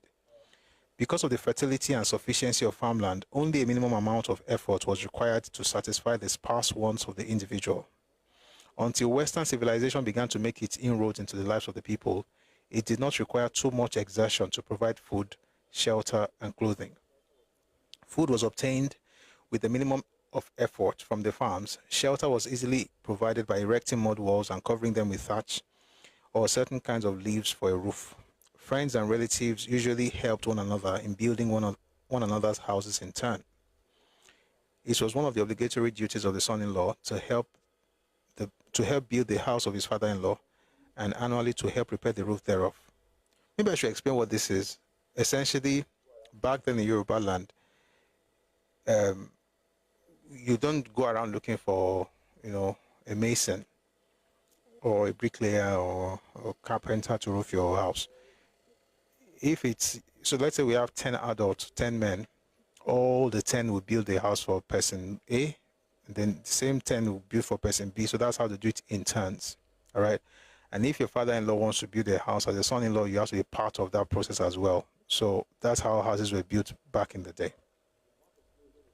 Let's continue. The amount of clothing required was limited to the demands of a peasant farming life and of the annual festivities. There were many annual festivals, all of which were and still are held during the period of harvest. There was plenty of leisure. Notwithstanding its ostensible mirth, peace and tranquility, the society into which I was born was one which was riddled with fear, uncertainty, and suppression. There's a Yoruba word for it.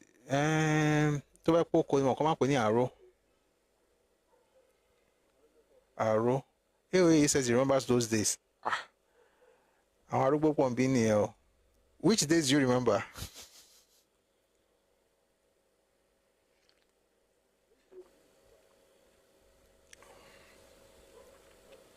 Which days do you remember?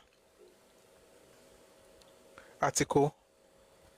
Bóyá nǹkan tó ń pè náà nìyẹn. Mo ṣe àpé àròyìn fún àwọn tó ń ṣe oko. So àwọn máa ṣiṣẹ́ oko lórí oko ẹni báyìí lónìí. Tó bá dọ̀la, àwọn lọ sí ti kejì. So àrò náà pè yẹn. Article yẹn mi mọ̀. Ó lè jẹ́ pé nǹkan tó túmọ̀ sí náà ni mi mọ̀. Mo lè ṣèwádìí.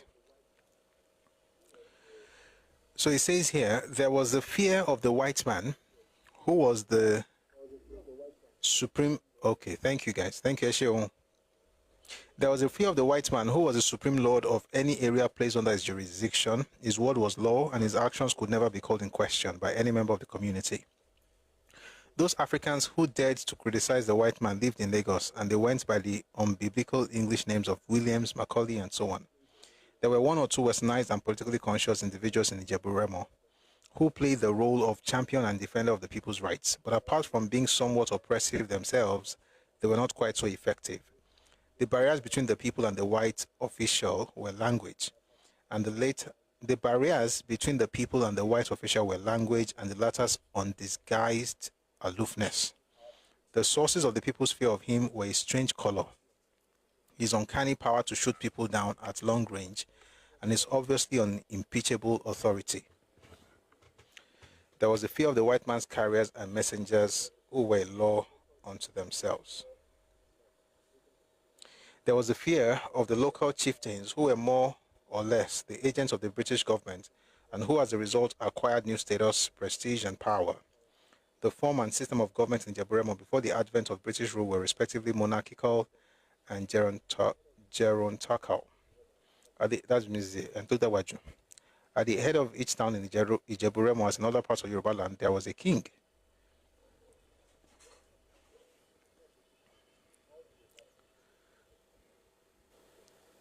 Under British rule, all the Yoruba kings were designated Obas, since there could only be one reigning monarch at one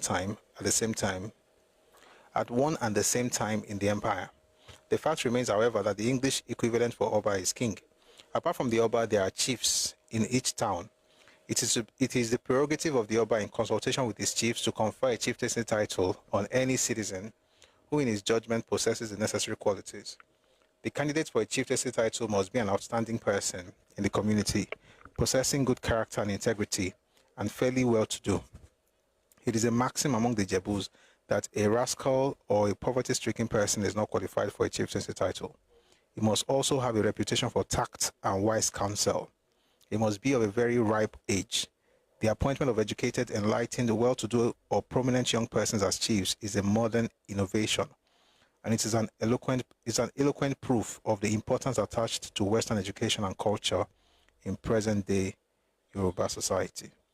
There's a lot that has to do with the way our society was structured. Also talked about the traditional religion and the introduction of Christianity in Yoruba land, particularly in Ijebu-Remo, Ikene, and so on and so forth. We're going to move very, very fast now because I want to see if I can get part of his early education before we move into other things.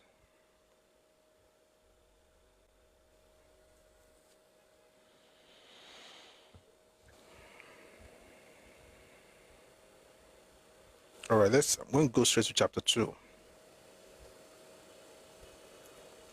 Aro is yours. You also joined to do us. Yes, yes.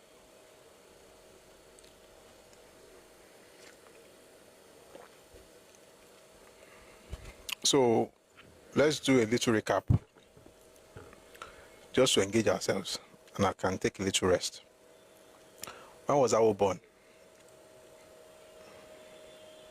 Intel on YouTube says houses were still built in such manner as far back as 40 years ago. My father-in-law's first house was built by communal friends' effort. Wow. Wow. 40 years ago. Interesting.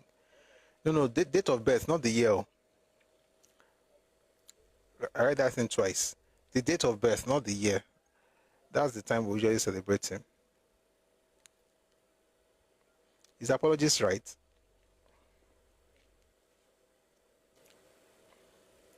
Yes. Thank you very much. Thank you, Lola. Thank you for the heart me.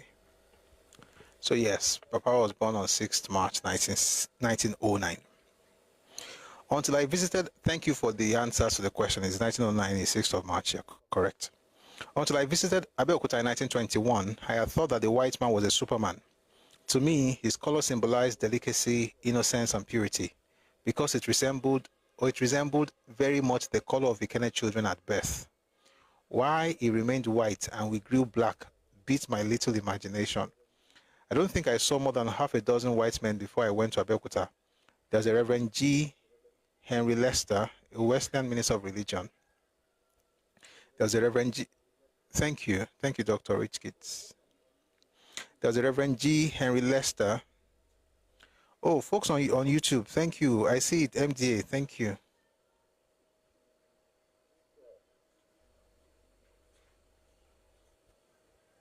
Intel. True. So let's go back to this talk about the white man. Thank you, Lola. There was a Reverend G. Henry Lester, a Wesleyan minister of religion. I saw him fairly often on Empire Days and when during my pupillage at the Wesleyan School, he came there for inspection. There was a Reverend L.C. Mead, another Wesleyan minister. I saw him only once, but I vividly remember him. He came in the company of the Reverend Lester to our school. I'm going to jump many things. For instance, maybe I should read this one. It says, on a number of occasions, I saw white officials who passed through Ikene at different times. The first white official I saw was carried in a hammock by two FT Nigerians. Àwọn ìbò yẹn jẹ́ káyé ní Nigeria ní Africa generally ṣá.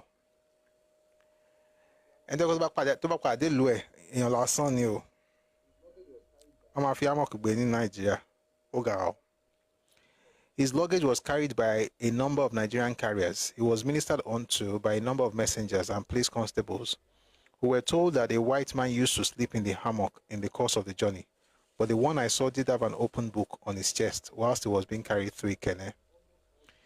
Presumably, he had been reading the book before he reached our town. Almost all the little urchins in the town flocked around to have a glimpse of him. What a mighty man I thought he was. Sorry, listen in slowly. What a mighty man I thought he was, so specially favored by God to have a white skin and to occupy such a position of exalted superiority. The second one I saw spent about 2 days in Ikene. His tent was pitched in the marketplace. The children, particularly school children, were there to have a look at him and his carriers, messengers, police constables, and interpreter. A few days before his arrival, the Oba of Ikene had caused a public proclamation to be made for firewood, yams, chickens, water, and other necessaries to be provided in plenty in the marketplace for the use of the Ajele. Sorry. Somebody said colonization. Actually, it is and it is not. You see the name that they gave to the Oyinbo, Ajele. You know, we used to have some parts of Yoruba used to have Ajele, e.g. Oyo. Oyo had Ajeles sent to different parts of Oyo Empire at the time. So it is what it is.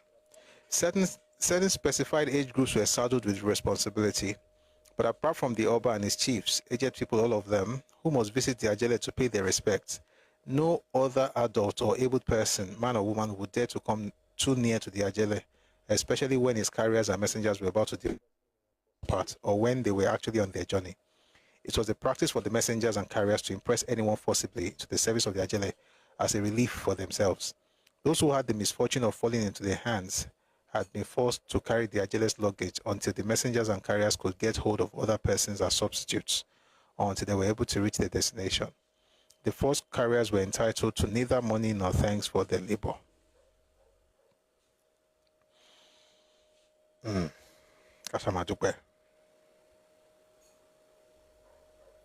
Hello, Awe Akinwumi. Blessing Amos. Good to see you, sir. Those are the limo drivers of that era. Abibao. In the midst of a multitude of external influences, our home was, to me, a veritable haven. I felt completely secure there and impregnably insulated against the mysteries of life which perplex the community of Ikene. I was perfectly confident that ensconced within the four walls of Father's house, the invisible arrows and agencies of death and evil, which were said to be constantly in the air, would never touch me. Three persons provided this impenetrable bulwark of my childhood: father and mother, and my father's own mother. Father's mother, by name Ashefule. By the way, orúkọ yìí lè jẹ́ bí orúkọ Ìjẹ̀bú, a lè má lè pè torí kókó sáámi lórí ẹ̀. Bí Ashefule ni, àbí Ashefule, was the virtual empress of our home. As a child, listen, father's mother was by name Ashefule, was the virtual empress of our home. As a child, I thought the world of her. She died when I was 32. At different times, I spent about 16 years of this period living under the same roof with her, and for the rest, we were in regular touch with each other. Over the years, I have had no cause to alter my estimation of her, and even now, I think she must have been in a rare class by herself. She was clean, elegant, self-confident, and dominating. She regarded me as the apple of her eye and fondly referred to me as her father. Up to a point, I mean, listen, you can feel Yoruba culture, not this I'm reading. I'm just trying not to stop because of time, but you can feel Yoruba culture. Up to a point, she tolerated corporal punishment being inflicted on me, but only in connection with my education. Father believed and used to assert categorically that physical affliction was indispensable to book learning. Outside this limited orbit, I could with impunity be as naughty and troublesome as I pleased when Granny was about. Once or twice she caught Father in the act of flogging me. He quickly threw the whip away.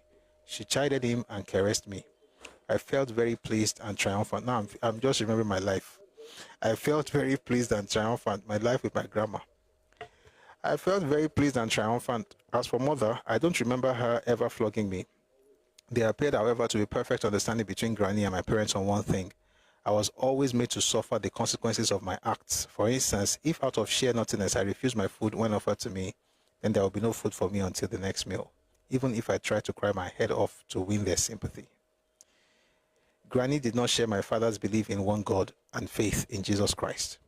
But unlike many a pagan parent at the time, she and her husband, Awolowo, displayed an exemplary tolerance. Father was left free to practice his new faith without let or hindrance, or even as much as a threat or opposition from his parents. Granny had an undisguised contempt for the so-called medicine men, the witches and wizards, and thought they were charlatans. I'll take that again. Granny had an undisguised contempt for the so-called medicine men, the witches and wizards, and thought they were charlatans. Her attitude may be summed up in a repeated saying, quote, "He who does no evil need not fear any evil," end quote. Another saying of hers, which impressed itself upon my young mind, is, quote, "Little bit of evildoer," I'll take that again, "little bits of evil doing sooner or later accumulate to bring disaster on the evildoer," unquote. She confessed pagan gods and the adoration of the Ifa priest. In spite of my father's views in the matter, our home had been visited by an Ifa priest on a number of occasions at the invitation of Granny. Each visit had invariably been followed by some modest sacrifices, the killing and cooking of 1 or 2 chickens and or pigeons. Father had warned me not to partake of sacrificial meat or food, but I could not resist the temptation, especially when the tempter was the formidable and unassailable Granny herself. Please, let's part up. This thing is showing inactivity. If you're on TikTok, please part up. Thank you, Mr. Awe.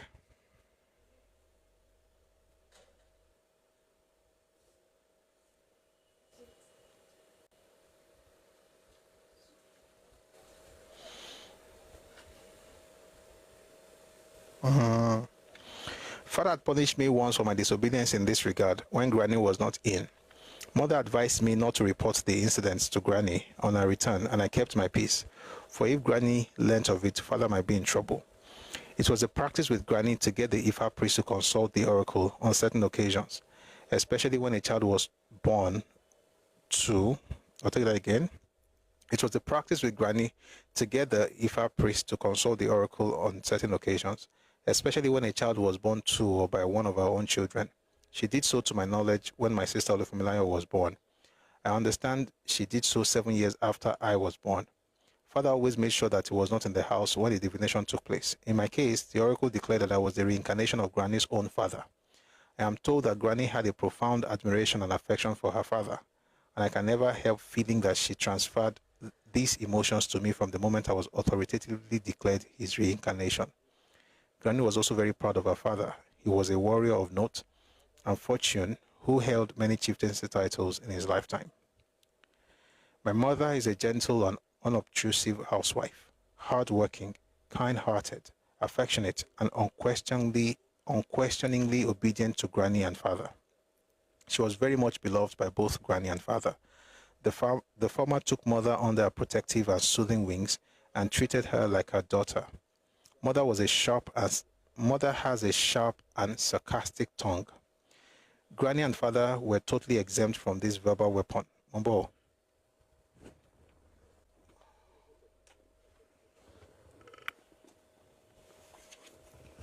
By the way, we're just setting the stage for, everything.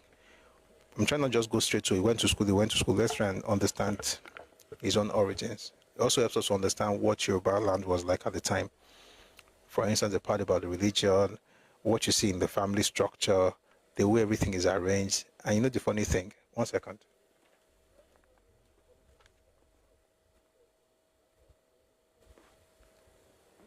The funny thing is that one of his sister actually eventually became a Muslim.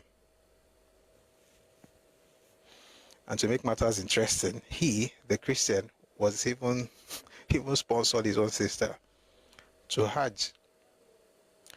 This is who we are as Yoruba people. That's why religion should never be coming up when people are having all this. Right?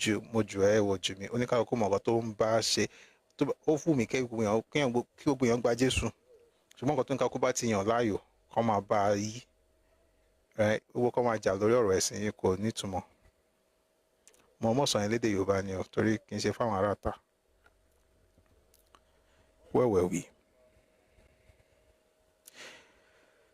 All right.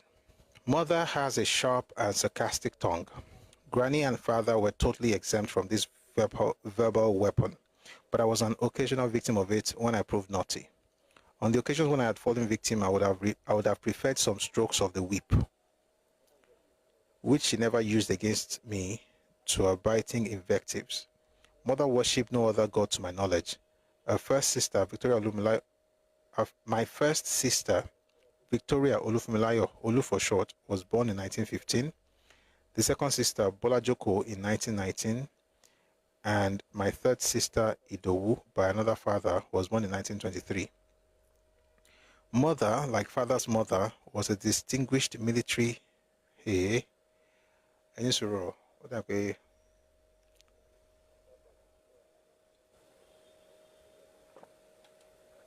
the way, my other father, because his father died. By the way, his father even died very early, but we'll get into it. Mother, like father's mother, has a distinguished military ancestry, of which she is also very proud. Her father, Aofeko, held the military title of Are, Generalissimo, at the early age of about 43. Mother is very fond of telling the stories of her father's prowess and exploits, and of his matchless courage. Another story which she never tires of telling with nostalgic emotion is that of her Egba ancestry. Her own maternal grandmother was a full-blooded Egba. She was married to an Ijebu-Remo husband and had 2 daughters, the first of whom was mother's maternal grandmother. My father was to me the very embodiment of an ideal parent. Granny, before her death, mother and many of father's friends and contemporaries with whom I have been communicating of late have testified to his outstanding qualities and virtues. He was truthful, forthright, fearless, and unyielding in his detestation of any form of hypocrisy and dishonesty. Of medium height, he was robust both in physique. I'll take that again. Of medium height, he was robust both in physique and in health. He was famed in Ikene for his tireless energy and industry, and for being an ideal parent and husband. He was accommodating and generous to a fault. His house was a dumping ground for helpless relations. On one pretext or another, they came in from time to time, stayed for as long as they liked, and lived on father's resources for the duration. In my childhood days, I saw in this unfailing concourse of relations staying in our house an excellent social arrangement. I enjoyed their company because they all tried to pamper me. But as I grew older, and still more as I write now, I have come to realize that it is an excessively burdensome social system. Many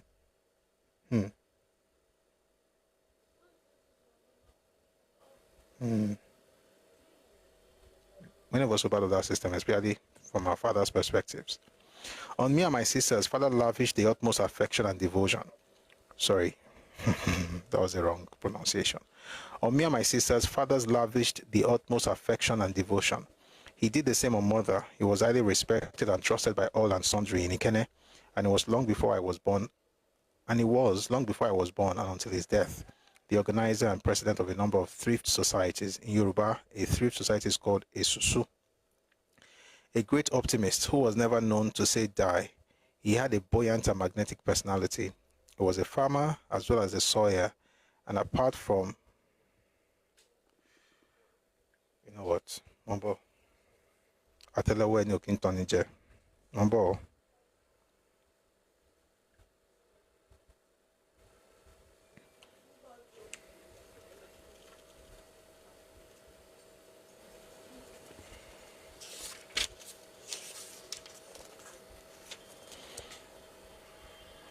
Where was I?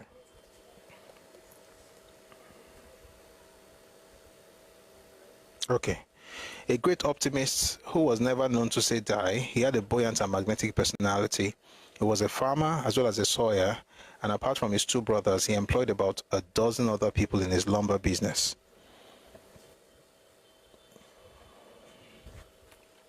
After the day's work on the farm and on the lumber camp, he indulged himself in animated conversation and hearty laughter. Okay, we're going to move very quickly from this. So I think the reason people repeat this kind of thing, so they are, warriors in grandma's family, warriors in mother's family, also tells the connection they're trying to get to their past in order to explain some of the things that they are doing, in the moment.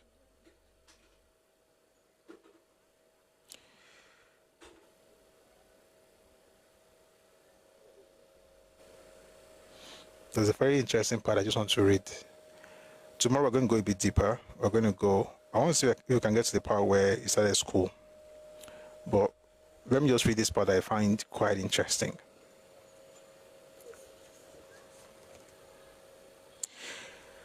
Night after night, when he was not out to his... I'll take it from the beginning of the paragraph. After the day's work on the farm or in the lumber camp, father indulged himself in animated conversation and hearty laughter. Night after night, when he was not out to visit his friends and relatives, he was surrounded by friends and conversationalists who more often than not had meals with him. Please power tab if you're on TikTok, please. Thank you. Don't worry. This may sound a bit boring, but we're reading, okay? Every bit is important, at least for us to have an understanding of those times. You can read people's biographies to understand what was happening in that period, right? And one funny thing I'm about to read now, just stay with me. Emma, you like it. He therefore always made sure that food was prepared for more than the household required. As far as I can recall, these nightly conversations, or on Sundays, when father did not work, afternoon conversations usually centered around agriculture and the state of the weather in relation thereto, harvest prospects, the prices of farm and lumber products, and a host of other matters of general interest. They were also in the habit of discussing the white man's regime, often referring to it with awe and admiration. Occasionally, there was some criticism too. I cannot recall the full details of the discussion. As for the praise, however, I remember that the white man's suppression... Please take a listen to this part, because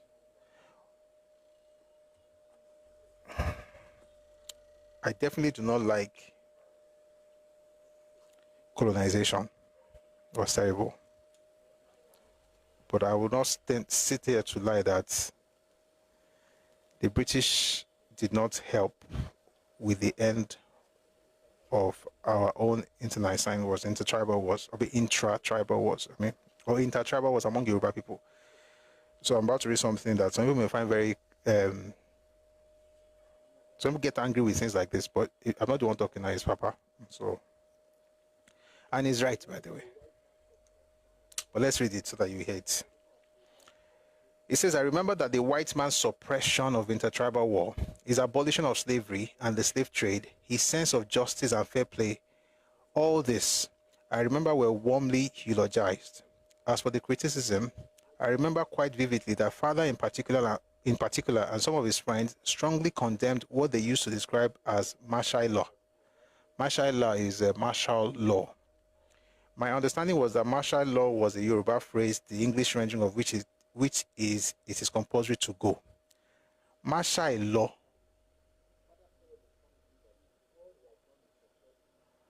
Looks like martial law. Father held a strong view that with all he had done in suppressing intertribal war, slavery and slave trade, and in introducing Christianity, it was a blemish on his record for the white man to introduce martial law. My childish brain and imagination could not quite puzzle out what the compulsion was about. When I grew older and became literate in English, however, I understood the phrase to mean martial law. But the phrase had been used by father and his friends in an entirely inappropriate context. All right. I want to see if I can quickly get to...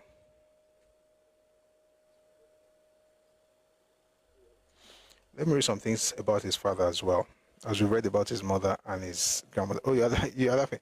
Martial law. Okay, martial law. But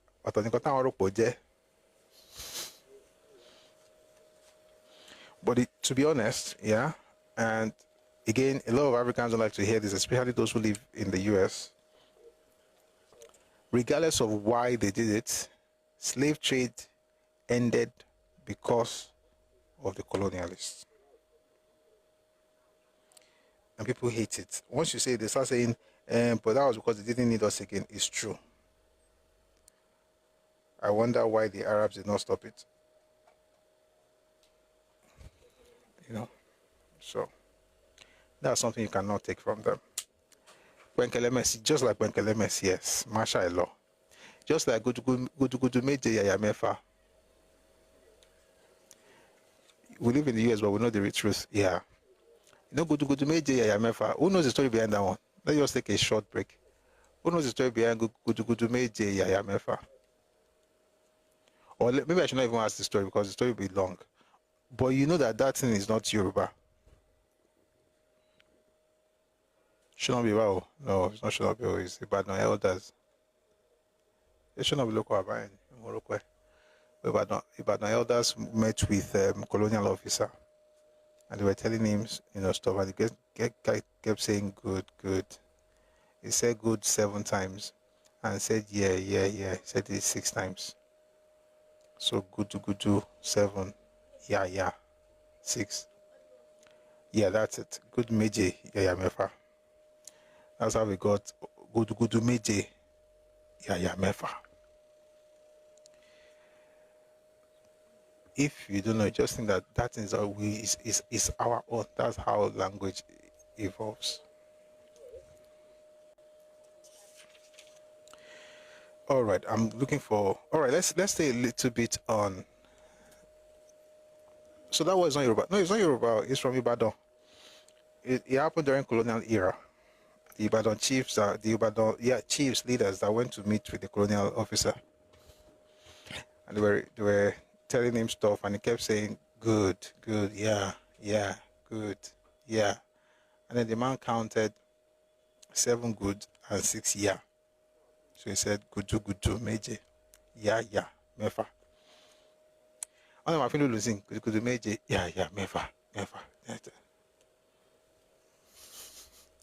Although he is still laughing, it's true now. That's the story behind. All right, let's do a little.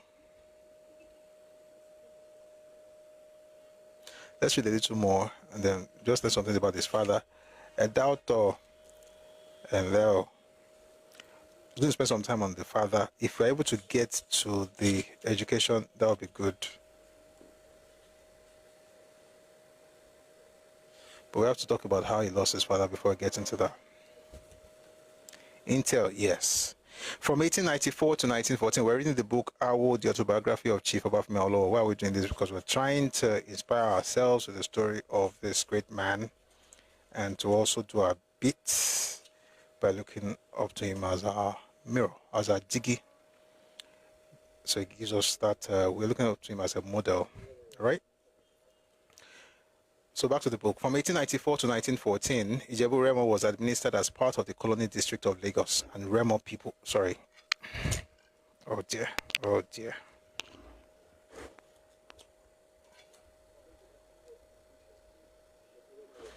Okay, good. From 1894 to 1914, Ijebu Remo was administered as part of the Colonial District of Lagos, and Remo people were regarded as British subjects. During this period, there were no native, nor customary courts and justice. In criminal cases and civil cases, which could not be settled by arbitration, was administered by the white man. The people liked this arrangement very much. Then in 1914, the indirect rule system was introduced into the southern provinces. Ijebu Remo was detached from the colonial district and merged with Ijebu Ode for administrative purposes. The Awujale's sovereignty over Ijebu Remo was restored, and native courts were introduced. The Oba and his chiefs acquired a more enhanced status and authority. It was this new system that was described as martial law or martial law. Father was a handsome and well-dressed person. He loved clean surroundings and always had a bath every day after the day's work, an unusual thing in those days in the Kenya community. Mother always saw to it that father's tastes were catered to. She washed and ironed his clothes regularly. Only fairly well-to-do Christians indulged in this luxury then. And she swept the house and the surroundings first thing in the morning, and if need be, once again during the day. I don't want to read this part about father's issue with Baba when he was young. I'm not going to read it. If you get the book, you read it. You can check Read Me Books. I think the book is available there. He wrote something about what used to get his dad angry with him as a boy. But I'm not going to read it. Let's move on.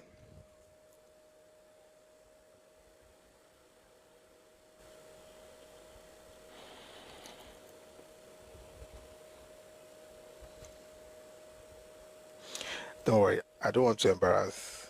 Not here, because we're on social media. So let's continue. Okay? And thank you for power tapping, by the way, on TikTok. Thank you so much. All right. By the then prevailing social standards, father was descended from an illustrious and noble ancestry. His great-grandfather held the double chieftaincy titles of Awolowo and Lucy. In Ijebu Remo, or Lucy. In Ijebu Remo, the instrument of authority, which was the equivalent of the British Parliament and Cabinet, was the Oshugbo.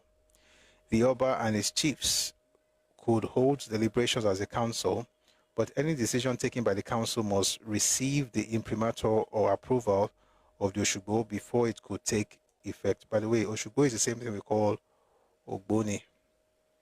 Ogboni in Ife, in Oyo, in Egba. But when you get to Jebu and you get to Remo, it's called Oshugbo. So he says, the Oba and his chiefs could hold deliberations as a council, but any decision taken by the council must receive the imprimatur or approval of the Oshugbo before it could take effect. And such a decision would not in any case be executed save by the Oshugbo.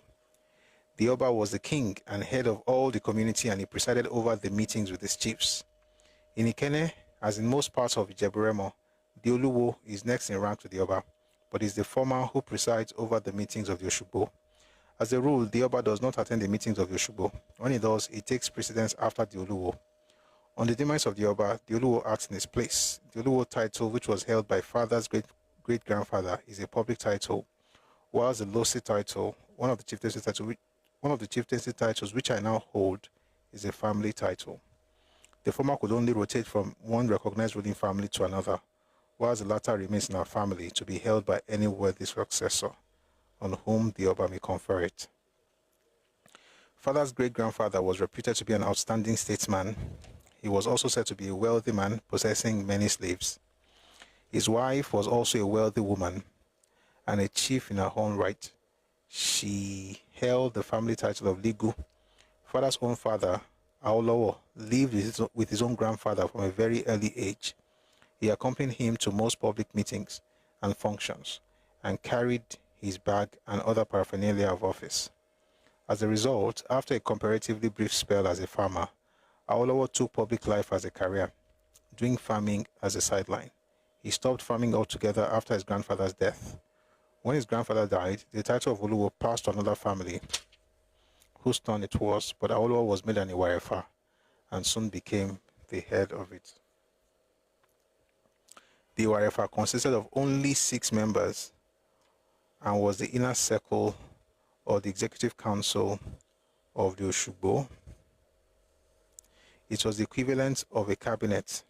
In those days, it was even more than a cabinet. It was the highest judicial body in the town to which appeals could be made, and it alone could pronounce a sentence of death and order execution subject to the consent of the Awujale, conveyed through the Akarigbo. Akarigbo was the paramount ruler of Remo. But at this time in history, it was under the sovereignty of the Awujale. And that's why today, when you hear that Remo people say they're just Remo, it's important to understand where that's coming from. Awolowo held the key of the Oshugbo house and of the inner chamber, the meeting place of the inner circle, and no meeting could be held there without his knowledge and consent. During his long tenure, Awolowo acquired the reputation for being a very firm and impartial administrator, and for being resentful of the overlordship of Ijebu-Ode. On one occasion, about 1887, a relation of Awolowo, a distant one by modern conception, committed adultery with the wife of an Ijebu-Ode prince. It was a capital offense. The offender was arrested and was detained in a cell in the Oshugbo house. He was tried and found guilty of the offense and sentenced to death by the Iwarefa under the presidency of Awolowo. Without waiting for the necessary approval from the Awujale, Awolowo ordered the execution of the convict. The Awujale considered his authority seriously slighted and ordered his Balogun general of his army by name Kuku to dispatch a punitive expedition to Ikene. The lady was burnt and utterly destroyed as an indication that the executive authority in Ikene had been abrogated. So we're going to, then Awolowo moved to Ilishan. Awolowo escaped to Ilishan, which was his own father's home. Some of the Iwarefas were arrested and taken captive to Ijebu-Ode. Representatives were later made to the Awujale, who imposed a heavy fine on the Oshugbo of Ikene. This fine was paid. The executive authority of Ikene was restored, and the Iwarefas, including Awolowo, still at their head, were rehabilitated. Father did not follow in his own father's footsteps. He took to farming early in life. At first, he worked under his father, but when the latter became a full-time politician, he had to stand on his own as a farmer. With him were his 4 uterine brothers, 3 of whom were also Awolowo's sons, to wit, Jacob Kujore, Michael Ononuga, James Aye, and Adebajo. They worked together under father's leadership and direction. On the advent of Christianity to Ikene in 1896, father was one of the first few to embrace it. He succeeded in bringing all his uterine brothers by Awolowo into the Christian fold. That's Awon Yeka. He succeeded in bringing all his uterine brothers by Awolowo into the Christian fold. At their baptism, they also adopted biblical names. He was responsible for many other converts outside his family circle. He quickly learned to read and write in the vernacular and taught his 3 Christian brothers and others, including mother, at a later stage to do likewise. I did not and do not know what pagan god father worshipped before then, but from the moment of his conversion, he never looked back. He was a conscientious Christian and an unfailing church goer. He abhorred paganism together with all its innumerable rites, rituals, and festivals. He impressed it upon me to shun anything connected with paganism. He had contempt for the medicine men, and he openly belief in witchcraft and wizardry. He was a monogamist up until the year 1919. Up to that time, I never knew him to quarrel with granny or mother, or even to exchange hard words with them, or to question the authority or dominance of granny. Early in that year, however, he married a new wife. With her advent into the house, there was a realignment of relationships among the members of the household. It's going to get very interesting after this, because it is going to work very close to the part where we talk about how the father died and how everything changed. So that's like spoiler alert.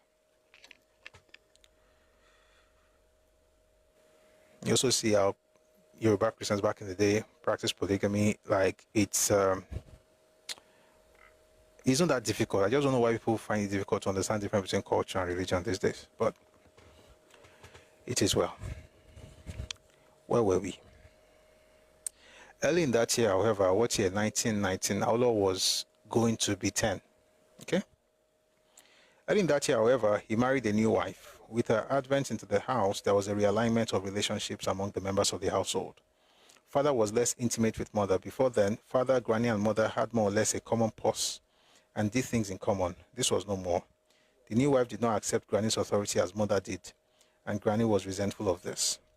The new wife set herself up as custodian of father's belongings and would not allow anyone to make use of even the smallest of them without her consent. She was exceedingly kind to me and treated me with a respect which, now I look back on it, was beyond my age and standing. But I did not reciprocate it. She appeared to me as an intruder, someone who had come without any just cause to mar the harmony of our home. Okay, I'm going to jump. I don't want to go into what happened in the family. We're already reading it now. Might as well finish this part. At it better already. One day, a big quarrel flared up between father and granny on account of the new wife. Mother took sides with granny. It was a terrific and terrible affair, and I will never forget it. For the first time to my knowledge, father and the new wife on one side and mother and granny on the other exchanged harsh and unkind words at the tops of their voices. The new wife set the pace in this battle of verbal virulence. The incident shocked me badly, and I wept bitterly as the disgraceful scene was being enacted.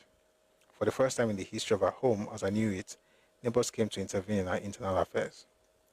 Later on, the elders in the neighborhood got together in the house of Granny's uncle, a very aged man, to settle the matter. But Granny was never herself again. She had been deposed from her high and hitherto unchallenged pedestal, and she knew it.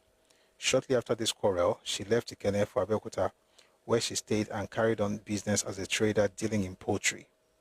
When Granny left the house, I had a sure feeling that the soul of the home had departed. In any case, the home was not as it had been. Mother was deprived of a most considerate and affectionate mother-in-law and companion, and my city of refuge from father's anger was irredeemably shattered. Early in 1920, there was an unprecedented ceremonial in connection with the worship of a certain idol in Ikene. It is the god of smallpox. A large number of male and female devotees of the idol gathered at the shrine, and for 21 clear days they worshipped most reverently, dancing, singing, offering sacrifices and oblations, and performing all other rituals pertaining to the idol. 1 month or so before this revival of the Oluwaye worship, there had been an outbreak of smallpox epidemic. It was said that many others who were not originally devotees of the idol joined in the course of the 21-day ceremonial, attracted chiefly by the promise of immunity from smallpox, which devotees of Oluwaye were said to enjoy. It was the first time for many years, so the elders said, the only time within my memory that the idol was worshipped in such a magnificent manner, and it was the last of its kind. But in spite of this gigantuan ceremonial and propitiation, the smallpox epidemic raged on, choosing its victims without discrimination. As the epidemic persisted, the rumor gained ground that the priest that if a pagan victim of a smallpox died, he could not be buried except by these priests, who before undertaking their task demanded exorbitant sums of money, in addition to declaring as forfeit to themselves all the movable property of the deceased. Let me tell you something. This That was not the first time it happened. And although it's not today's topic, if you read the story of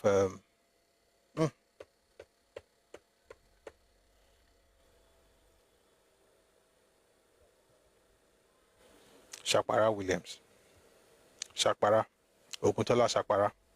If you read the story of Oguntola Shakpara, you see what happened with what we had to do with Obaloaye. That's our own Shakpana. We've had cases of terrible things done by priests. No, not Shakpara Williams. Okay, Shakpara Williams. Williams Oguntola Shakpara Williams. Okay. Oguntola Shakpara Williams. He joined the court. But we'll talk about that some other day. But he joined the court. I think I have a video on it on YouTube. He joined the court, where some of those priests would infect people with the disease. I mean, so that has happened before, and but somehow they do that in order to exert influence and also make money. That's why I tell people that if you're fighting for religion, different religions, may God have mercy. But they are, of course, the fact that you have fakes also is proof that they are originals. They are those who wouldn't do things like this. But these ones did what they did. So he says here, it was the custom that if a pagan victim of smallpox died, it could not be buried except by these priests, who before undertaking their task demanded exorbitant sums of money, in addition to declaring as forfeit to themselves all the movable property of the deceased. Under the leadership of my father, a group of young Christians got together and decided to destroy the shrine and the idol of Oluwaye in order to demonstrate their revulsion against the callous, though age-old practices of its priests. The night after the conclusion of the 21-day ceremonial, this group of Christians carried out their plan. They removed the idol and all its paraphernalia, together with all the sacrifices that had been made up to it during the 21 days, piled them up, poured kerosene on them, and burned them to ashes. When on the following day the news of this act reached the populace, there was great sensation. The pagans felt outraged, but they did not know who the perpetrators were. In any case, the epidemic raged on with unabated intensity, and the Oluwaye priests were said to be pleased that their god was losing no time in avenging itself. Vaccinators had come into town not long after the outbreak, and our entire household had been vaccinated. Eventually, the epidemic came to an end after it had probably spent its force. Several hundreds of people, including many devotees of Oluwaye, had died. One day in March 1920, whilst the epidemic was still raging, Father appeared ill. The second day, he appeared to me well again. In the evening of that second day, shortly after sunset, he called me and my sister Olu and told us that he was going to Lagos to buy things for us. He would stay there for some time, but it would not be long in coming back. That was good news for us both. Whilst I detested new clothes, I very much loved the tiger biscuit, which was then obtainable in Lagos.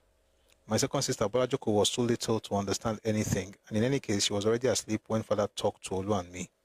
So Father left the house, ostensibly for Lagos. That was the last I saw of him. Some weeks later, I learned that Father had died a victim of the smallpox epidemic. The date was 8 April 1920. I did not know it at the time, but I was told that there was jubilation among the Oluwaye priests when they learnt of my father's death. The God had done well, so they rejoiced, not to have spared the person who had had the effrontery to organize and carry out the violation of his sanctity. My father was said to have been given a decent Christian burial. On that evening, when he finally left the house, he had simulated good health to lend credence to the story. He told Olu and me. He had left the house to stay with a friend in an isolated place so that we, his children, and other members of the household might not contract the smallpox disease. Mother tells me, however, that Bolajoko, my second sister, who I knew had smallpox, had contracted the disease the day Father died. She had carried her on her back once or twice when she visited him. At the time of Father's death, I had a strong suspicion that something untoward was in the air. Granny had returned from Abeokuta. She treated me as usual with tenderness and affection, but she was at times moody. Then suddenly she appeared grave and sad.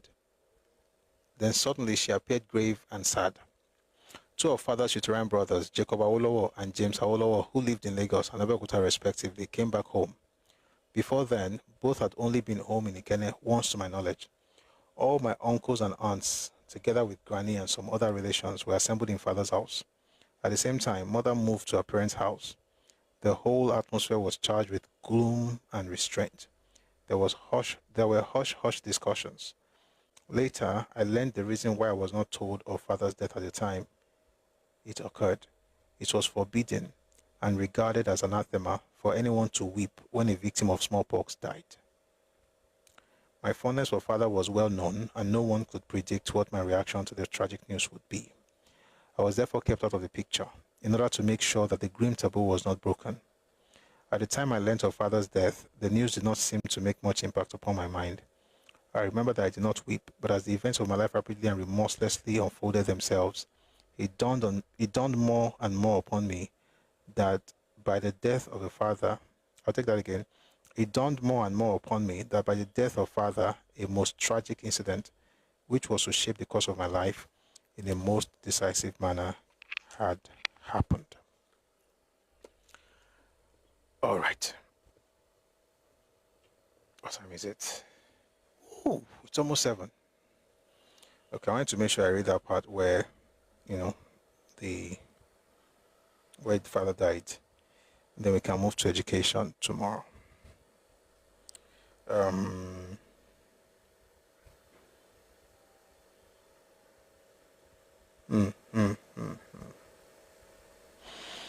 So we'll do a day on education, then we'll go to entrepreneurial adventures. So the things he did, the businesses he did, we'll do that after the education. We might do the two on the same day. We'll see how it goes tomorrow. I'm going to stop here for now. Just wanted to read that part to give us an idea of what life was like back then, and also what happened. When we get into that tomorrow, we discover that his father's death affected his education. His father could buy anything and sponsor, him in school, but when he died, it became very difficult for him to go to school. And so he had to do so many, all kinds of things just to be able to get to school. And again, that's one of the reasons he was the way he was with education. All right. But we're going to stop here for now. I know it's a bit somber talking about death and all that, but we've been discussing Awolowo. Well, the early life, actually. You also find in the book, My Early Life, Obafemi Awolowo. But this other book is Awolowo, the autobiography of Chief Obafemi Awolowo. We're going to go a bit deeper tomorrow, and maybe not read as much. No, we will read, but we'll read different books. All right. Quickly, we're going to bring people up. We'll hear your thoughts about what we've read so far. Don't worry, it's going to get more as we go on. About his education, about his entrepreneurial journey. I think we can do those two tomorrow. And then I want to quickly get to NYM. NYM is where you see all the fireworks when they established. No. Yes. His work as a freelance journalist, and then when he joined the Nigerian Youth Movement and how that went. We'll talk about all of those things very soon. All right, thank you very much for listening. I'm going to bring some people up. We'll share our thoughts, and then we'll call it a day and see you again tomorrow. If you want to come, I want to pick anything I've read so far, please don't pick anything and create a scene. Let's not, start any controversies. I know the things I read. There's a reason I read it the way I read them. And there's some things I even omitted because it's already late. Kill them, Ashuju, SEO. All right, so bring people up, we'll listen to your thoughts and a bit to your contributions, and then we'll be on our way.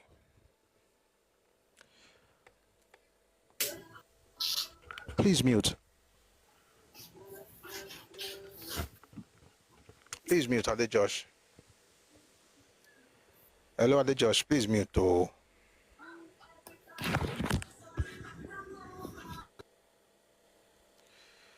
Please, when you send requests, am I not see that in mute? Okay. All right. Ade Josh, please go on.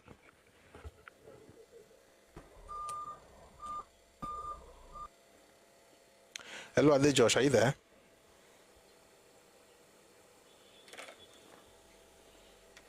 You have to unmute, though.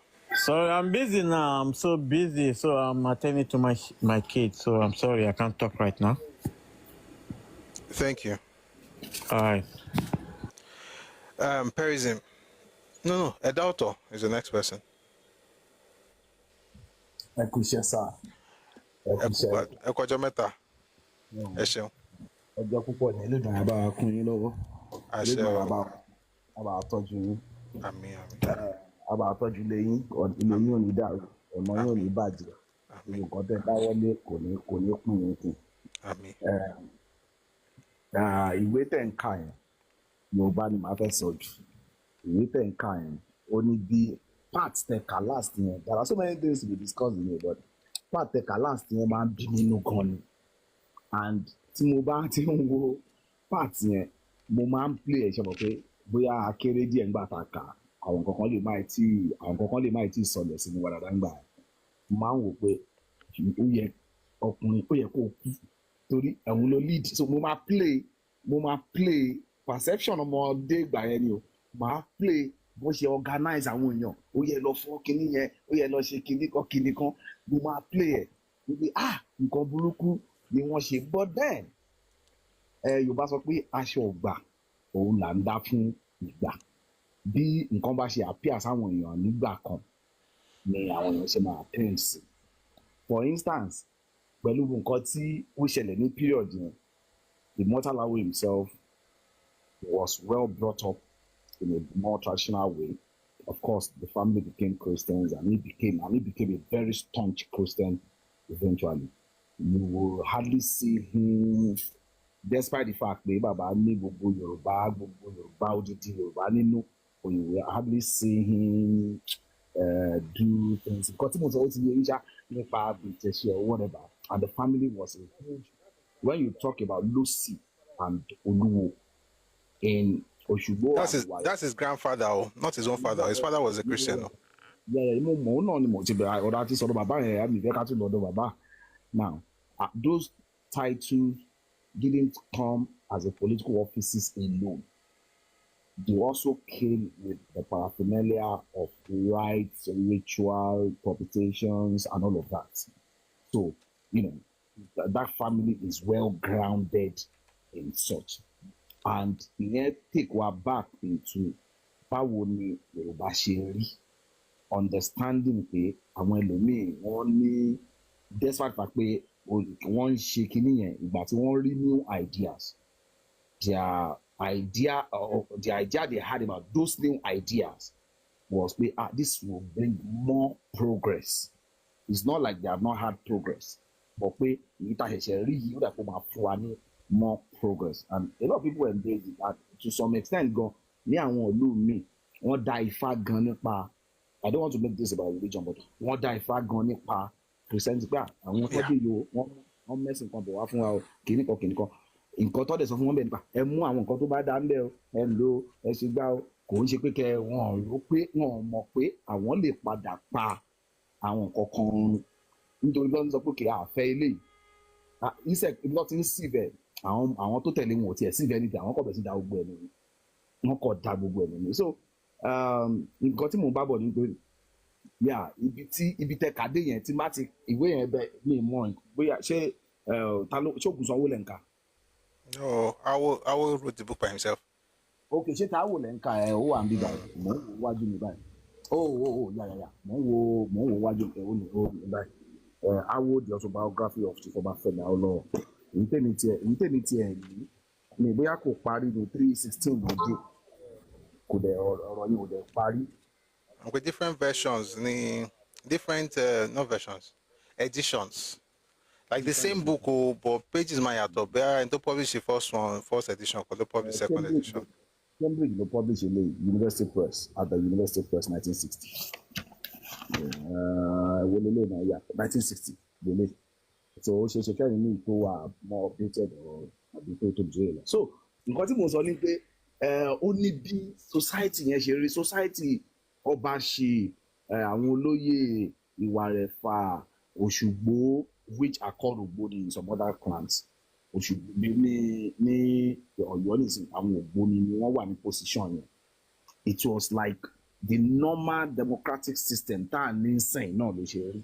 The only and in fact ó jọra wọn torí even ọba itself ìbò náà ló máa gbọ́ba síbẹ̀ kò kàn kí n ṣe common ìbò ni because nígbà tí babaláwo bá dá Ifá tí Ifá ti mú àwọn wọ́n ti submit àwọn ọmọ oyè lẹ̀ tó bá ti submit àwọn ọmọ oyè lẹ̀ wọ́n á dá Ifá oyè pé òkè talent tó mú o ìbò ta wọ́n á dìbò tó bá ti dáfá tán lára nǹkan tó máa ṣe wọ́n máa ń dìbò nínú Ifá yẹn so ìbò yẹn náà ló máa mú ọba yẹn but the chiefs the separation of power rather òun mo fẹ́ sọ wípé the separation of power ìgbà yẹn kò fi bẹ́ẹ̀ yàtọ̀ sí èyí tó wà ń sìn and rìkíṣí ìgbà ayé ta wà yìí náà bó ṣe wà ní gọ́ọ̀mẹ̀ntì ìgbà yẹn nìyẹn òun àwọn babaláwo sọ pé àwọn èèyàn àwọn ọba kan ń jẹ ayé ẹ̀fà mi létè ń tutọ́ nígbà míì táwọn ọmọ wọn bá ṣẹ̀ wọn ò ní fẹ́ kán bá àwọn ọmọ wọn wí just like bá ṣe máa ń nísìn bá ṣe máa ń circumvent justice system bye that same attitude ló ti wà nínú ọ̀pọ̀lọpọ̀ àwọn èèyàn for a very long time kò ń ṣe pé bóyá ó ṣẹ̀ṣẹ̀ dé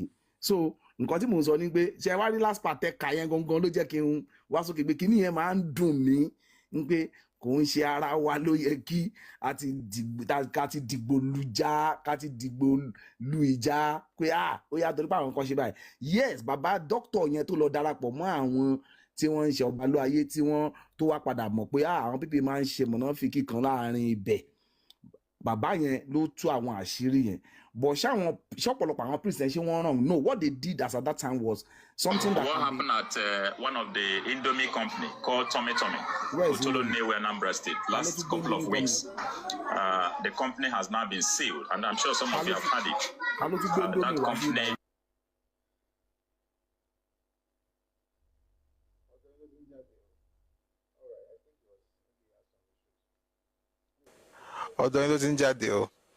all right, I think it was maybe he had some issues. Anyway, let's go. Let's have Perism. Ẹkáàsán. Ẹkúrọ̀lẹ́. Gbogbo náà ni àtọ̀sán àtìrọ̀ ní mo fi tẹ̀ wá.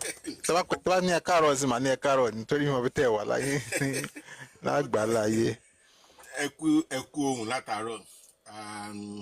Well, nǹkan tẹ́mi kọ́ fẹ́ mú jáde ń bẹ̀ ni I continue to regard Awolowo as a demigod. So that aside. But nígbà tẹ́ ń ka ìwé yẹn lọ, you made reference to one of the actions of the mother. Àní láàárọ̀ kùtùkùtù very early in the morning, she will sweep the floor, make the home tidy. Ṣé rí ìgbà tí at the height of these people, all these Nyamiri, all these people calling, I'm sorry. Try to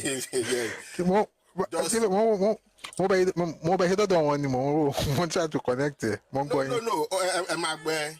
At the height of them calling our ladies, our women dirty, ugly. At the time, ṣé àwọn grandma àti mọ́mì tó rèsì wa tá a mọ bí wọ́n ṣe mọ́tótó tí grandma bá ní kí n lọ gbálẹ̀ wọ́n wá ń fẹsẹ̀ rìn kọjá wọ́n á rí i pé ìdọ̀tí ti wà ní àárín ilẹ̀ kan wọ́n á ní kí n túbẹ̀ yẹn gbá ṣáwọn ni people wá ń pè ní they are dirty, they are this, they are that. Now what you read to all this evening now affirm me that no, all these our women, our ladies, they are not what all these people portray them. But I thank God we are repelling all those narratives. I was in a space on Twitter this morning when these people from the other side too were saying, I will not agree that an Ekiti born claiming to be a Lagosian, that the right Lagos people have, the right Ekiti people has in Lagos is what me and Ebonyi man too has in Lagos, since it's not a Lagosian. So all those narratives has been coming, and we've not been repelling it. But now, thank God, we are repelling all those thoughts. What I'm saying in particular is, what you read there about Awolowo's mommy sweeping the floor, making the home tidy. Then I'm trying to relate it with this notion of our women are dirty, our ladies are dirty, that these people usually shout here and there, then trying to demoralize our women. Now I can affirm that no, all those narratives are nonsense. It is unfounded. So that's just what I want to say. And anytime such narrative is coming up, I'm talking to my people listening to me. Anytime, anywhere you hear them saying all those things, you have to rebuke them, shut them down. A lot of people came up on that space to dance and asked the guy to shut up. And Ekitima has the privilege in Lagos, say, more than you, and you are a man. So all those things necessary for us this time, for us to push back all their narrative in watering down the Yoruba race. Thank you. Ekushesa. Eshion, thank you very much for that submission. Eshion. Naku Network, I thought it's somehow. I think we spent a lot of time on the news today. By the time I got to Awo, I just let them just keep reading instead of talking. So I didn't spend a lot of time stopping to explain. But I'm sure we got it because it's self-explanatory to be honest. But it was a nice read. Tomorrow we're going to continue from there. We're going to talk about education. And don't worry, by the time what I'm trying to do, I can jump straight to NYM and just go straight into the things that happen, the intrigues and the politics and stuff.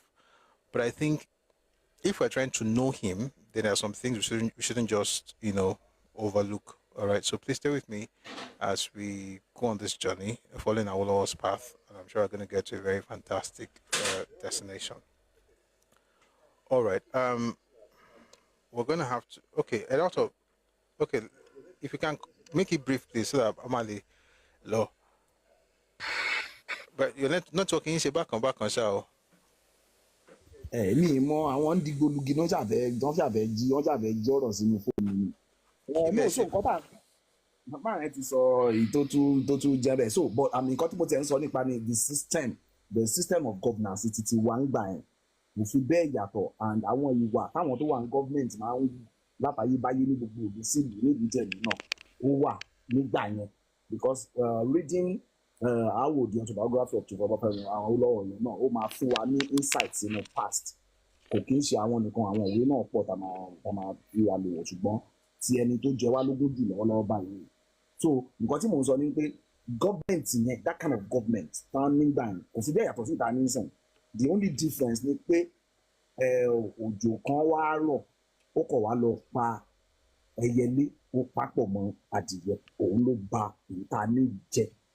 Ká ní pé because ìlú náà máa advance ni, mo rò pé wọ́n sọ pé ẹnìkan kan nípa Ọ̀yọ́ ní tó sọ̀rọ̀ pa Ọ̀yọ́ ní ọdún 15th century pé system yẹn táwọn ní England náà ni wọ́n ní Ọ̀yọ́, and nǹkan tó ṣẹlẹ̀ lọ́yọ́ yẹn Ifẹ̀ ló ti ń bọ̀. Bí ìwà rẹ̀ bá ṣe wà, bí gbogbo ẹ̀ ṣe wà, bó ṣe wà ní gbogbo ìlú jẹ̀lú ilẹ̀ Yorùbá nìyẹn. So kí àwọn ọmọ Yorùbá má máa rò pé bóyá kinní kan wà tó ní nínú gọ́ọ̀mẹ̀ntì bóyá tí òyìnbó mú wa. Nígbà tẹ́ ń sọ̀rọ̀ nípa colonization lẹ́ẹ̀kan, ẹ̀rín pa mí, but nǹkan tẹ́ fi parí ẹ̀ tó fi jẹ́ kí n fẹ́ complain nípa ẹ̀ ni pé you said I wonder why Arabs didn't stop it.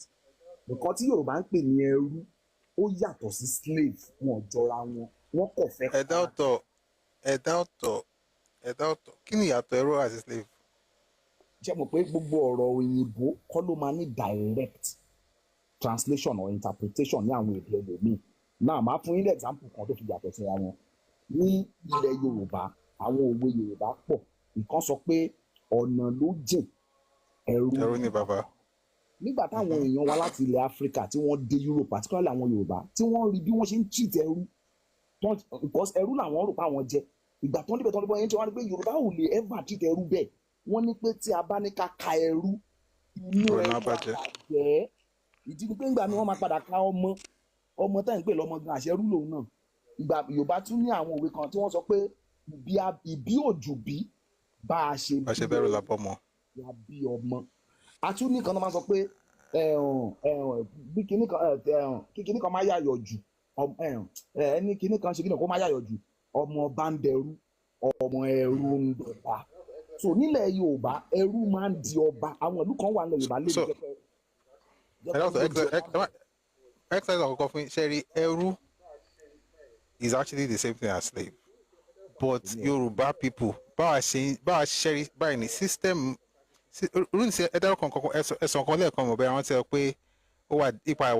democratic principles don't practice, I don't practice in Yoruba. But practice exactly then. It's the same thing. So it's the same thing, but the way we practice it is different. So, for instance, once you lose your freedom and you become the property of another person, which is their, and which is what Eru is. But the way we have, and you're very correct, sir. You are very correct. The way we treat Eru is different from the way they treat Eru. In fact, I was actually afraid that you're going to mention Iwofa, and I'm glad you did not. Because those ones are indentured servants. But the idea of indentured servants, yes. But the concept of Eru, like, I think the real idea of Eru, so there's a mistake I think we also make sometimes, is that we try to judge Eru based on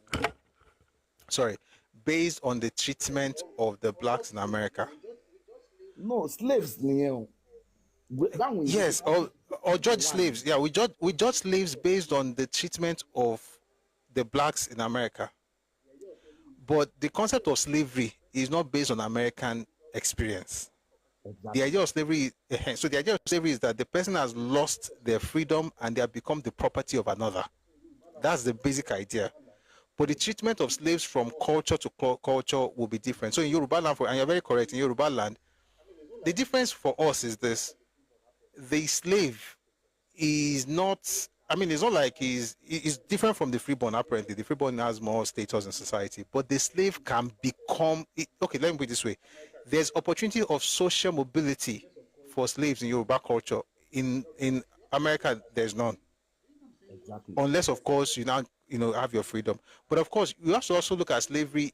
The reason I'm saying not to use America is because there's slavery in Arab world, there's slavery amongst the Turks, there's slavery amongst black people, and there's slavery in China. There's slavery in all cultures in the world. Japan took Koreans as slaves all over the world. And the unifying factor is the fact that they all lost their freedom and they all became the property of another. Now, when we now get to the details of American will be the worst. Not the worst. America will be terrible compared to Yoruba, but Arabs will be the worst. But nobody talks about Arab for one simple reason. The reason people don't talk about Arab is because two things. Number one, they did not end slavery. Number two, they did not project the idea of moral superiority. And I think that's the problem of Europe. And that's why I look at the young people in America, in Europe, saying things like, our parents had slaves. In my mind, I'm like, and so what? That's what I said. That's what I always think. Like, and so what? The way you treated. No, I've had conversations with black Americans. They get angry with it. The truth is, so there's a problem with the way the American looks at the world. America thinks that they are the beginning and the end of history. There was slavery before them. As a matter of fact, slavery was, some people were taken as slaves to the point where they changed the idea of, they used their name to coin the concept of slavery. For instance, the word slavery, the etymology of that word is Slav. The Slavs are the one in Eastern Europe. The way the Ottoman Empire, Ottoman Turks, the way they carry those people, they carry them to the point where even the word, Eru, you had to use, is the one year when you're calling Nigeria, town on river, at Eru Kankan, what's the minister? Palonika yìí máa mi confess fi gbọ̀nà ẹ̀bùrú lọ. Àwọn ìka ni wọ́n máa ń pe ẹrú ní Igbo. Igbo. Okay. Ẹ ti dọ̀rọ̀ mi rú. Àmì àrọ̀mọ̀ ìdáhùn lórúkọ Jésù. Òótọ́ ni àmì.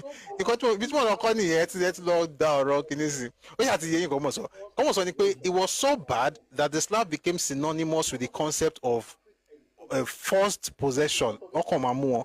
And people also God bless you, sir. People also forget that the blacks also took the whites as slaves.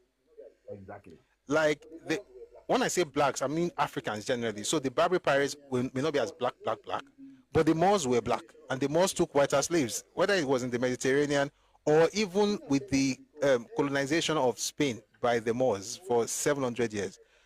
And the reason I'm saying that is because every time people talk about slavery, it's always in comparison with America. And every time, but America may be a very terrible example because of the way chattel slavery worked. I mean, you give birth to your children in the slave, the next generation until, you know. But people don't talk about an Arab Arab will castrate the males and still hold them in servitude. But the word slave, the word slave, slave ni. So bí òyìnbó kọ́ ló fọwọ́ orúkọ yẹn o. Okay, mo ń gbọ́ yín.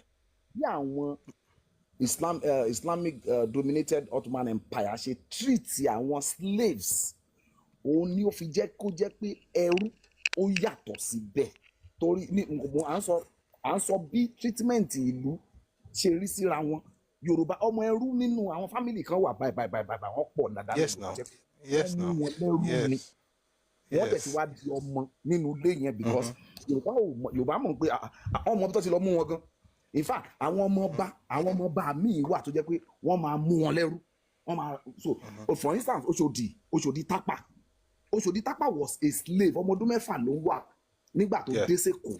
Wọ́n fẹ́ lò dẹ̀ sínú ọkọ̀ ojú omi báyìí ló sáré lọ bá ọba yẹn. Ó gbé ẹsẹ̀ ọba sí orí ara ẹ̀ pẹ́jọ ọba ẹgbẹ́sẹ̀ lémi because ó understand pé ọba máa gbádùn lọ́dọ̀ ọba ju ọ̀dọ̀ mọ́ńkì tí mò ń wò tí mi ò mọ̀ yìí lọ.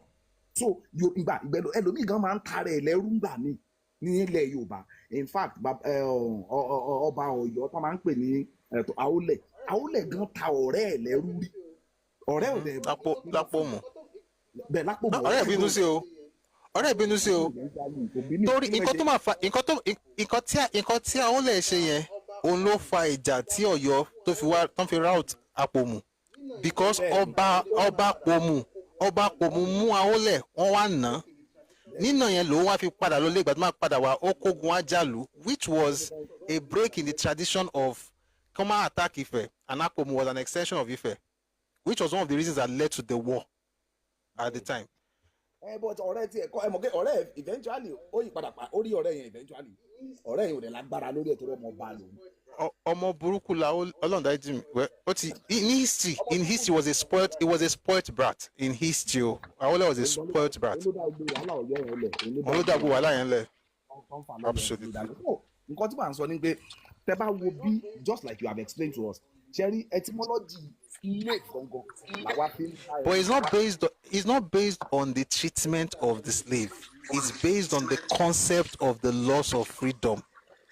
Jailings and Olumide, please mute. So. Jailings and Olumide. But what sọ ni pé ẹ kò máa sọ pé ẹrú ẹ kò máa sọ pé báwa ṣe máa treat a slave is even from the way they would treat a slave, even if it's slave. Okay. ẹmọ̀kẹ́ slave ń sìn tẹ́ bá kó weapon fún slave ń pé kó lọ sójú ogun weapon ẹ̀yin lẹ ní ogun yẹn ẹ̀yin lẹ ń ja ogun yẹn ogun yín ni ẹ̀yin lẹ ra weapon yẹn wá kó fáwọn slave nǹkan táwọn slave máa ṣe ni pé wọ́n máa dojúkọ ọ̀gá wọn wọ́n máa gbàjọba lọ́wọ́ ọ̀gá wọn. No, there were àwọn slaves máa láwọn tó jàjà tó máa jàjà American Civil War. Wọn kojú gbọkọ ga wọn. No ìyẹn yàtọ̀ no àti nígbà máa fi Amẹ́ríkà wo tẹ́bá ní kẹfà Amẹ́ríkà wo. nílẹ̀ Yorùbá ọ máa ń kọ́ ọ máa ẹrú lè di ara wọn tó máa lọ sójú ogun. ó níbi tí mo máa ń bọ̀ nílẹ̀ Yorùbá àwọn Arab ò ní ṣe nílẹ̀ Yorùbá. treatment gbogbo eléyìí mo gbọ́ yín. nílẹ̀ Yorùbá in fact ẹ fi ṣe ta ní wúrà gbogbo wọn bẹ́ẹ̀ wọ́n ní àwọn ẹrú jẹ́ pé wọ́n jẹ́ soldiers wọn ò tiẹ̀ ní kò tó kàn wọ́n ń jayé gidi wọ́n ń gbádùn gidi nǹkan ẹyọkan tí wọ́n lose ní pé wọn ò lè finúfídọ̀ padà sílé wọn tí wọ́n mọ̀. náà ni so ẹjọ́ náà ṣẹ́rí nǹkan tẹ́ ẹ̀ sọ yé mi but what makes a slave is not the way they are treated, it's the loss of freedom. Of course, fundamental. That's the thing. So once the person has lost their freedom and they have become the property of another, those two things, the loss of freedom and becoming property of another, that person is a slave. How they are now treated is based on the culture of the place where they are slaves. Yorubas had slaves, but our slaves were the treatment, the societal outlook, and you are correct. Number one, there's social mobility for slaves. Number two, they could be adopted into the family. Number three, they could actually rise through the ranks, like the man you mentioned, Oshoji Takpa, who number one was a slave, number two was not even Yoruba, but eventually rose through the ranks and became a chief in the Oba of Lagos Palace, Lagos Palace. But the point I'm trying to make is that they are all slaves. It's just that our own society, if you now compare slavery in America with slavery in Arab world, what will you call that one? Yeah. God forbid. But it will still be slavery. It's just that our Arab, they are those people are. The day of reckoning is coming for Arabs when they will ask them questions about slavery. Up until 1999. Up until today, when in town in Libya. Yeah, Jerry, up until 1999, Mauritania, once she practices slavery by abolish it. As we speak, Iran, Iran, enslavement she was in Iran. Just one interview and one people there agree with slave like. So the Arab world, the Islamic world is a terrible discussion when it comes to everything, particularly slavery. Absolutely. I think the whites catch this flag because of two things. The reason everybody was always talking about white Oyinbo, two things. Number one is the fact that they abolished it. For all the evils that they've done, they abolished that thing. As a matter of fact, if not for them, Ajay would be in Brazil. Because the Portuguese were carrying all these people to South America before the British ships, naval ships, stopped, that journey and then repatriated everybody to Freetown. Overflog the industrial revolution on Europe. No, of course it was. If without the Industrial Revolution, it would have been very, very, very difficult to stop slavery. However, long before Industrial Revolution became big, you had the Clapham sect. And one of the major speakers was William Wilberforce in the parliament, speaking up for abolition of slavery. And I don't think people for some reason just say, oh, but they practice it. But they stopped it. Nobody else stopped it before those people. It's just the truth. They stopped it.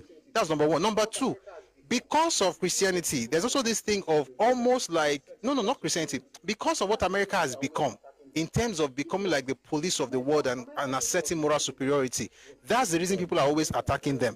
If not, America's slavery was terrible, abhorrent, terrible. But if you see what the Arabs did with men and people, I'll just be like, that was clear, totally whitewashed. The same thing in Brazil, just that some people did not get into it. The Spanish, yeah, it was intentional. Yes. Very, very. Yes. I think the Spaniards, I want Spanish in crazy. But also in fact, once in Mexico no. Wọ́n máa kó àwọn èèyàn tí wọ́n wá látọ̀hún. Wọ́n á bá wọn tó wà ń bí, wọ́n á bá wọn lò. Wọ́n wá ṣe tó jẹ́ pé wọ́n máa ní mestizo, wọ́n máa bí àwọn mulatto tó bá pé eventually wọ́n máa wọ́n tún fàìsàn pa wọ́n tún rán wọn. ìyẹn náà wà. wọ́n wipe wọn out wọn tẹ̀ fẹ́ kọ́ wọn fẹ́ gbọ́ nínú history wọn. So ibẹ̀ lẹ́tí máa pé Yorùbá yàtọ̀ ní gbogbo nǹkan. Ibi tá à ń bọ̀ gan ni pé Yorùbá ti wà too advanced jù. We were fair. Kẹ́ni kọ́kọ́ máa ṣe wàá rò pé gọ́ọ̀mẹ̀ntì ta ní sẹ́yìn ó gbà wá lọ́wọ́ kinní kan no. Àwọn èèyàn máa ń jó ilé ọba, wọ́n máa ń pa ọba. Ń pé ọba yìí ó ti cruel jù, ó ti burú jù, wọn á pa. Nígbà bí wọ́n máa ṣe mistake gan, wọ́n tẹ̀lé máa mọ̀ pa àwọn ọba yẹn bóyá bí economy ìgbà yẹn ṣe rí ló ṣe act, wọ́n á padà nù. So àbáṣe bí Yorùbá ti ní advanced system, òun ni mo kàn fẹ́ yọ nínú ìwé yẹn pé advanced political system Yorùbá ó predate so many things táwọn èèyàn máa ń rò. So kò ń ṣe àwọn òyìnbó ni wọ́n mú this kind of supposedly advanced system of government yìí wá fún wa. Àwa number two quickly kí n round up káwọn ìpínlẹ̀ ẹ ti parí. Ó ní pé ọmọ Yorùbá a máa intermarry láàrin ara wa because a mọ̀ pé orírun kan náà ni gbogbo wa ti wá. A dẹ̀ rí nínú Immortal Awo ní pé a máa intermarry in the real sense of it, nígbà tó máa fi di nǹkan bí after the Yorùbá national war, Yorùbá ti pín yẹlẹ ẹlẹ́dẹ́ bí pé Ìjẹ̀bú ò lè fẹ́ gbà láíláí. Ó ti nira dé level yẹn. Èkìtì ò tiẹ̀ ní dọ́dọ̀ Ìjẹ̀bú láyé. Ìbàdàn gan ti wà very skeptical. Dẹ́sàbà pé àwọn Ìjẹ̀bú wọ́n ní ìletò àti ìlú tó tóbi gan nínú Ìbàdàn. Àyẹ̀bú gan ti wò Ìbàdàn gan ti wò pé àwọn pípọ̀ yìí wọ́n ṣe trust o kìíní kọ̀ọ̀kan. Bí wàá àwọn èèyàn kàn kárí business tí wọ́n lọ àwọn olùgbẹ̀sán kan ta weapon bó ṣe wù wọ́n fún both sides ní kò sí ọ̀dọ́ kan wọ́n bẹ̀. So àwa Yorùbá máa intermarry àti Yorùbá nǹkan kan náà ni wá. So right tí ọmọ Yorùbá kan tó ní Ifẹ̀, the same right yẹn ló ní Ìjẹ̀bú, ló ní l'Ákúrẹ́, ló ní everywhere, ló ní Gbọ̀ngán, ló ní everywhere. In fact Yorùbá tó wà ní Brazil, tó wà ní Trinidad and Tobago, tó wà ní St. Lucia, ó ní right ju any monkey tó ń gbé ní Imo lọ. Ó ní right ju any baboon tó bí Anambra lọ lórí ilẹ̀ Yorùbá. Ṣé mi tara yín ni ẹ ti parí àbí? Ẹ̀dá ọ̀tọ̀. Ẹ̀yin náà mọ̀kọ́ tẹ̀ ẹ̀ ṣe, ẹ mọ̀kọ́ tẹ̀ ẹ̀ ṣe, ẹ mọ̀kọ́ tẹ̀. You all know what we are doing. Ọ̀rọ̀ yẹn. Yẹ́nì báwọn kan wá ń jà sílẹ̀, èmi náà ní right ní Èkó. Ó ní right o. The first right, in fact, let me say this, kàkí ọ̀jọ̀gbọ́n tó máa sọ̀rọ̀ bọ̀. Gbogbo Yorùbá initially agree pé táwọn bá ti kú, ọ̀run tí àwọn ń lọ Ifẹ̀ ló wà. In fact, there was a place ní Ifẹ̀ tí wọ́n ń pè ní Ọ̀nàrun. Wọ́n gbàgbọ́ pé àwọn èèyàn kan ti bínú gbabẹ̀ rí pé àwọn tiẹ̀ wá kúkú lọ ọ̀run báyìí. Àwọn ò gbélé ayé yìí mọ́. So gbogbo Yorùbá irú grandpa mi ń sẹ́yìn nǹkan tó máa rò ní brain ẹ̀ kó tó mọ̀ pé àwọn ìdìgbòlugi kan máa ya wọ̀lú yìí. Òní pé nígbà tó ń kú yẹn òun lọ sí Ifẹ̀, ìlú tóun máa lọ sùn sí, tóun máa ṣayé ibẹ̀ láti ń pe àwọn ancestors wa wá. Ibẹ̀ làwọn ancestors wa ń lọ.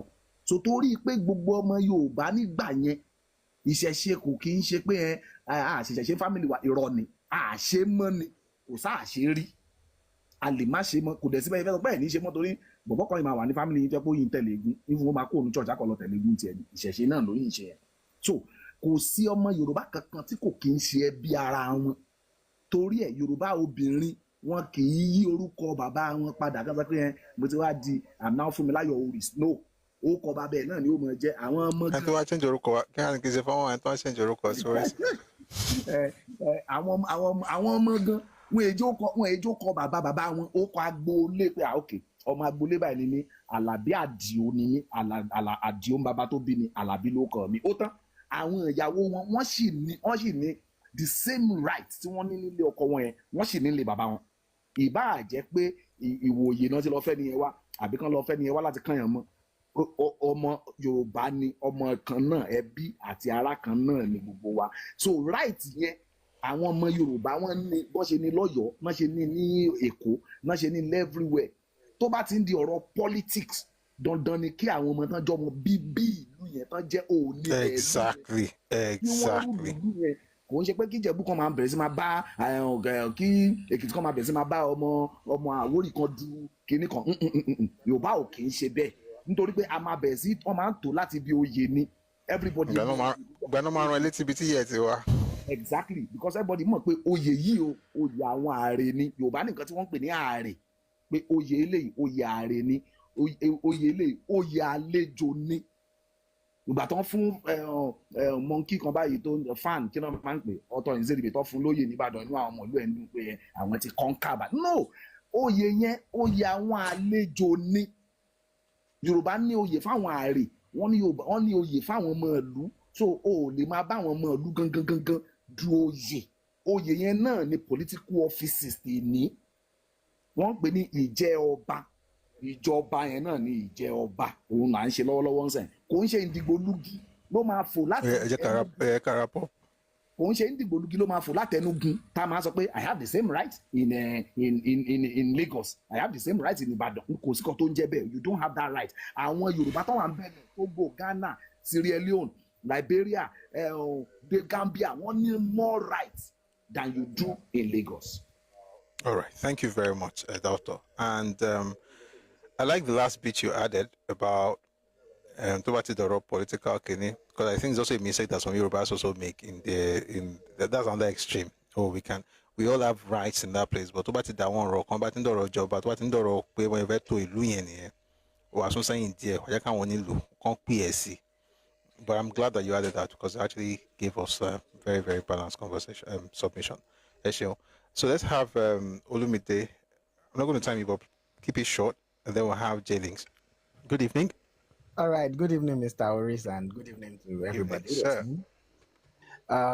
It's been a very interesting conversation so far.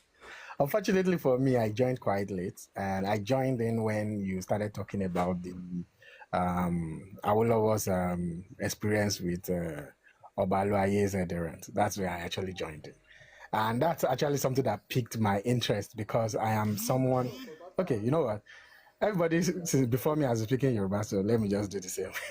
No, okay. English is fine. All right. So I am someone that is very big on names. Like, because I truly believe in my heart of hearts that somebody from Saudi Arabia, for instance, will not come here and be a Olumide. Like, you will never find it. It's never going to happen. It depends. It has happened before. It depends on socialization. Yes, socialization, but I mean, in their religion. I know. I'm just putting your face. Continue, please. I'm just putting your legs. Even Madame Susan Wenger, that is, we all know her as she's Oba Yoruba, if there is any word like that. Like she's no, she's not Oba Yoruba. She was Olorisha. Exactly. No, but it is in the Orisha. I know that the culture comes out from and everything. No. Okay. She's a priestess, not a royal. She's not royalty. She's a priestess. No, maybe it's my pronunciation. I mean like E-R, not O-B-A. No. She's a very pro Yoruba is basically what I'm trying to say. Yeah, yes. Okay, so she still retains her own names. Like no, her name was Aduni. But the history still remembers her as Susan Wenger. I mean, okay, let me just go on. So basically, what I'm just trying to say here is that names are very, very important, and names carries history. There is historical knowledge encoded in our names. So I find it very interesting when I find people, when you go to like Yoruba communities and in families, you find that they now started bearing like 2 English names or 2 Arabic names. I find it a bit interesting. Let me not use a negative term. So why did I have to say this? It's because when you were speaking about Awolowo and the Obaloaye, actually that is in Yoruba history. Obaloaye, that is where my own names actually comes from, the Olumide. I mean, right now, if you ask a lot of people what is the meaning of Olumide, sorry, please hold on. Please hold on. I have heard this thing from some people. That's not true. I think, let me just say something. Folks that are doing new Isheshe stuff, please, let's be doing this in Jeje.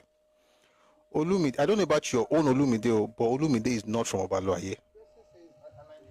The people, we have to be careful. A person says, and I've heard this thing has been on for a while, so people were saying it, and I was just, if a person says Olumide, they are not talking about Oluaye. They are talking about Oluwa from the perspective of a Christian. I'm not talking about your own, I'm talking about generally. No, sure, I agree. And the word Olu in Yoruba land is not about Oluaye. It's not about Shopano. It's about owner. Olu is owner. Is not. I think the mistake we're also making is that sometimes the neo-religious people, every religion, everybody mixes everything and says, oh, everything is from this religion. That's what we're calling it. It's not. Olu means owner in Yoruba word. It is not a religious word. It is a Yoruba. It's a language. It's just a word. Olu, owner. As a matter of fact, in Yoruba land, we have about 4 words that we use for the king or for kings in Yoruba land. We can call them Oba. We can call them Oshi. We can call them Oloja. We can call them Olu. That's why you have Olu Ilaro, Olu Ishekiri, Olu Wari. They were not, those Olu that you are hearing have nothing to do with Obaloaye. I'll give another example. Oba that you find in Obaloaye is a title. I've heard people say everybody here bearing Oba is from Obaloaye. I'm like, how? Obafemi, Toje Awolowo could be connected with Obaloaye, but that does not mean that the word Oba is inherently connected to Obaloaye. It's a word. We have to also understand the fact that a lot of there are things that are Olokun. There are things that what's the word now? We make it look like our culture is a subset of religion. It's the other way around. Religion is part of culture. And I see what a lot of people are doing with the new religious thing, where they make it look as if everything you do must be connected to the religion. That's not how. Yoruba people are religious. They are spiritual. But what makes us really tick is not. When people say, oh, yeah, you spiritual people and Africans are spiritual, Yoruba people are spiritual, people think it is actually a compliment. It's a backhand compliment. They deny your innovation, deny your cultural evolution, deny your science, deny everything, and just stick to the fact that the only thing you can do is to communicate with the other world. And then we take it and for me, I think to be honest, it reduces us. It is true that some people are named after that thing. But if you hear Olufumilayo, it could be that Olu, if the person is worshipping Obaloaye, and that would be correct. But when people say things like everybody, all these Christians that are calling themselves Olu Kiniko, and they are all from Obaloaye, I'm like, what kind of arrogance is this? Like that Olu, are you telling me that all the, not you now, is that person telling me that all the Olu that are kings all over Yoruba land are connected to Obaloaye? Of course not. It's a Yoruba word. It's not a religious term. And people can decide to now use that term. For instance, that the reason they use that term for that deity, instead of calling him what some people call like Ilesha, they just say straight to Shokpana. Ilesha just goes straight to Shokpana. Egba, Ijebu, those one will use the word Oba or is like respect that this deity na Kingo is not the deity that brought the name. They were the ones who gave that deity that name. The idea that all the things that we are doing are coming from deities also reduces. We are reducing our capacity to actually form words, our capacity to create things. In other words, everything we do is connected with the spiritual. Is mystical. And if that's what we are doing really is that we are actually shutting down every single thing our fathers actually did. Did we do mystical stuff? Of course. Is that really where our strength is? Of course not. Let me tell you something. This is all mysticism that everybody's just carrying these days. Many of our people were never into those things.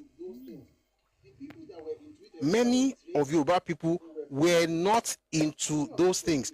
The people that were into it were people that were trained. They were priests. How many of us were priests? Majority of us who go and meet the Babalawo doesn't know jack about what they are doing. And doesn't have to, because he has other things that is bothered with. Maybe he's a farmer or a hunter or what's the word now? Or an artisan, a craftsman. He has his own profession. And there's division of labor. You need to get into spiritual stuff. You go and meet that one. It will divine for you, tell you what to do. You do what you have to do. The way people talk now as though all of us were just this spiritual, we're just doing spiritual things. It was not like that. And I'm just saying because it's something that people are pushing these days and saying things like, if you say a word, that word is from an Orisha, and the person saying it also is not true. No, actually, the thing is actually, I agree with you. And that is why I kept quiet, so that, because at the end of the day, I actually want this to be like an education to a lot of people. And the reason I mentioned this whole thing is not because I do not know that Olu can also come from other sources apart from Shokmono, which is the Obaloaye.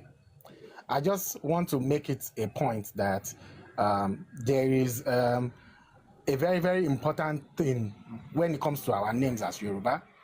And I would want a world, of course, me Lela for anybody, but I want a world in which Yoruba people can embrace their Yorubaness to the extent of the names, especially meaningful names.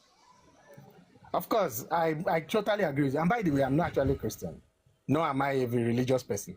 I'm an atheist, if there is any word like that. So the mysticism of it, I'm not really a fan.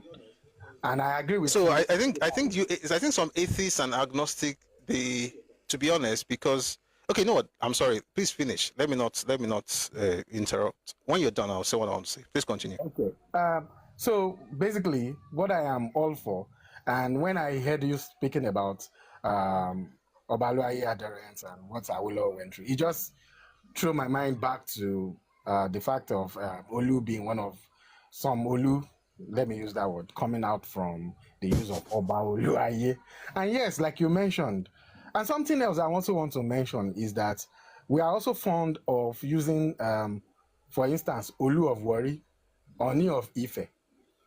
Why are we anglicizing these things like Oni Ife? I mean, Olu Wari.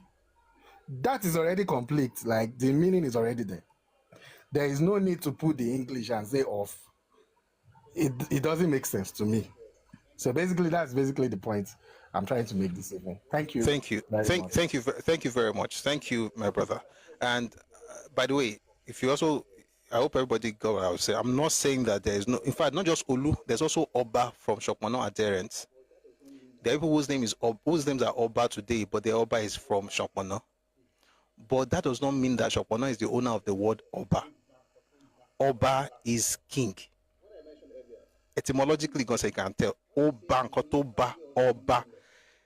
When I mentioned earlier, when you say Ogunlakaye Oshin Mole, Oshin is leader. If you go to some parts of Ijebu, you have a lot of Ijebu, part of Ogun State, Ijebu, Abeokuta, you hear Oshin, Oshin, Oshin. Oshin Imole tells you is the leader of the Imole or the king of the Imole. Oshin is also used for Odudua. The point is that those words, Itaoshin, exactly. Itaoshin is Abeokuta. Oshin, Oba, Olu, Oloja. You know, if you remember, if Olukumi, their king, is Oloza. Olofin. No, Olofin, yes. Olofin is... I'll come to that. Olofin is also one of them, but the primary ones. But Olofin is also one of them. Olofin will be Olofin in Ife, but it will be Alafin in Oyo. But you are right, Olofin. But I'm saying that generally speaking, like if you go to Olukumi in Delta State, for instance, the Oba is Oloza. But if you go to Igala people, oh shoot, sorry guys. 1 second, let me get them to switch this right. It might be no. Kí lẹ̀ ń ṣe inú òkùnkùn yìí báyìí àmọ́ nǹkan tẹ́ ń ṣe kí lẹ̀ ń ṣe sáǹtì wà ń lé ṣá. ọkàn yín ọlá mi fọ́.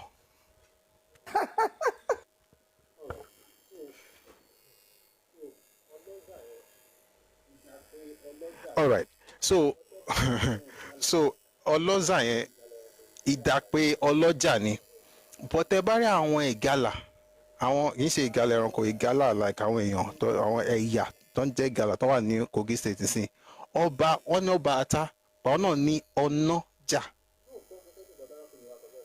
inú Yorùbá náà ti rí so lóòótọ́ gẹ́gẹ́ bí nǹkan tí arákùnrin wa sọ lẹ́ẹ̀kan yẹn àwọn olùkọ́ wà tó jẹ́ pé ó ní ṣe pẹ̀lú Ọbalóayé ó ní ṣe pẹ̀lú Ṣànpọ̀nná ṣùgbọ́n Olú fúnra rẹ̀ ọ̀rọ̀ Yorùbá ni ó túmọ̀ sí pé ẹni tó ní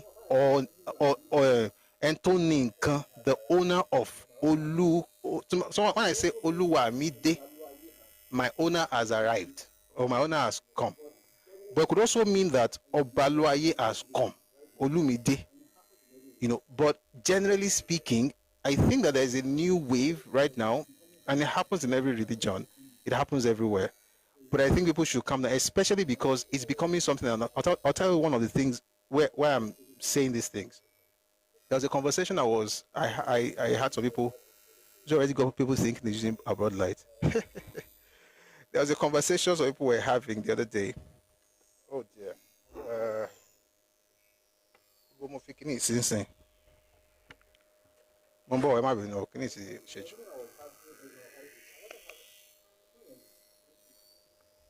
The conversation I was having, well, I wasn't having. Can you hear? Emma Bino. Oh yeah.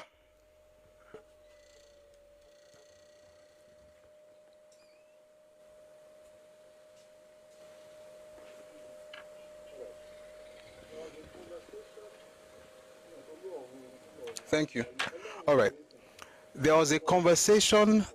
Yes, Olorun and Olorun, Oluaye. Olorun, for instance, the concept of Olorun is not like it came from Obaloaye. Olu Orun is a. Again, we have to remember something. It's not that we were just jumping from trees and religion taught us things. Oh gosh, man. There are things. If you understand how Yoruba people fashioned religion, I think people will respect. I think we will respect ourselves more. Yoruba people decided what religion would be. There are some deities that we now call deities, and of course, with all due respect, anything you call them, that's what they are. But if you go back 1,000 years, they did not exist. There was a reason. There's a group in Ife at the time called Imole. Those are people who worship the earth. Originally, we didn't have. See, idols and stuff came later. Originally, what we worshipped were elements. Orisha and things came later. You know, I'm very careful because I know some people may not get it, but thankfully we have people who will get it. Originally, in our own history as a people, who we are as a people, when it came to worship, it was more the elements than the idols. When I say idols, I don't mean it in a derogatory way. I hope you get the point. And of course, we also worship things that, let's say, for instance, maybe not worship, but try and find a way to appease. So, in many parts of Yoruba, you see smallpox, and then of course, it was something that they couldn't explain, so they would venerate it or worship it, you know. But generally speaking, okay, ile, omi, and what I'm really want born okpe no, maybe later, but primarily is okay, ile, omi. When I'm talking about things that again, you know my heart. This is not to say, oh, some people are worshiping, you know. I'm just explaining. There's an evolution. There's an evolutionary process. So you have elements, and then you have occurrences. And one of those occurrences is the one you mentioned right now. You cannot explain. And eventually they were able to explain it, and that's how they had priesthood, they had rituals, they had rites, and they also had a way of healing. Although, and if you study the history of Shakpara Williams, you understand the fact that the people who can heal you also have a way, because they have to inoculate. They also have a way of introducing that thing, of infecting you. But that's what Awolowo was talking about in that book. But I was saying something, I hope I can remember. The point is that religion is important to us. But I fear that we are making it, in some cases, seem like it's the determinant of our identity. It is not. And I remember what I was going to say earlier. There was a conversation some people were having. I just saw it. I mean, I saw what they were talking about. I didn't get into it. And this is what they were saying. Somebody said that the Yoruba in Brazil is the true Yoruba, and that all these ones are just in Nigeria, just worshiping different religions. Those ones are not the Yoruba. Real Yoruba, like what in Brazil. There's nothing more stupid than that as far as understanding identity is concerned. It's like you go to. Let me give an example. And I'm even glad Olumide is an atheist. You can decide to become a Jew by subscribing to Judaism, right? So you are Jew by religion, by your faith.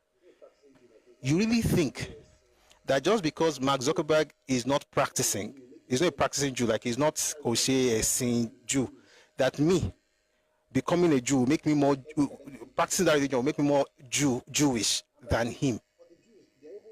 When his ethnic identity is literally built on that. And by the way, for the Jews, they're even more religiously connected than we as Yoruba people. The way we have, one day, I think we're going to have sessions about it. Yoruba people are not, religion is just one of the things. Like, and that's why you don't see all this come and say, when Christianity got to Yoruba land, just said that, okay, it's another one of them. It's just another religion. It's just another, as a matter of fact, I said last week, when Indra got to Ife, you know what they told him when they were talking about Jesus? He was not the first person to talk about Jesus in Yoruba land. There was Christianity in Ife as at the 16th century. There's a place in Ife called Ileleri. One day we'll have a history of Christianity in Yoruba land, 16th century. I wish 16th or 17th, economy. The one they brought in 19th century, I think it was the 1600s, so that would be 17th century.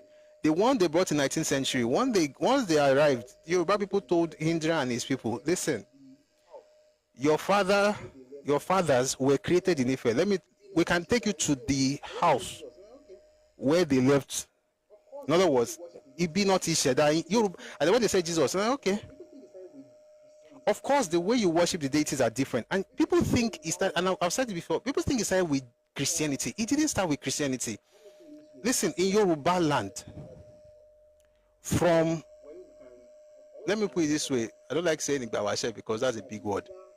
From when we can recollect, we have never in a situation have like, oh, we have a god or a deity, and the supreme being, we don't approach the supreme being. It's too big, it's too powerful, it's too great. We have to find mediums. Now the point is, Yoruba, we have always been, there's a word, Biography. There's a thing where you always have says so many days. I'll give a very good example. Just because somebody is worshiping I'm using the word worship loosely. I know some people say, oh, I don't worship, I venerate. It's just, they are synonyms. When you're on board Dubai and saying, because much pé àwọn tó wà nílé tó bá ń bọ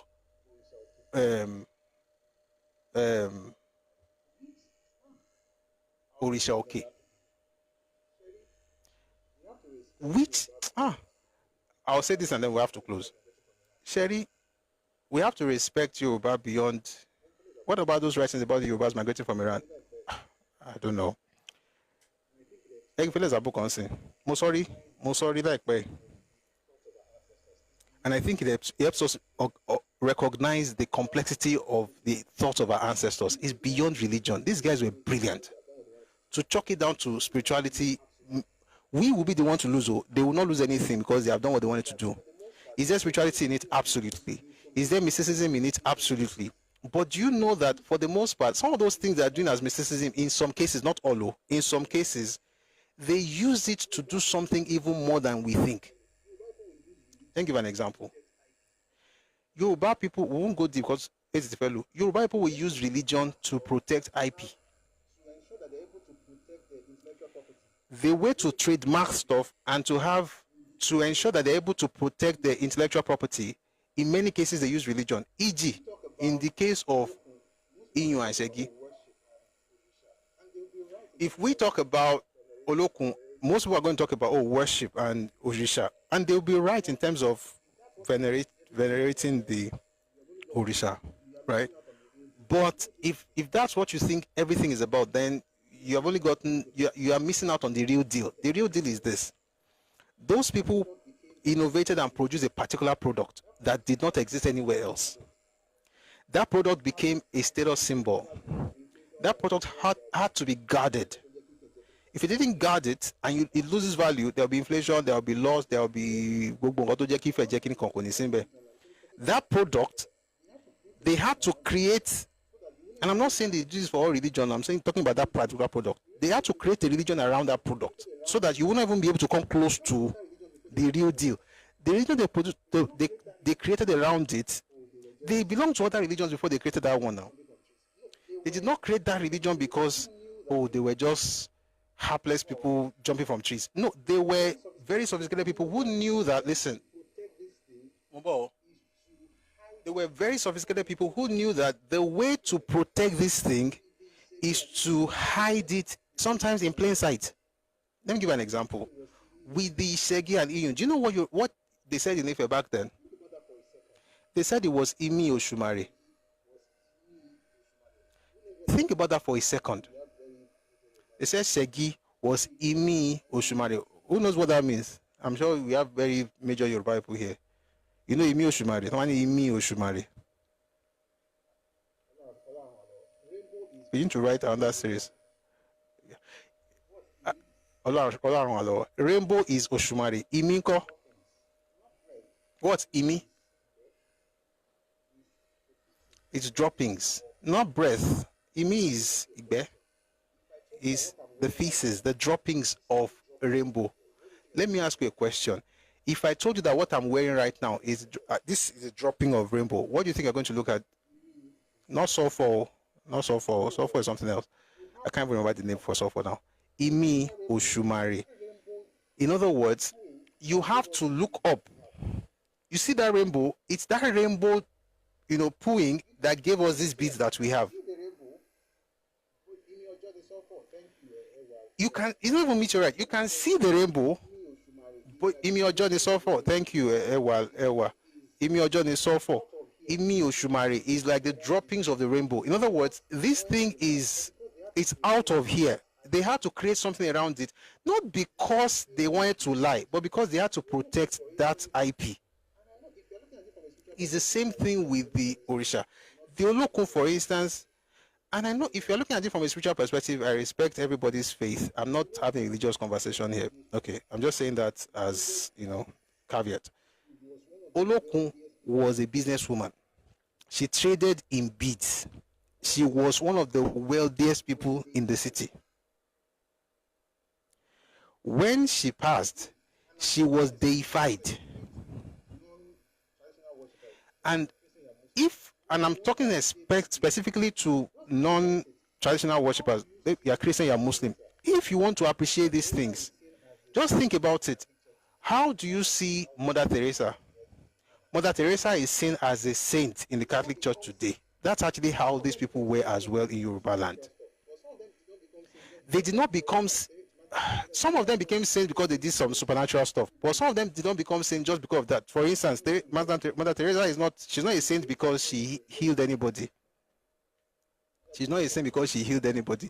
She's a saint because of the work she did, helping the poor. Now she is a saint. We have saints who did supernatural stuff in Yoruba land, but we also have, and I'm using the word saints, I hope people are going to get it. We also have saints who, their sainthood is based on their entrepreneurship. This person is so entrepreneurial, did something so fantastic. Is Orisha ele Dani Orisha. Tori eni fa gogo se sọ pé èèyàn ló ń dòrìṣà.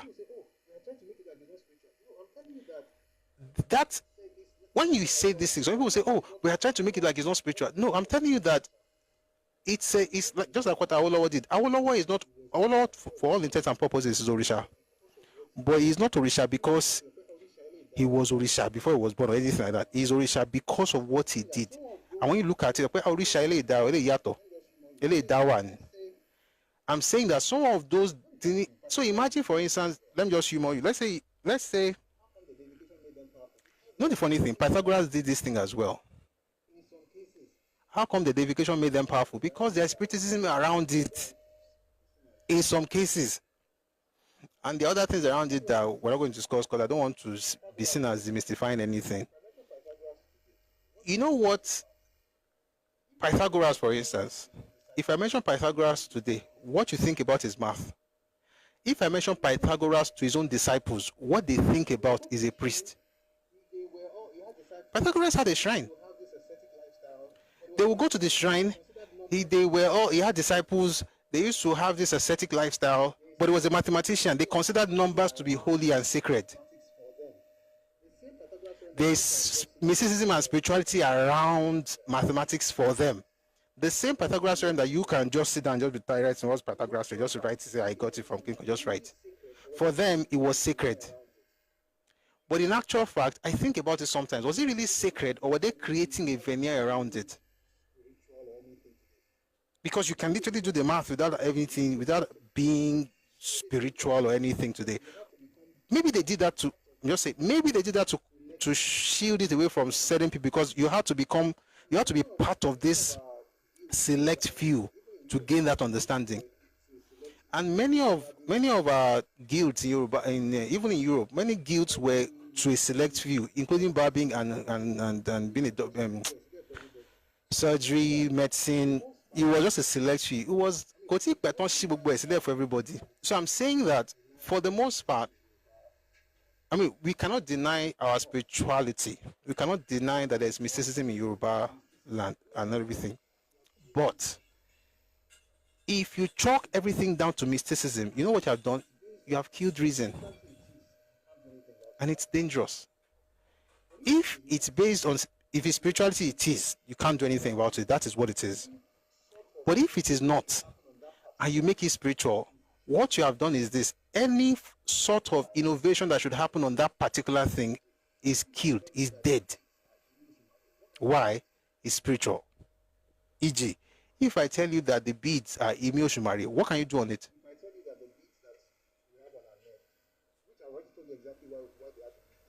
If I tell you that the beads that we have on our neck, which I already told you exactly why they had to do it. They didn't do it to lie. They did it to protect, which is what any sane person would do, by the way. They were protecting intellectual property. If I told you that the beads are Imi Oshumari, if you are not around to Jebi, Ogberi, in this sense, I'm not talking about spiritual sense. I'm saying Ogberi like you are a novice. If you are a novice and I tell you that there is Imi Oshumari, that's it for you. That's it. You don't be looking for when the Oshumari will show me. But if you are inside, you know what we are doing. You will not go around shouting Imi Oshumari. You will be asking me, what's the degree of heat that we should apply to this sand, to this silicon to get glass out? Because you know it's science. Read the book by Akinwumi Ogundiran. He's an archaeologist. Yoruba, the New History. The folks inside discuss the science of it. The people outside discuss the religion and the mysticism of it. And yes, the folks inside will be the initiated, but I'm trying not to use that word so I'm trying to say that the initiated, but not in a necessary spiritual term. You know why? Because they know how to do this thing. They know the science of it. They are the ones who manufacture it. They manufacture it. But they have to sell a story to those uninitiated outside that space. To them, to the initiated, it is science. To the outsiders, it is mysticism. Interestingly, the outsiders are more than the initiated. So the outsiders keep telling all of us, that thing is mysterious, it's mysterious. Now, as long as they are the only ones that believe it, it's fine. But if the insiders ever believe that thing, we are done for. Because what it means is that we can never innovate, we cannot make anything better. All of us are now becoming uninitiated. So what does the uninitiated have to hold on to? The mysticism, the religion, the rituals, all those things. I'm not saying this is not about whether it's good or bad. It's just like it's the only thing you have. You have the facade, and that's all you are playing with. That's all you are working with. But the initiated knows that when we are done, doing all the veneration with you guys, we are meeting inside the laboratory. Oga, come.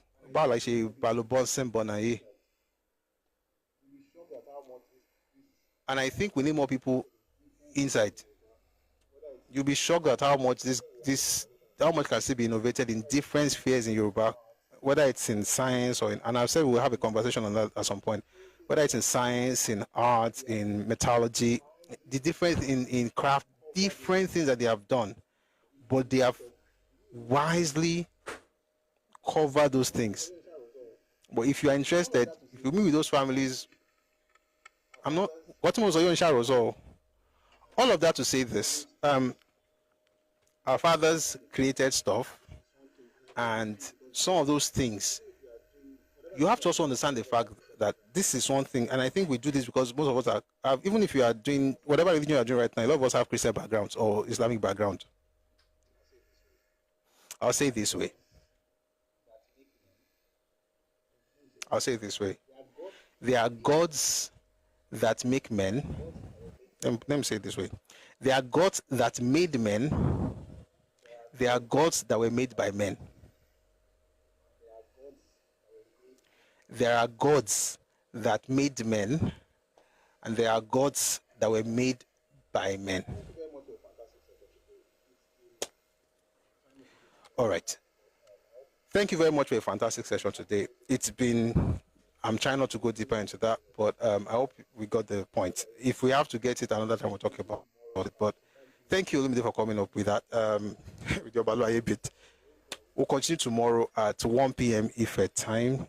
And by God's grace, if there's anything I really desire, is that we'll be able to build on what our ancestors have done. And if your path is the religious path, please take it. If that's your religious path, that's fine. But there's another path, and that path is that you can hold on to whatever religion you want to hold on to, but understand the fact that your fathers were wise, and their wisdom in some cases is what gives you that religion. Not all, but some of those religions.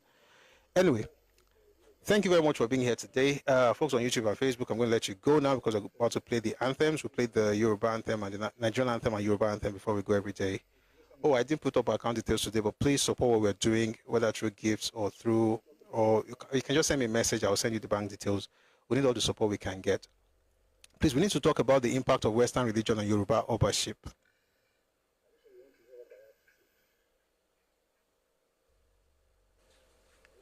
Are you sure you want to hear what I have to say? But what I have to say is different from what a lot of people are saying. No? And on that, I'll just say one thing. A lot of what we call ancient were created at a particular point. In contact back, in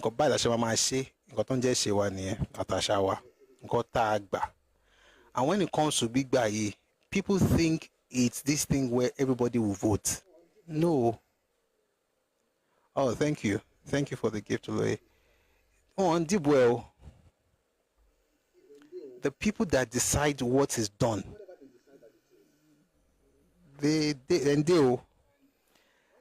it's whatever they decide that it is.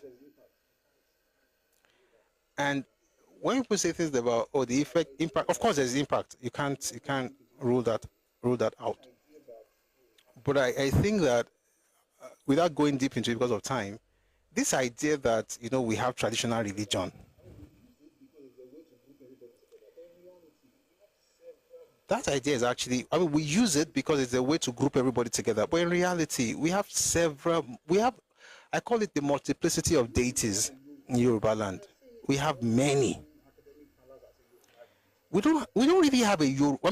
We can say it in world religion, academic parlance, and say Yoruba religion, like we say it in the academics. But the truth is, in reality, there's, for instance, the rituals, the liturgy, the priesthood of each deity is different from the other. And even from the book we read, you hear that somebody was on Boluweri, Shugban, Oman lo consult Ifa, on Bofa, on Boluweri.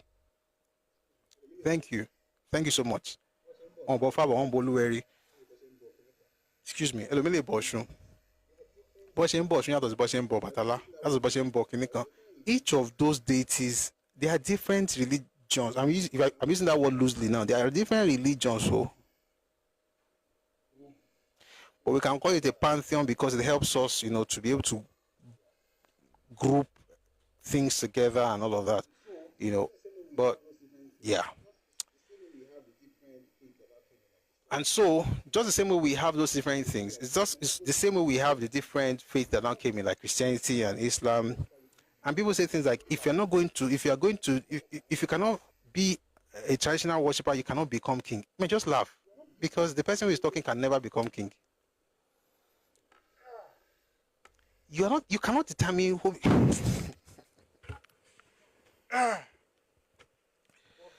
You can't determine who becomes king.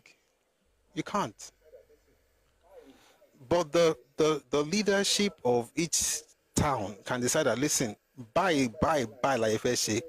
Tí o bá fẹ́ bọ́ sí orí àpẹẹrẹ, nǹkan báyìí là ń ṣe o, ṣó tẹ́ lọ́rùn, kò tẹ́ mi lọ́rùn o, okay, kò gba, báwo ni máa ń sọ náà, èló ni kò gbà, wọ̀ fún ní tẹ́ lọ́rùn, ṣó tẹ́ lọ́rùn, kò tẹ́ mi lọ́rùn, ó dàbọ̀, ọ́ ṣé máa lè yọ eléyìí, kébì lè ṣe kìnìún, ọ̀lẹ́ pé okay, do you know they do, kí ni máa ń ṣẹlẹ̀ o, bọ̀ èmi kọ́ máa sọ, oníkọ́lá máa sọ. Ẹni tó ń bọ̀ ó lè sọ pé nǹkan báyìí ẹni máa kó kí nǹkan báyìí ẹni máa pàdé gbogbo nǹkan mẹ́rin kan ló máa sọ lórí social media. Àwọn tó lè ń sọ̀rọ̀ kì í ṣe àwọn tó ń kọ báyìí ọ̀rọ̀ tá à ń sọ yìí máa kọ́ sọ lérèfé. So should tradition be set aside for religious people to become king? You don't understand. What is tradition? When they were setting up that tradition, where were you? You were not there. And it was not based on a unanimous decision of the whole town. All of us, this is what we're going to do. No, it's a collection of people that decide that thing. Whatever they decide is what you call tradition. I just like getting into these conversations. There are kings I know in Yoruba land. They buy. That's it. You think it's about religion. Imagine, let me give an example. Imagine that you have kings. And your king was for whatever reason, you will have conversation. This is what you are meant to do, so you expect to do. Whatever they want to do is amongst them. It's among the leaders. And they select kings from amongst royal families, not from, there's no public votes. It's not Project Fame. It's not Nigerian Idol. Okay, who is the next person? Let us vote to send a short code to 353. And the person will now become. That's not how it's done. This talk, I hear people say it. I don't like getting involved in it. But the truth of the matter is that the people that decide these things are not the people. It's not a matter for all of us. Kilero. That's not. They know what they're going to do. The only issue I see with the one they're talking about is that things should have been done before that moment. You can't be there, take advantage of the system, and then try to circumvent it because of your preference. It's an institution. If you join that institution, whatever changes you want to make in that institution, you try and use your influence to see what you can do.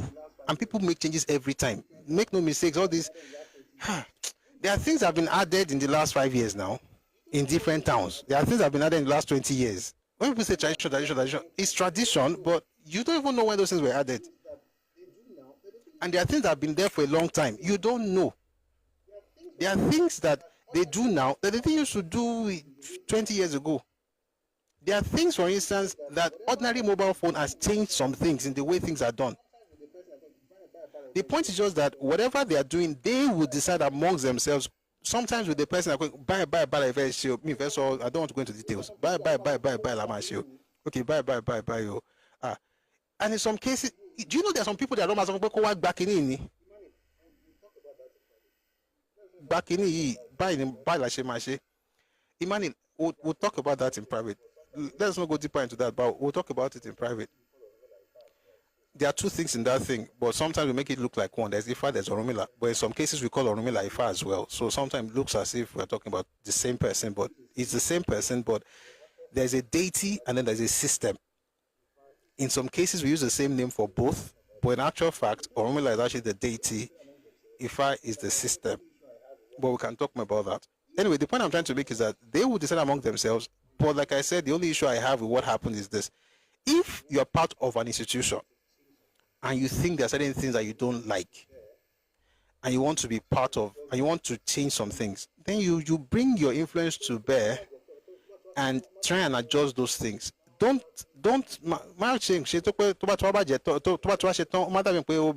it's now what in hale abi wale. I don't want to go into detail, but I'm sure you get the point.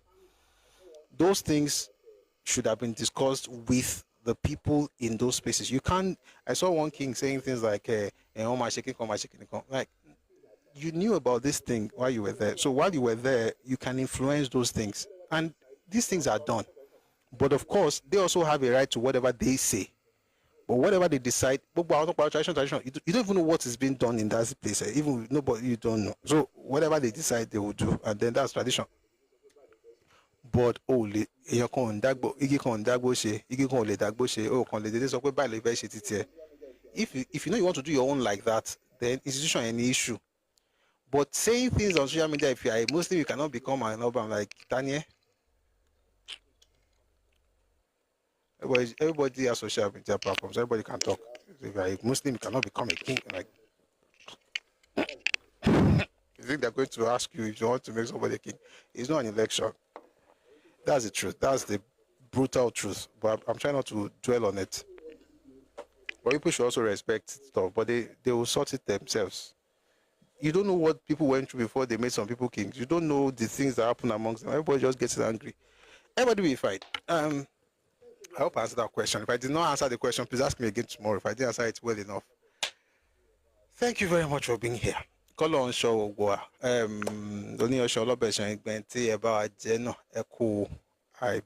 Thank you for being here. Thanks for the gifts. Thank you for the support. And thank you for liking the live. We're on 222K. Tomorrow, I will see what I can do not to dwell on so many news. I mean, too much news because, but we'll see how it goes, right? And then we'll talk about Papa and also news making the rounds. Thank you very much for being here.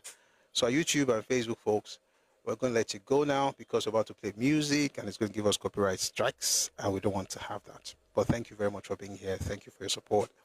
And thank you for sharing the live and liking as well. I hope you had a great time. I'll see you tomorrow at 1 p.m. Ife time. Ife time, 1 p.m. Ife time, West African time. I'll see you.